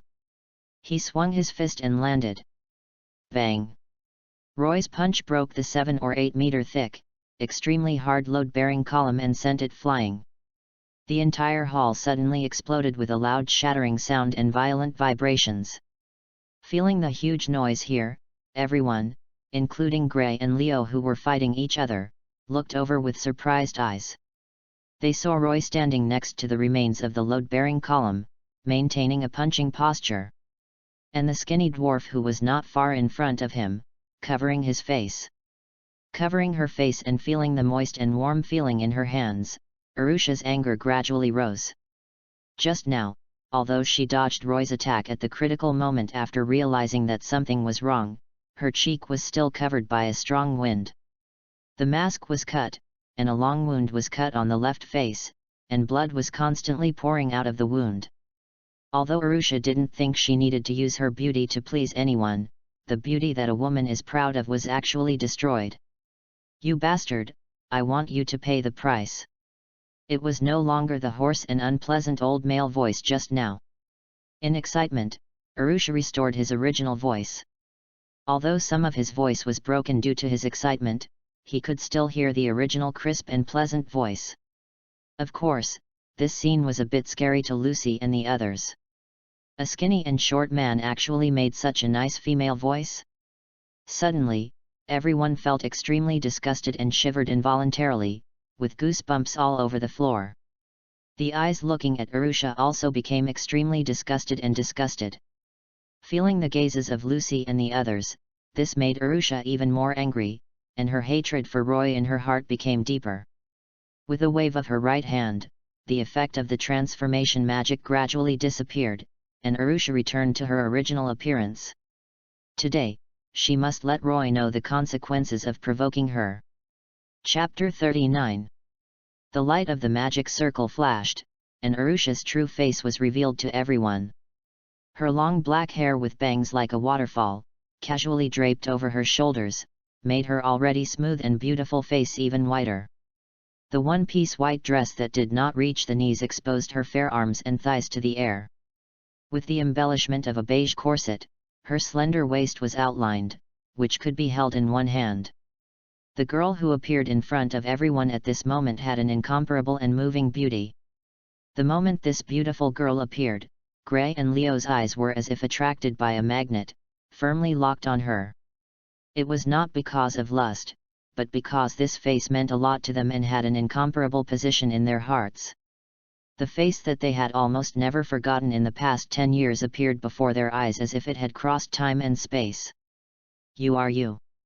Arusha stretched out her hand tremblingly. Gray and Leo were in a trance, and their voices were filled with strong longing. Hearing Gray and Leo's call, Arusha frowned and felt annoyed. What she hated most was being called by this name. However, she didn't have time to deal with them at this time. Wiping the blood off her cheek with the back of her hand, Arusha glared at Roy with vicious eyes. Since she joined the Devil's Heart and became one of the 7 followers of Purgatory, when has she ever suffered such grievances? She has always been the one to tease others, but how could others let her suffer? Like the arrogant Leo in front of him, or the little blue-haired boy who thinks he is in control of everything but actually doesn't know that his life is being controlled by someone else. These people who think they are gifted are actually living under the lies she has woven. Therefore, Roy made Arusha very unhappy. Once a woman is unhappy, the energy and temper that erupt cannot be underestimated. With a wave of her right hand in the void, countless crystal balls gradually emerged from the void behind Arusha, densely packed. Each crystal ball exudes a brilliant light, which instantly makes the dim hall extremely bright as day. Glorious gods! Arusha shouted softly because of her hatred for Roy, and came up with a big move directly. However, the fate of those who threw the trump card at the beginning. Under Arusha's control, these crystal balls from the future that appeared because of her magic all fired a powerful laser at Roy. Suddenly, the dense and continuous sound of lasers breaking through the air rang out in the hall, and countless powerful lasers rushed towards Roy frantically. Looking at these lasers breaking through the air, Roy's transparent red eyes flashed with brilliance, and he stepped forward firmly. Instead of choosing to summon the defense, Roy chose to resist. He wanted to see how far the defense of his leather suit could reach. This would also make it easier for him to adopt different tactics according to different enemies in future battles. He didn't even dodge. How arrogant! Noticing Roy's actions, Arusha felt angry at being looked down upon, but also a little ecstatic. "Well, you'll pay the price for your arrogance." Arusha immediately increased the output of magic power and bombarded more happily. In Lucy's worried eyes and Arusha's ecstatic eyes, countless lasers fell on Roy. Suddenly, hissing sounds and explosions were heard. Roy's leather suit kept emitting white smoke under the attack of countless beams. As some of the scattered beams shattered the smoke and dust on the ground, Roy seemed to be shrouded in smoke. With Arusha's continuous attacks, the explosions were deafening, and the hall was shaking violently, which made people feel worried that he would be buried in the collapsed hall in the next second. Because of the explosion, no one heard the sound of footsteps in the gradually spreading smoke, slowly but firmly approaching Arusha who was attacking. Roy could feel that these lasers could bring him a lot of resistance, and could slightly break his armor and cause pain. However, they could not completely break his defense. Therefore, he did not summon the defense, but headed towards Arusha despite the attack. "The little girl is now we are having a great time. I will show you a fist as big as a sand pot later." After an unknown amount of time, the explosions finally stopped. Arusha looked at the extremely thick smoke in front of her, breathing heavily, feeling extremely happy. The storm-like attack just now allowed her to vent her anger. Next, she would just have to wait for the smoke to dissipate and watch the miserable state of that arrogant and strange guy, which would make her feel even happier. Suddenly, the smoke was gently pushed away. The sound of footsteps was clearly heard by everyone present. Immediately afterwards then, in front of everyone's astonished eyes, the tall Roy passed through the smoke and stood in front of Arusha. Except for some potholes that were still emitting white smoke, there was no injury on his body. Looking up, staring blankly at the tall Roy, Arusha was filled with disbelief. My attack that was enough to kill an S-class wizard and even cause considerable damage to the Holy Ten had no effect on him? What kind of monster is this guy? At this time, because the attack was completely ineffective, Arusha was so shocked that he even forgot to run away. Then please take a nap. Roy raised his right fist and stared at the stunned Arusha with a calm tone. Although Arusha was extremely beautiful, in Roy's eyes, there was no distinction between male and female enemies. Moreover, this was justice value. Of course it could not be missed. So, in the surprised eyes of everyone, Roy's right fist ruthlessly smashed down and landed on Arusha's beautiful face. Chapter 40. Just now, Arusha's continuous and fierce bombardment, like a violent storm, frightened everyone present. The huge magic power, fierce posture, and fierce destructive power, are definitely the strength of an S-class wizard, or even stronger. Stronger than everyone present. However, even such a strong wizard, the fierce attack she released, could not cause any harm to Roy at all. Everyone could clearly see that in addition to a little white smoke coming out of Roy's leather suit, the potholes caused by the beam had been restored in a very short time, and the entire leather suit was instantly bright and beautiful. Even Lucy and others who had seen Roy's transformation were still amazed at the power of Roy's leather suit after seeing this scene. Strong attack power, strong defense power, and unexpectedly even strong recovery power. Is there anything else that he has not shown? Roy's image has become more mysterious in the hearts of Lucy and others. Those who had never seen it before, like Leo, were even more shocked. Anyway, Leo believed that he could never withstand Arusha's series of bombardments. When he thought of this, Leo was scared. He had never thought that the masked man who had been instigating him to unseal Deliora was actually a woman in disguise. And she actually had a face exactly like his master Uru, and at the same time had such terrifying strength. Leo knew that with the strength of this girl, it would be easy for her to deal with him. But she had always pretended to be extremely respectful to him, and would not get angry no matter how much he despised her. Recalling the details of the past, Leo immediately realized that he had fallen into a conspiracy, and a few drops of cold sweat dripped from his forehead. Just when everyone was still shocked by Roy's strength, they were suddenly surprised to see that Roy punched Arusha's pretty face. It was ruthless to destroy the flower. With a huge roar, Roy's fist made an intimate contact with Arusha's face. The moment Arusha was hit by this punch, she only had one feeling in her heart. That was, her balls hurt, very much. Her face.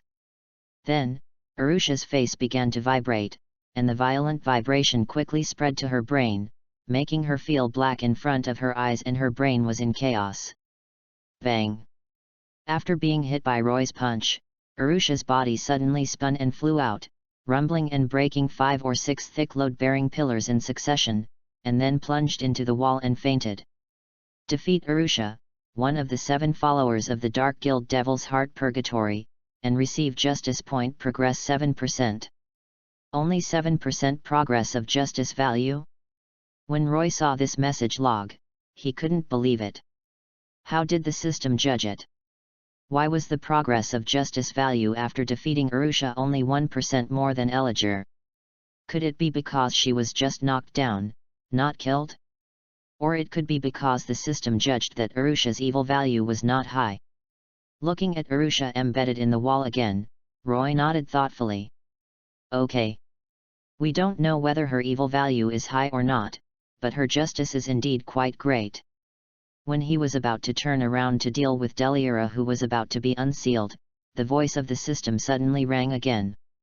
Congratulations to the host for unlocking more than 50% of the justice value of Kamen Rider Ryuki. Hereby unlock the enhanced version of the unique ability of the Ryuki series Knight, Mirror World Master. Mirror World Master. The host can enter and exit the mirror world through any object that can produce mirror reflections within the site, regardless of distance, space, and time limit. After suddenly getting this reward, Roy finally understood why he had never been able to enter the mirror world before. Obviously, this is an ability that all the knights in the Ryaki series have. It turns out that the justice value progress must exceed 50% to unlock this passive skill. Moreover, the skill Roy obtained is an enhanced version compared to the original. As long as there is an object that can be mirrored in Roy's field of vision, he can enter the mirror world through it, and even come out from other places. If the speed is fast enough, isn't this the Ryaki version of Flying Thunder God? Space transfer. In the future, this skill can be used to give the enemy a big surprise.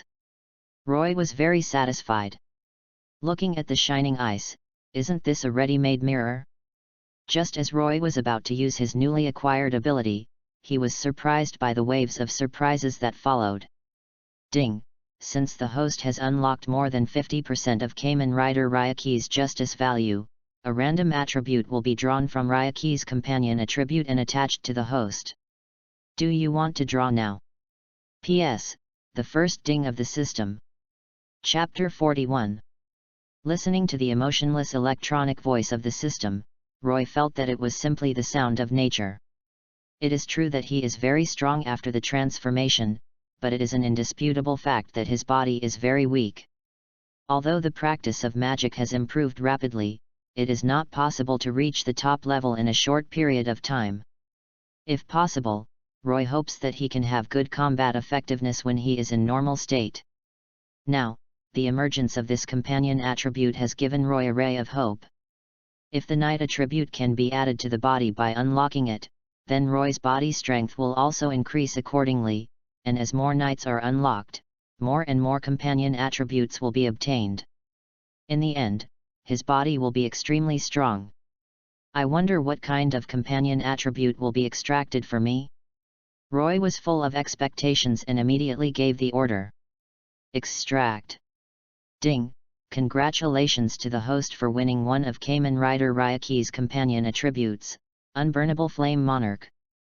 Unburnable Flame Monarch, you are the incarnation of the fire from heaven, controlling the flickering of all flames in the world, and no fire dares to disobey you. All flames or heat energy with a temperature below 6,000 degrees Celsius cannot cause any damage to the host's body, and the host will not be ignited by flames or heat energy from any source. Note: when the host unlocks the progress of Ryaki's justice value to 100%, this attribute will further evolve. Shocked, this time Roy was really shocked. The appearance of the Unburnable Flame Monarch attribute really made Roy overjoyed. 6,000 degrees Celsius. What a terrifying concept! This is equivalent to the temperature of the surface of the sun. Being immune to flame damage below 6,000 degrees Celsius, Roy even dared to say that he could now take a bath in magma, cough cough, bath. The temperature of magma is only 900,1400 degrees Celsius. Moreover, even if this world has extraordinary power like magic, Roy dares to say that he is the natural enemy of all fire wizards. No matter how high the temperature of the wizard's flames in this world is, it can't be higher than the temperature of the sun's surface, right?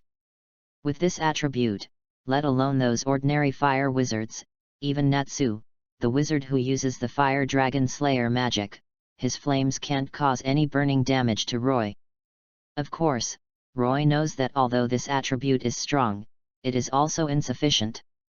It can only eliminate the burning damage of the flame. The impact caused by magic is still unstoppable. Therefore, Roy will definitely not be so arrogant that he wants to use his body to compete with Natsu. Although Natsu is a fool, he has a steel body that is stronger than a beast, and a wild fighting instinct. At least for the current Roy, it is completely impossible to defeat Natsu with his body. Of course, this is just an imaginary thing Roy made. He will not have nothing to do when he is full and use his current body to fight with Natsu. He will definitely be beaten into a pig's head. Roy would not fight such a meaningless battle that would definitely lead to his defeat. Today, I have gained a lot. Roy thought happily. Suddenly, he realized another problem. Unlocking 50% of the justice value has such a generous reward, so what about unlocking 100%? How terrifying would that be? Suddenly, Roy's desire to obtain justice value was extremely high, and he was full of motivation. Thinking of this, Roy hurriedly asked the system. However, no matter how Roy shouted, the system guy was like dead, without a word. This made Roy certain of one thing, that is, his system is indeed an emotionless auxiliary machine. It will only appear and fulfill its mission when Roy reaches a certain milestone. It is like a fixed program written in a computer, which will only be triggered under certain specific conditions. It is really rigid. Shaking his head, no longer thinking about competing with the system, Roy opened the system panel and prepared to check his current attributes. Then, he found that his panel had changed a little. Host, Roy. Current system level, primary, unlocked knight 10 times increase. Current unlocked knight, Ryaki, Dragon Rider.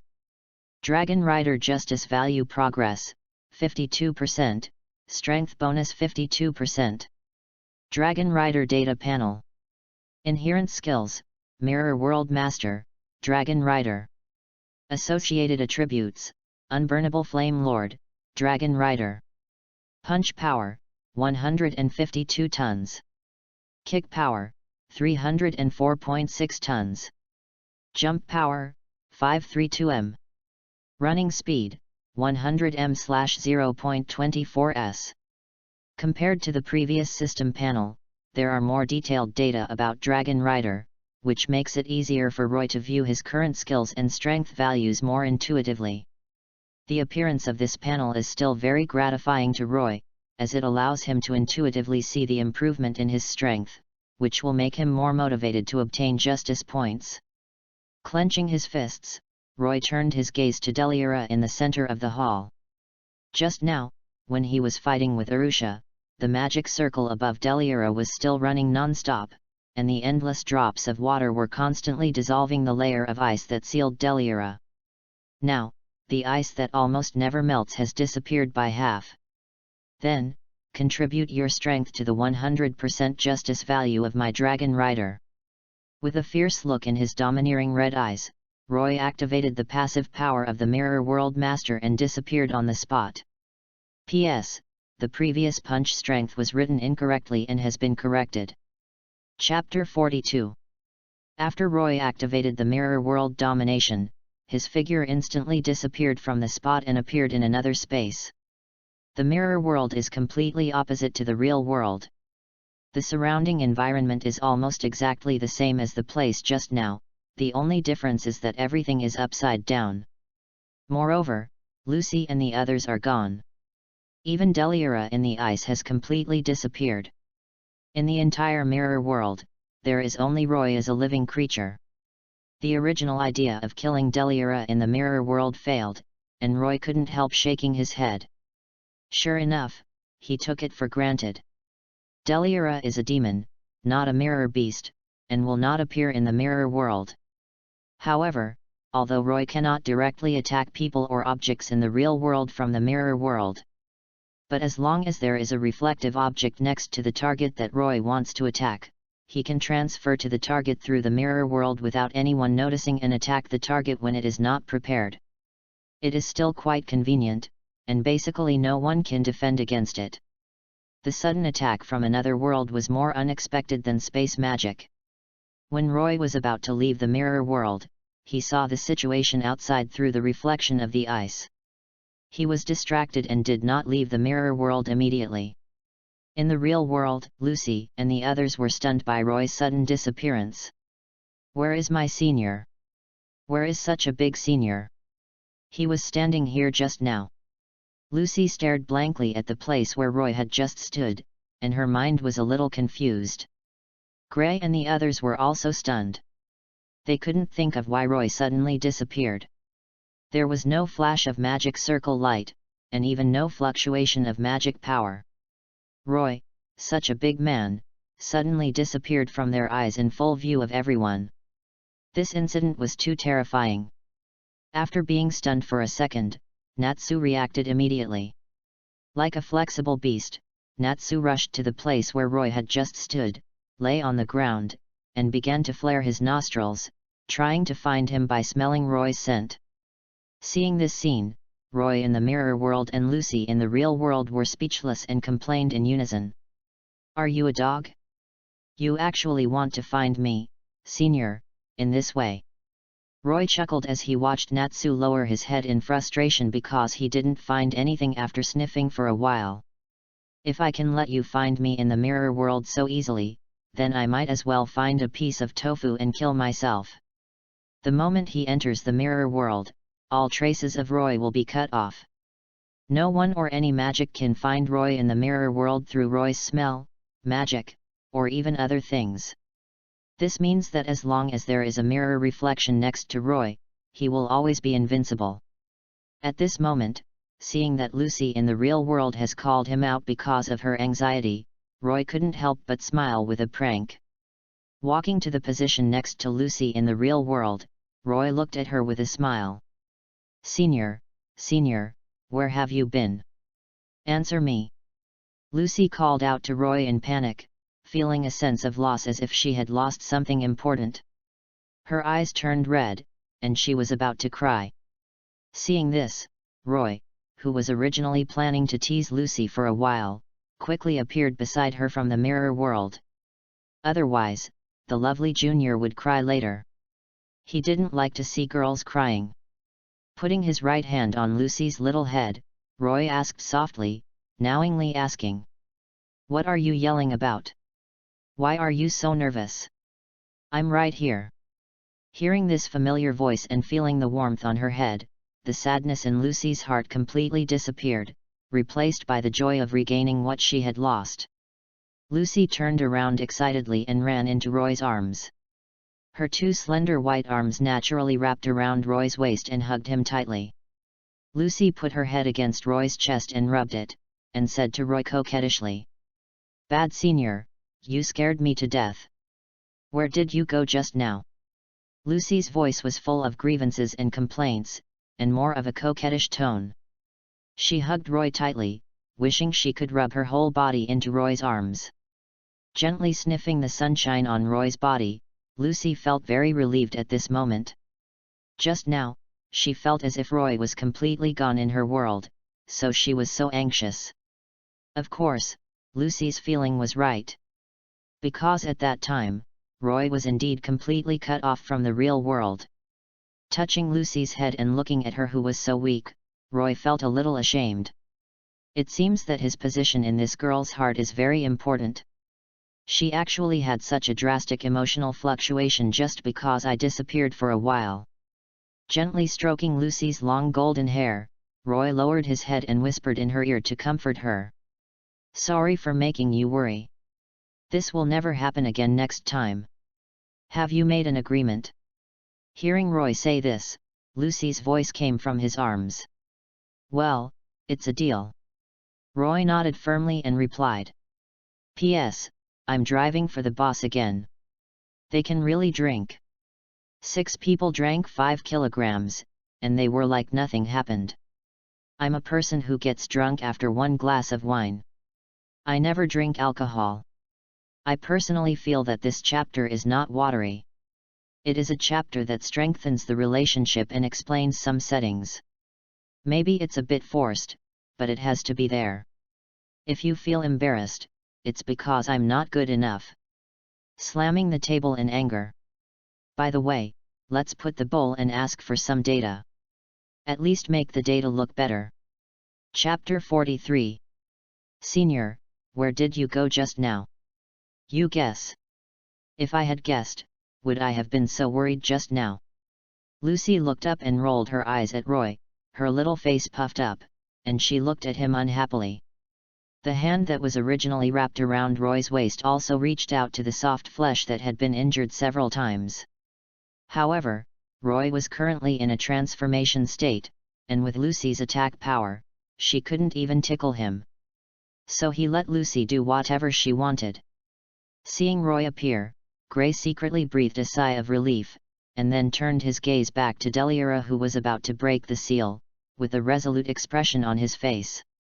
10 years ago, Uru paid his life to seal Deliora, and he would never waste Uru's hard work. Gray was mentally prepared to sacrifice his life to use absolute ice. This is... Deliora has broken the seal. As soon as his eyes fell on Deliora, Gray's pupils suddenly shrank and he couldn't help but shout out. As soon as the voice fell, an evil and huge magic power instantly swept the entire hall. The heavy pressure like an ancient beast instantly fell on everyone's heart. Feeling this terrifying power, looking at Deliora in the center of the hall, half of his body had emerged from the ice. Gray and Leo's faces sank at the same time.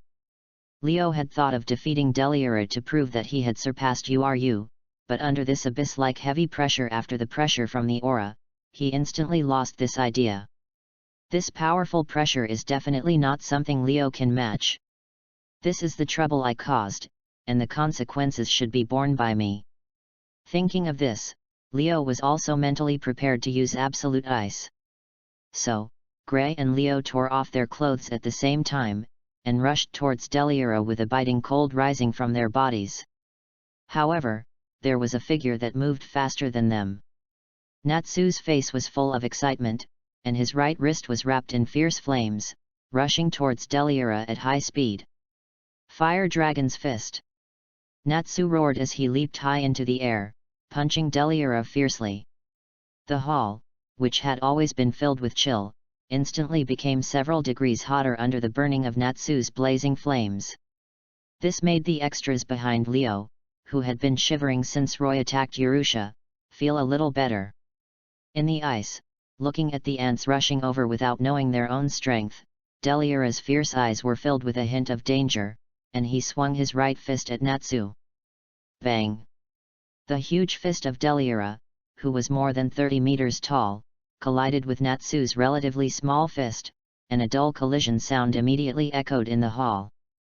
The next moment, a violent wind was generated from the place where they fought, and instantly filled the entire hall, blowing everyone's clothes fiercely. Holding Lucy to prevent her from being blown away by the powerful impact, Roy looked at Deliora, and a hint of heat was revealed in his red eyes. Such powerful strength, such a strong evil aura. This is simply a big gift package of justice. Slapping away Natsu, who was knocked away by Deliora's punch and just flew in front of him, Roy let go of Lucy's hand and said lightly, "Wait here, I'll go get rid of that big guy." What a confident and domineering sentence. This relaxed attitude completely ignored the demon, who looked terrifying at first glance and could even easily knock Natsu away. How could such a demeanor not be convincing? Listening to Roy's understated but unparalleled confident voice, watching his slender back as he walked steadily towards Deliora, Lucy knew that she had actually fallen silently a long time ago. Since meeting Roy, Lucy has found countless shining points in Roy. Strong self-confidence, terrifying strength, approachable attitude. The most important thing is how good Roy is to Lucy and the sense of security he gives her. Apart from teasing her occasionally, Roy behaves as perfect as a god. But it is precisely because Roy teases her that Lucy feels that he has a little more of the touch of humanity, and she no longer feels that he is as high and mighty as a god.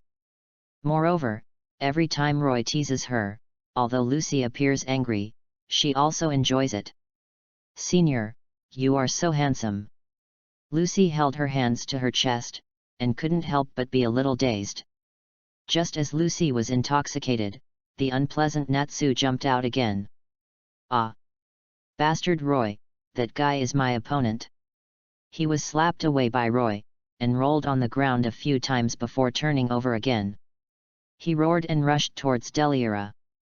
Because her good mood was interrupted, Lucy rolled her eyes at Natsu's back as he rushed out again, and couldn't help thinking viciously, "This guy is so stubborn that he will never find a girlfriend in his life."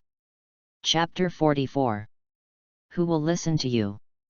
Hearing Natsu's shout behind him, Roy continued to walk towards Deliora without looking back. This is his justice value, how could he give it to Natsu? "Roy, who wants to rush his justice value to 100%, is full of motivation. Looking ahead, Deliora was roaring angrily at this moment because he saw the magic that sealed him 10 years ago, trying to struggle out. As Roy walked, he stretched his right hand into the card box on his waist. The two brothers in front of Roy, Gray, and Leo, had already tacitly posed in an absolutely icy posture at the same time. A huge ice blue magic circle appeared around them, and a huge and abnormal magic power rose from their bodies. At this moment, Gray and Leo's momentum far exceeded the full force they could usually burst out. The trick of burning vitality is really strong. The disadvantage is that it is a bit life-threatening. If you are not strong enough, you will die if you use it.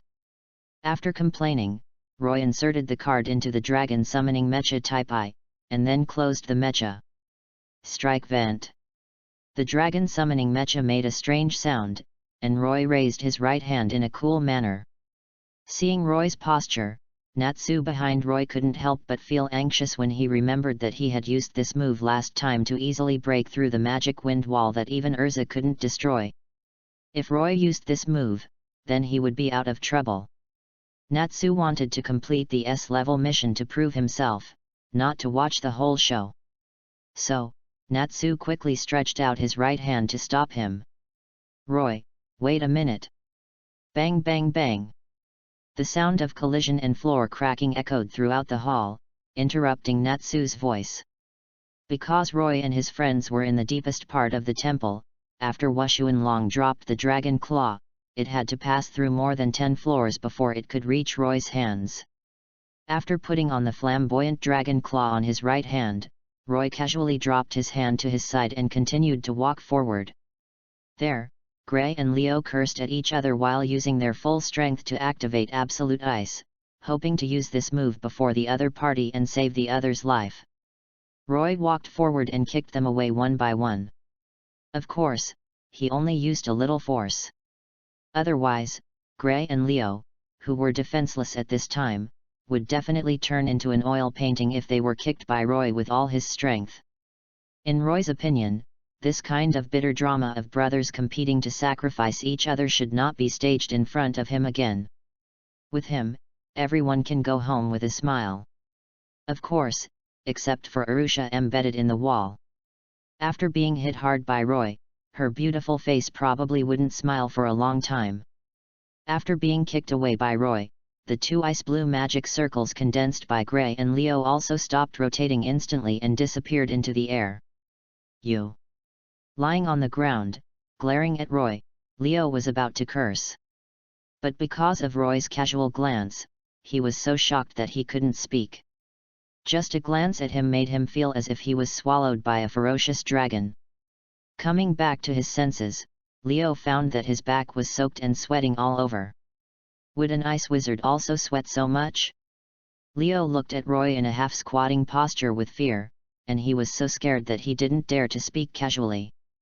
This guy was not at the level he could afford to provoke. Gray, who was lying on the other side, breathed a sigh of relief when he saw Roy take action, and then stared at Roy with hopeful eyes. Gray had placed all his hopes on Roy.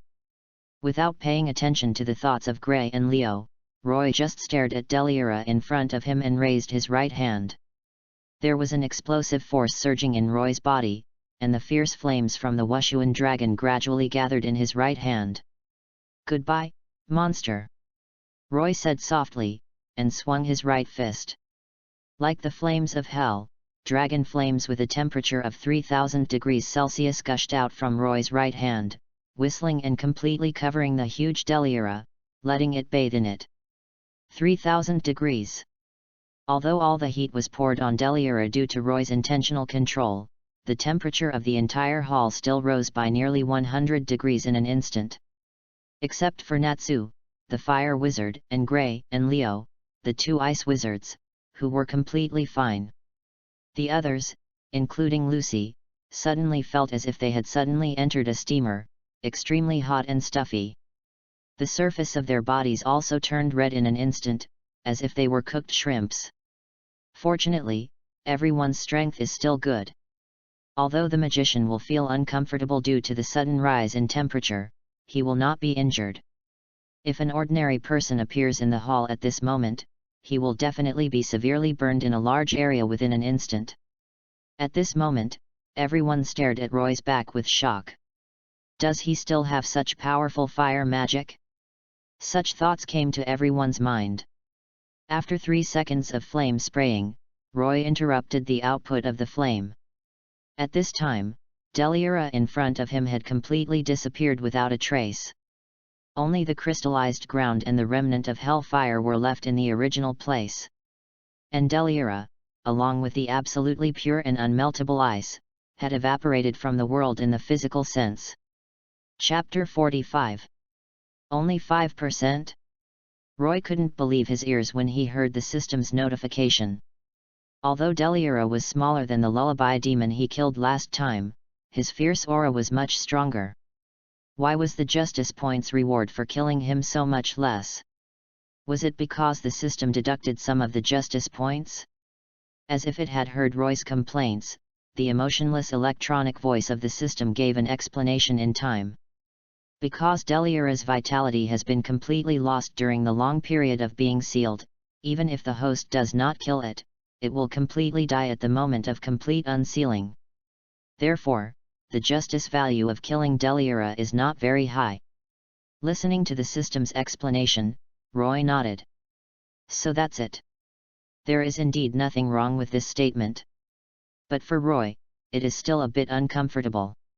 I thought I could have a lot of justice points. Forget it, don't think about this. Roy shook his head and looked at the scene he created in front of him.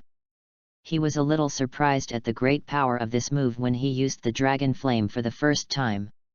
In addition to evaporating Deliora from the world, the previous attack also blasted a passage hundreds of meters long and 10 meters wide on the wall behind it. The passage was filled with sulfur smell like a crater, which was pungent and unpleasant. The surface of the passage has even crystallized due to the high temperature, and it is extremely smooth. There are still 1 or 2 clusters of flames at the entrance of the passage, burning tenaciously. When Roy was watching all this, the people behind him were staring at him in amazement. Deliora, who easily repelled Natsu and showed such strength, was beaten to ashes by Roy with just one move? Obviously, this move last time did not cause such a terrifying scene. Lucy and others who had heard this sound effect last time were shocked to see the completely different attack mode from last time. Leo and his friends were so scared that they couldn't speak and stood there in a daze. Such a terrifying move, if it fell on them, could instantly wipe out all traces of their existence in this world. Wiping the cold sweat from his head, Leo felt fortunate. Fortunately, he just shut up in time, and Roy didn't want to bother with him.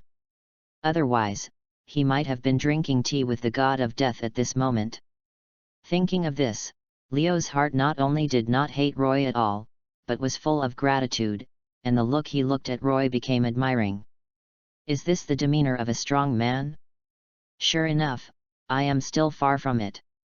In the future, I must take him as my goal. One day, I must become as strong as him. At this moment, Leo secretly set a flag for himself in his heart. Roy certainly didn't know that Leo had already regarded him as a role model. He was looking at Natsu speechlessly, with a headache. Natsu, what are you doing there? Are flames fun? Sometimes, Roy really couldn't understand Natsu's train of thought. Just like now, Natsu actually lay next to the 2 small flames left after Roy's attack, looking very interested. I just want to know if your flame can replenish my strength. Natsu turned around and answered Roy.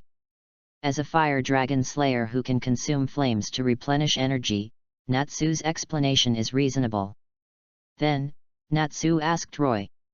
Can I eat your flames? Natsu was referring to the small flames left after Roy's attack. He always felt that this cluster of small flames contained a very huge power. If he could eat it, it would definitely bring him great benefits. Well, eat it if you want. It was just the remnants of the attack, and Roy had no regrets.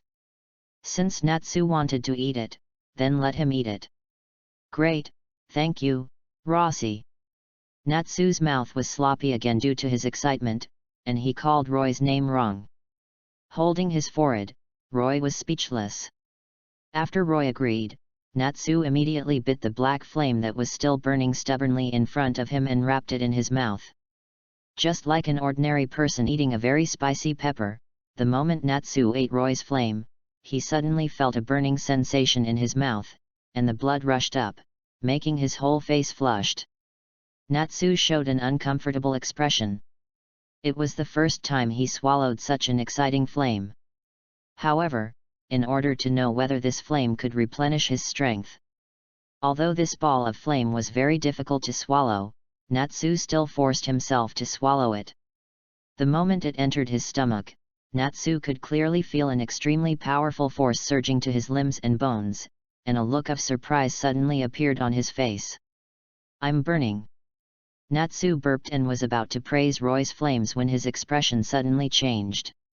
He felt an unbearable pain in his abdomen, which radiated to all parts of his body, causing him great pain.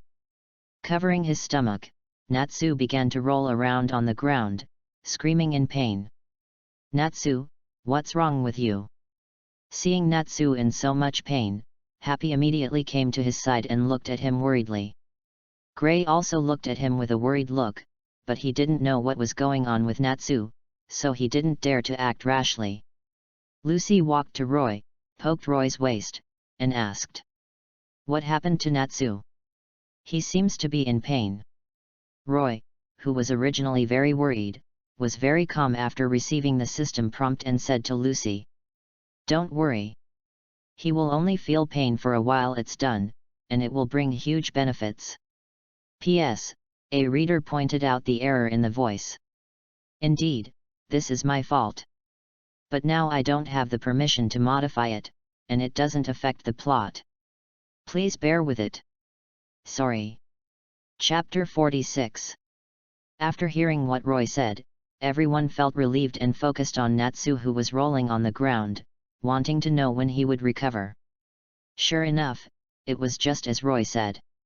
After a while, Natsu's cries of pain became smaller, and he didn't seem to be in so much pain. Suddenly, a surging black and red flame suddenly burst out of Natsu's body, instantly raising the temperature of the entire hall by several degrees. Then, Natsu flipped up from the ground. His whole body was emitting black and red flames, emitting a blazing pressure like the sun, and he looked at his hands in disbelief. In that short period of time just now, Natsu thought he would die from the pain. However, he didn't expect that not only did he not die, but now he has gained such a powerful strength. Compared with before, it is at least 3 times stronger. Noticing the shock of Natsu and the people around him, Roy's mouth curled up a little and chuckled. Detecting that the host's flame has been swallowed and used by someone, should we open the energy usage rights to him?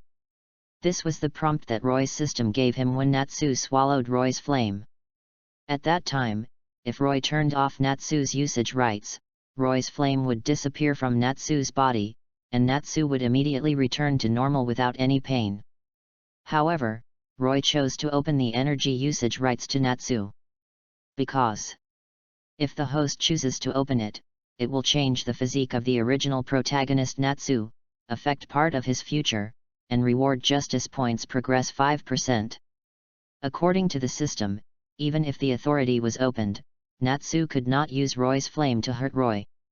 Therefore, this was equivalent to free justice progress, which was worth it. So Roy chose to open the authority. However, even if Roy opened the authority, the 3000-degree hot flame was still a little too early for Natsu now.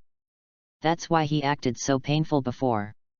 However, Natsu, who is worthy of having a cheating physique, quickly adapted to the fierce energy in Roy's flame after surviving the first wave of energy impact. Moreover, after absorbing this power, he developed a new combat mode. Hell Flame Dragon Mode. This is what everyone saw before their eyes. This form, with red and black flames floating all over its body, exuding the aura of a visitor from hell. I feel a constant flow of power flowing out of my body. Natsu looked at his hands, clenched his fists, and felt the explosive power. His face was full of disbelief. Then, he looked at Roy with surprise. "You are so amazing, Roy. Just the remnant of your flame can give me such a great help, thank you so much." Although Natsu is usually single-minded, he is still very clear in his heart who helped him. So, he patted his chest carelessly and assured Roy, "In the future, if you need any help, just come to me and I will definitely do my best." Although Natsu acted so generous, Roy's face was as dark as a pot sticker, and he said unhappily, "The fact that you, an idiot, can call my name correctly is the greatest help to me.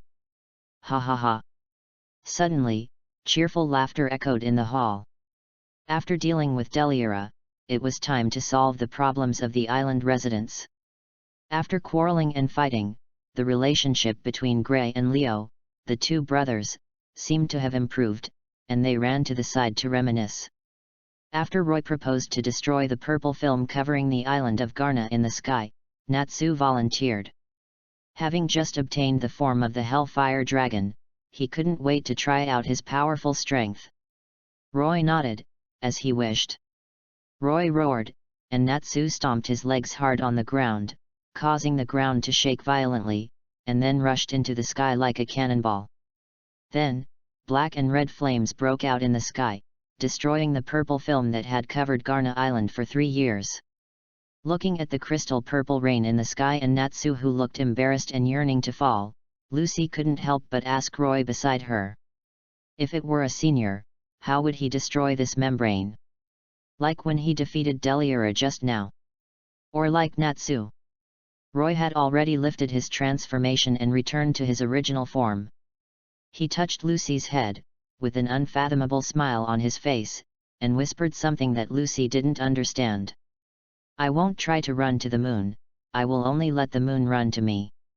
Lucy nodded, not quite understanding. Although she didn't understand what Roy meant, she could hear the strong confidence and domineering in Roy's words. Starlight flashed in her eyes. Sure enough, the senior is the most powerful and handsome. After everything was settled, the villagers recovered their memories and knew that they were demons. Before leaving, Roy and others found out that the boatman who brought them to Garna Island was the son of the village chief and the only resident in the village who knew that he was a demon. In order to restore the villagers to normal, he kept rowing outside, hoping to find a powerful wizard to help the residents of the island solve their memory problems. Finally, Roy and others left Garna Island with a reward of 7 million gold coins and the key to Sagittarius, one of the 12 zodiac signs, in the gratitude of the villagers. For Roy, the biggest gain from the trip to Garna Island was not these gold coins at all. It was a total of 15% justice value. Now, his justice value progress has reached 62%, and it is only 8% away from unlocking the next night. Have fun reading books on May Day. Recharge 100 to get 500 VIP points. Recharge now. Activity time, April 29 to May 3. Chapter 47. Roy and his group left Garna Island and on their way back to Harujian, they ran into Urza who came to capture Natsu. When they met Urza, she was using friendly means to recruit a pirate ship, making those vicious pirates willingly recognize her as the big sister and take her to Garna Island. When they witnessed all this, Roy and his group were all stunned. Seeing Roy's surprised eyes, Urza's pretty face blushed slightly, and she put away the skywheel sword in her hand without saying a word. Then, Urza looked calm and pretended nothing happened. As if the person who just held the long sword on the captain of the pirate ship was not her, she drove away the pirates. "Well, we don't need you anymore, you can leave now." Then, she calmly said threatening words, making the pirates tremble. "Don't let me see you robbing others again, or I'll chop you all to pieces with my sword." "Got it. Got it. XN." With a trembling voice, the pirates responded. "Very good." Turning around, while Roy and the others were stunned watching Urza teaching the pirates, she jumped from the pirate ship to Roy's ship. Finally, Roy and the others sailed away from this sea area, and the pirate ship stood still, watching them go away. After what happened today, there is one less pirate group that burns, kills and plunders in the world, and one more adventure group that sails for dreams and freedom. Urza is really a good person with infinite merits. So, let's discuss the distribution of the 7 million gold. Roy suggested on the train back to Magnolia. I am not involved in this mission, I don't want it. Urza said seriously. I didn't ask you either. Roy pinched his brows, feeling a little headache. Ever since he ran into Urza educating pirates, she has been behaving strangely, which really made Roy a little uncomfortable. Hearing what Roy said, Urza blushed again and stuck out her tongue embarrassedly. She looked very cute and innocent, which stunned Lucy and Gray. Would the tough and rigid fairy queen act like such a little girl? Well, Natsu was busy with car sickness, and Happy was a cat, so they didn't react to Urza's expression. However, Happy was quite interested in what Roy said about dividing the money. Its eyes turned into the shape of gold coins, and it said with its tongue sticking out, 7 million gold, Roy gets half, Natsu and I get half, and the rest will be divided between Lucy and Gray. Happy, what a good idea. Hearing the distribution method proposed by Hobby, Natsu immediately became alert and thought it was very nice. Natsu said, since you said this, I won't get carsick. Love. Happy's mouth was drooling, and he was already imagining how many dried fish he could buy with the money. But Lucy and Gray were not happy about it. They roared, according to your way of distribution, there will be nothing left. Roy and Urza looked at their funny looks, looked at each other and laughed out loud.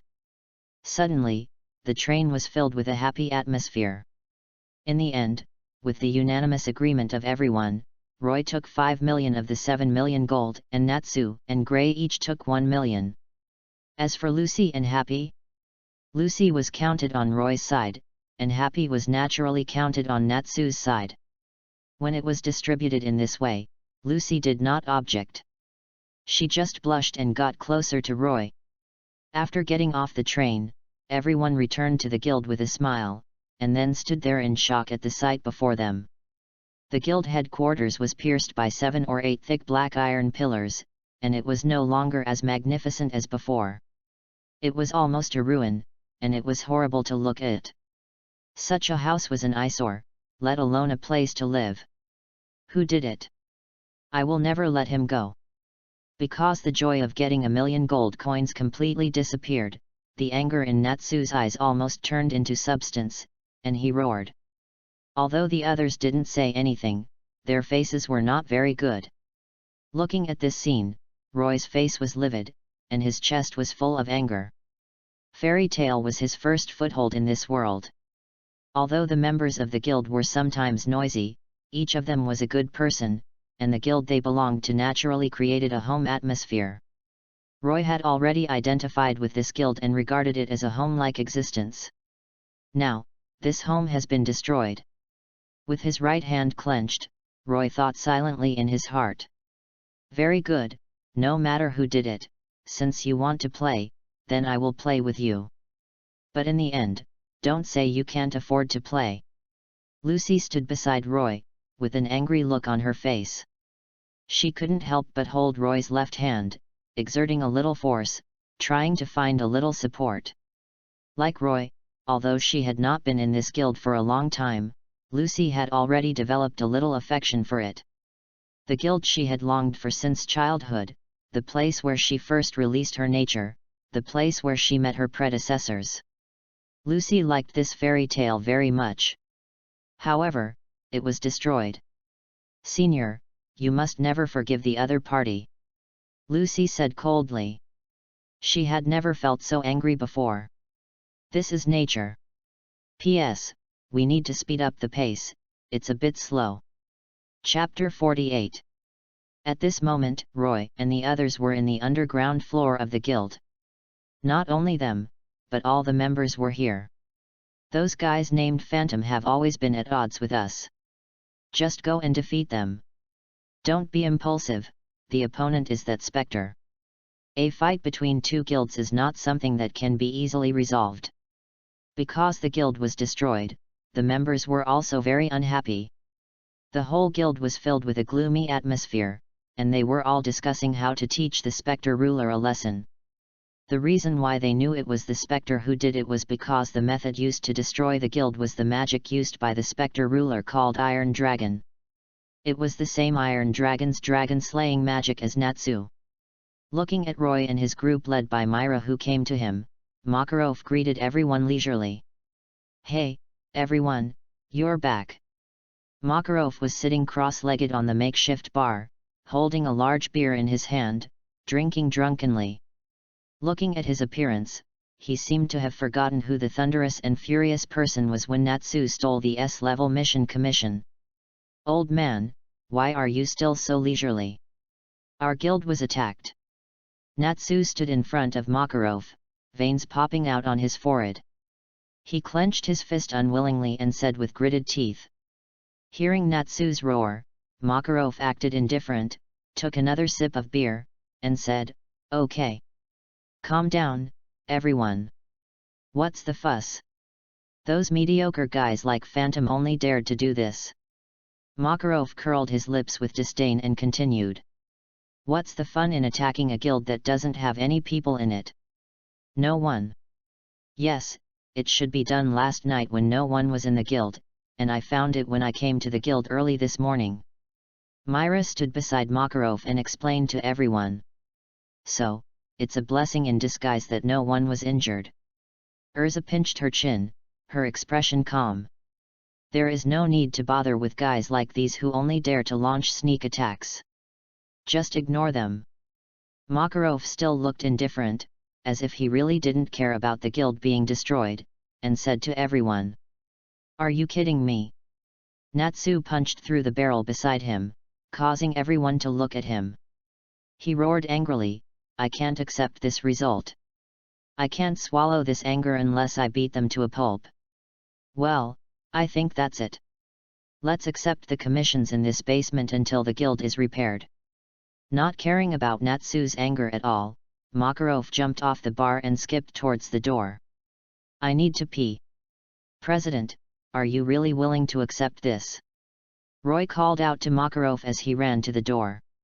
Roy could see that Makarov's pretended indifference was actually an attempt to cover up his inner anger and unwillingness. His footsteps paused, and Makarov's low voice came from the door. "So what if you are willing, or not? The council does not allow wars between guilds."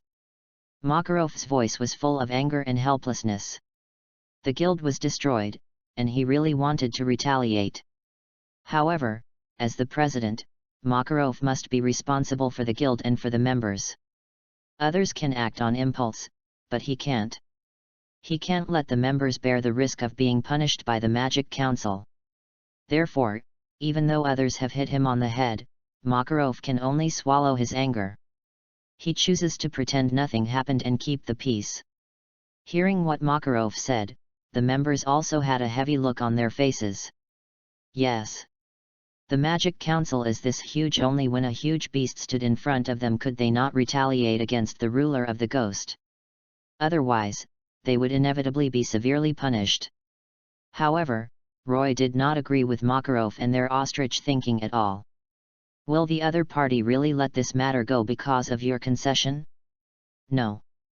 Although he did not remember the plot clearly, Roy knew that in the original book, the battle between the two guilds was still fought. Therefore, the other party was obviously the kind of guy who was pushing the envelope. The kind of shameless guy who pushed the honest people to the edge. Therefore, if you are patient for a while, the wind will be calm. If you take a step back, the sky will be wide open is all bullshit. If you are patient for a while, you will get angrier. If you take a step back, you will lose more. This is the truth.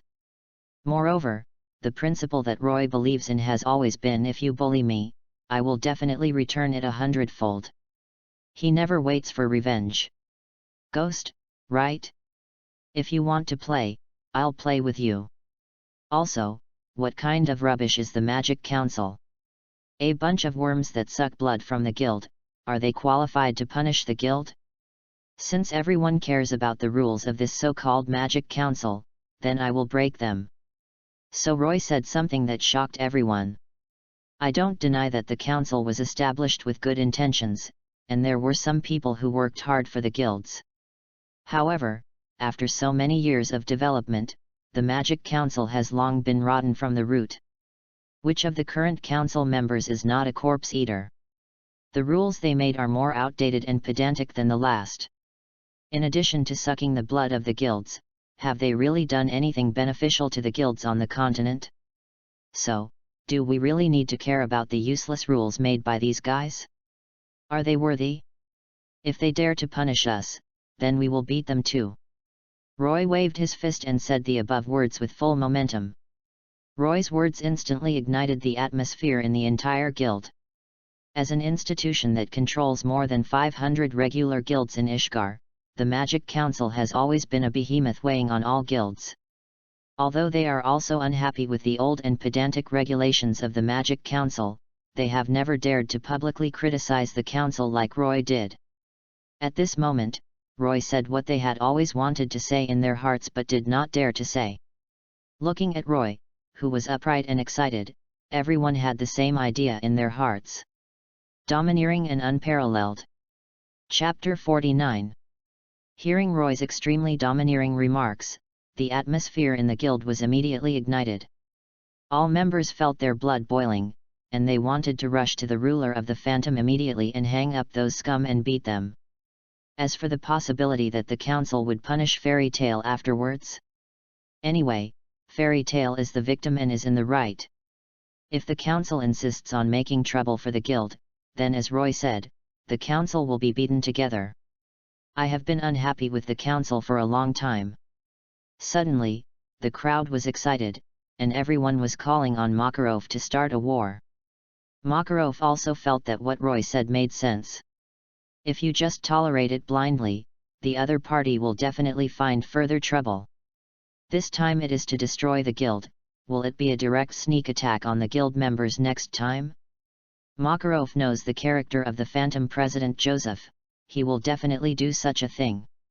In order to protect his family, he decided not to let this happen. So, Makarov gritted his teeth, ruthlessly, and waved his hand. Little men, declare war on the ruler of the ghosts. He would say to the Magic Council afterwards that he had to vent his anger. At this moment, the alcohol on Makarov's body disappeared. From his short body, a powerful aura and pressure belonging to the 10th level of saints burst out, full of the courage of a strong man. Hearing Makarov's declaration of war and feeling the powerful aura on him, all the members immediately rubbed their hands, their hearts surged, and they responded loudly. Oh! XN! Roy looked at the members cheering and nodded with satisfaction. In this way, the situation in the original book where some members were seriously injured by sneak attacks could be avoided. As for after the war, no matter what conspiracy or tricks Phantom has, he will crush it to pieces. Just wait and see. Phantom. One of the headquarters of the Phantom Ruler Guild, in a magnificent hall. Haven't the Fairy Tale guys made any moves yet? Tisk, you're really patient, Makarov. The speaker was a tall and thin man with a sinister expression on his face. He was the president of the Phantom Ruler Guild, Joseph Pola. Together with Makarov, he was one of the 10 holy mages of Ishgard and was very powerful. At a president's meeting 6 years ago, Joseph and Makarov got drunk and fought because of an argument about whose guild was the number one in Fiori. Then, Joseph lost to Makarov. After that, the petty-minded Joseph held a grudge against Makarov and Fairy Tale, and never attended a president's meeting again. In the past 6 years, Joseph has always wanted to take revenge on Makarov and Fairy Tale, but he has never been able to find a good reason or opportunity. But this time is different. 2 days ago, Joseph, who received a special mission, finally found an opportunity to take revenge on Makarov and Fairy Tale. So he immediately sent Gajeel to Magnolia to destroy the Fairy Tale's base, hoping to anger them and force Makarov to go to war. But what Joseph didn't expect was that even if he was, the guild base was destroyed by the attack, but Makarov was able to endure it and resisted the urge to start a war against the Phantom. You are really becoming more and more like an immortal old turtle. You are too patient. Makarov. Whenever he had the chance, Joseph wanted to slander Makarov verbally, including now. President Joseph, since they can tolerate this, let me add fuel to the fire. Since you can tolerate destroying the guild, then beat their members into the hospital. If 1 is not enough, beat 2, if 2 are not enough, beat 3. I don't believe that you can still tolerate this, right? This is a man with iron nails on his face and a ferocious look. The Iron Dragon of the Phantom, Gajeel. It was him who attacked the Fairy Tale Guild yesterday. At this moment, Gajeel held his hands in front of his chest, his face full of arrogance, and grinned arrogantly. I'm really interested in the fire dragon of their guild. I really want to know whether his fire is stronger or my iron is harder. Then do what you want to do. Gajeel. With his hands in front of him, Joseph nodded and smiled sinisterly. Just as the two of them showed a tacit smile, the door of the hall was suddenly opened. It's bad, President Joseph. According to the information from the spies hiding in Magnolia, Fairy Tale is heading towards the branch in Ogu City. Upon hearing this news, Gajeel spread his hands and sighed. It seems that I don't need to do anything. What a disappointment. I was not able to ravage the weak guys in that guild. Although he said that he was disappointed, Gajeel's eyes did not reveal disappointment. Instead, he was eager to try. It seems that he really wants to compete with Natsu, who is also a dragon slayer. Oh? You still can't keep your cool? Makarov.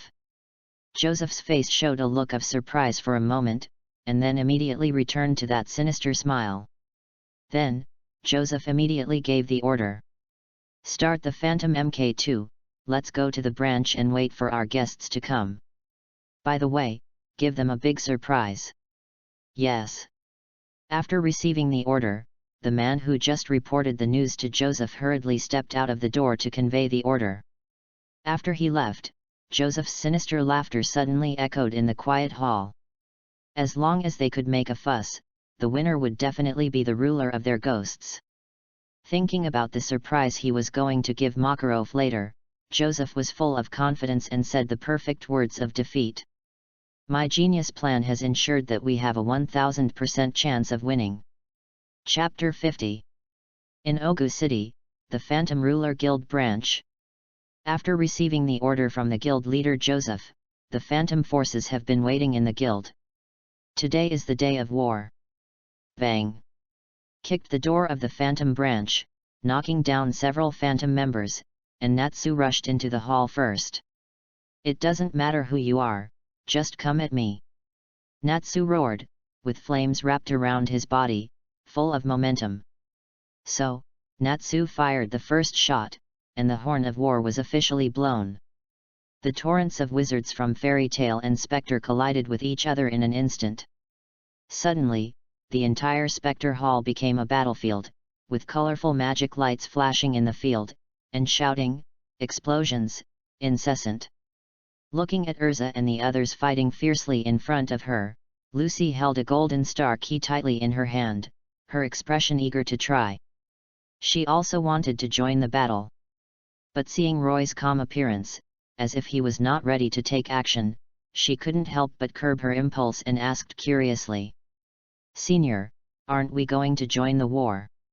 Roy smiled and shook his head, touched Lucy's head, and said softly. It's not time for us to go out yet. I'll take you to a fun place to wait. The ghost's target is Lucy. Roy will certainly not leave Lucy alone in the outside world and give the ghost a chance to capture her. So, he wants to take her with him. What do you mean? Lucy tilted her head and looked at Roy, a little confused. But she believed that the senior would definitely not harm her, so she was not worried at all. Henshin. The phantoms intersected and exploded, overlapping Roy's body, and the Red Cayman rider descended here. Holding Lucy's hand, Roy activated the Mirror World Master, and the two figures disappeared instantly. The disappearance of two living people out of thin air would definitely be a very eye-catching thing under normal circumstances. But at this moment, in the fiercely fought battlefield, everyone was busy dealing with their own opponents, and no one noticed the disappearance of Roy and Lucy. The only guy who did not participate in the battle also focused all his attention on Natsu, the fairy's fire dragon. Gajeel stood at the top of the hall, with his arms folded, watching Natsu fighting bravely and chasing dozens of people below, with a belligerent expression on his face. Licking the corner of his mouth, Gajeel showed a crazy smile, bent his knees slightly, jumped off the beam, and leaned over to rush towards Natsu. Let me see which dragon is more powerful. What's going on? Senior.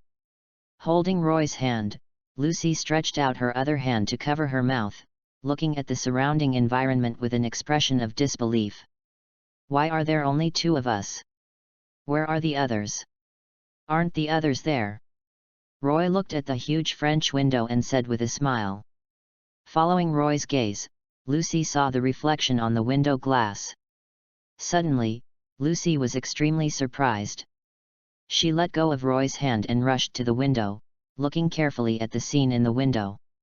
Just like watching TV, Urza and the others fighting appeared on the window glass.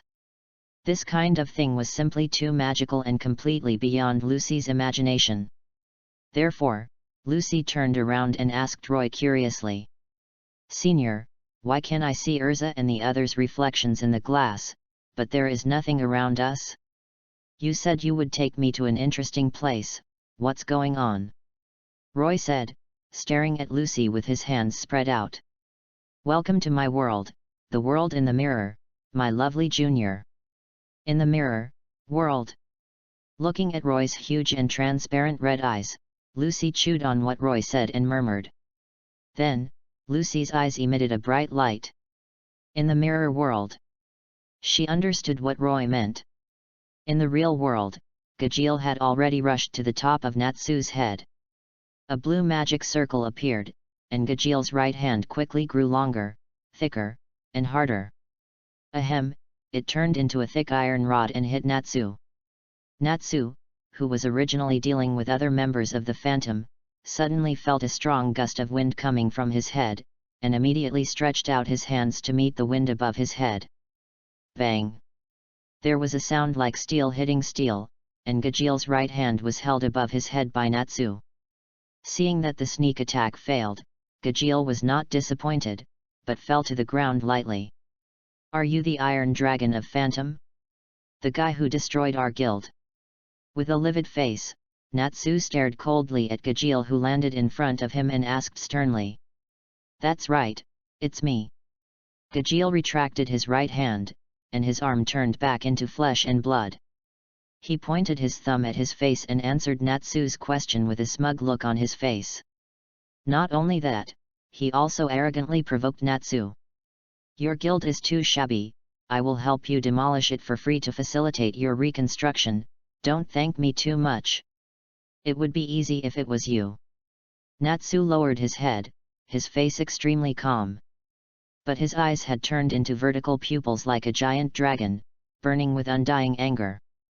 At this moment, Natsu looked nothing like his usual impulsive and irritable self, nor like the one who had previously shouted about beating up the Phantom members.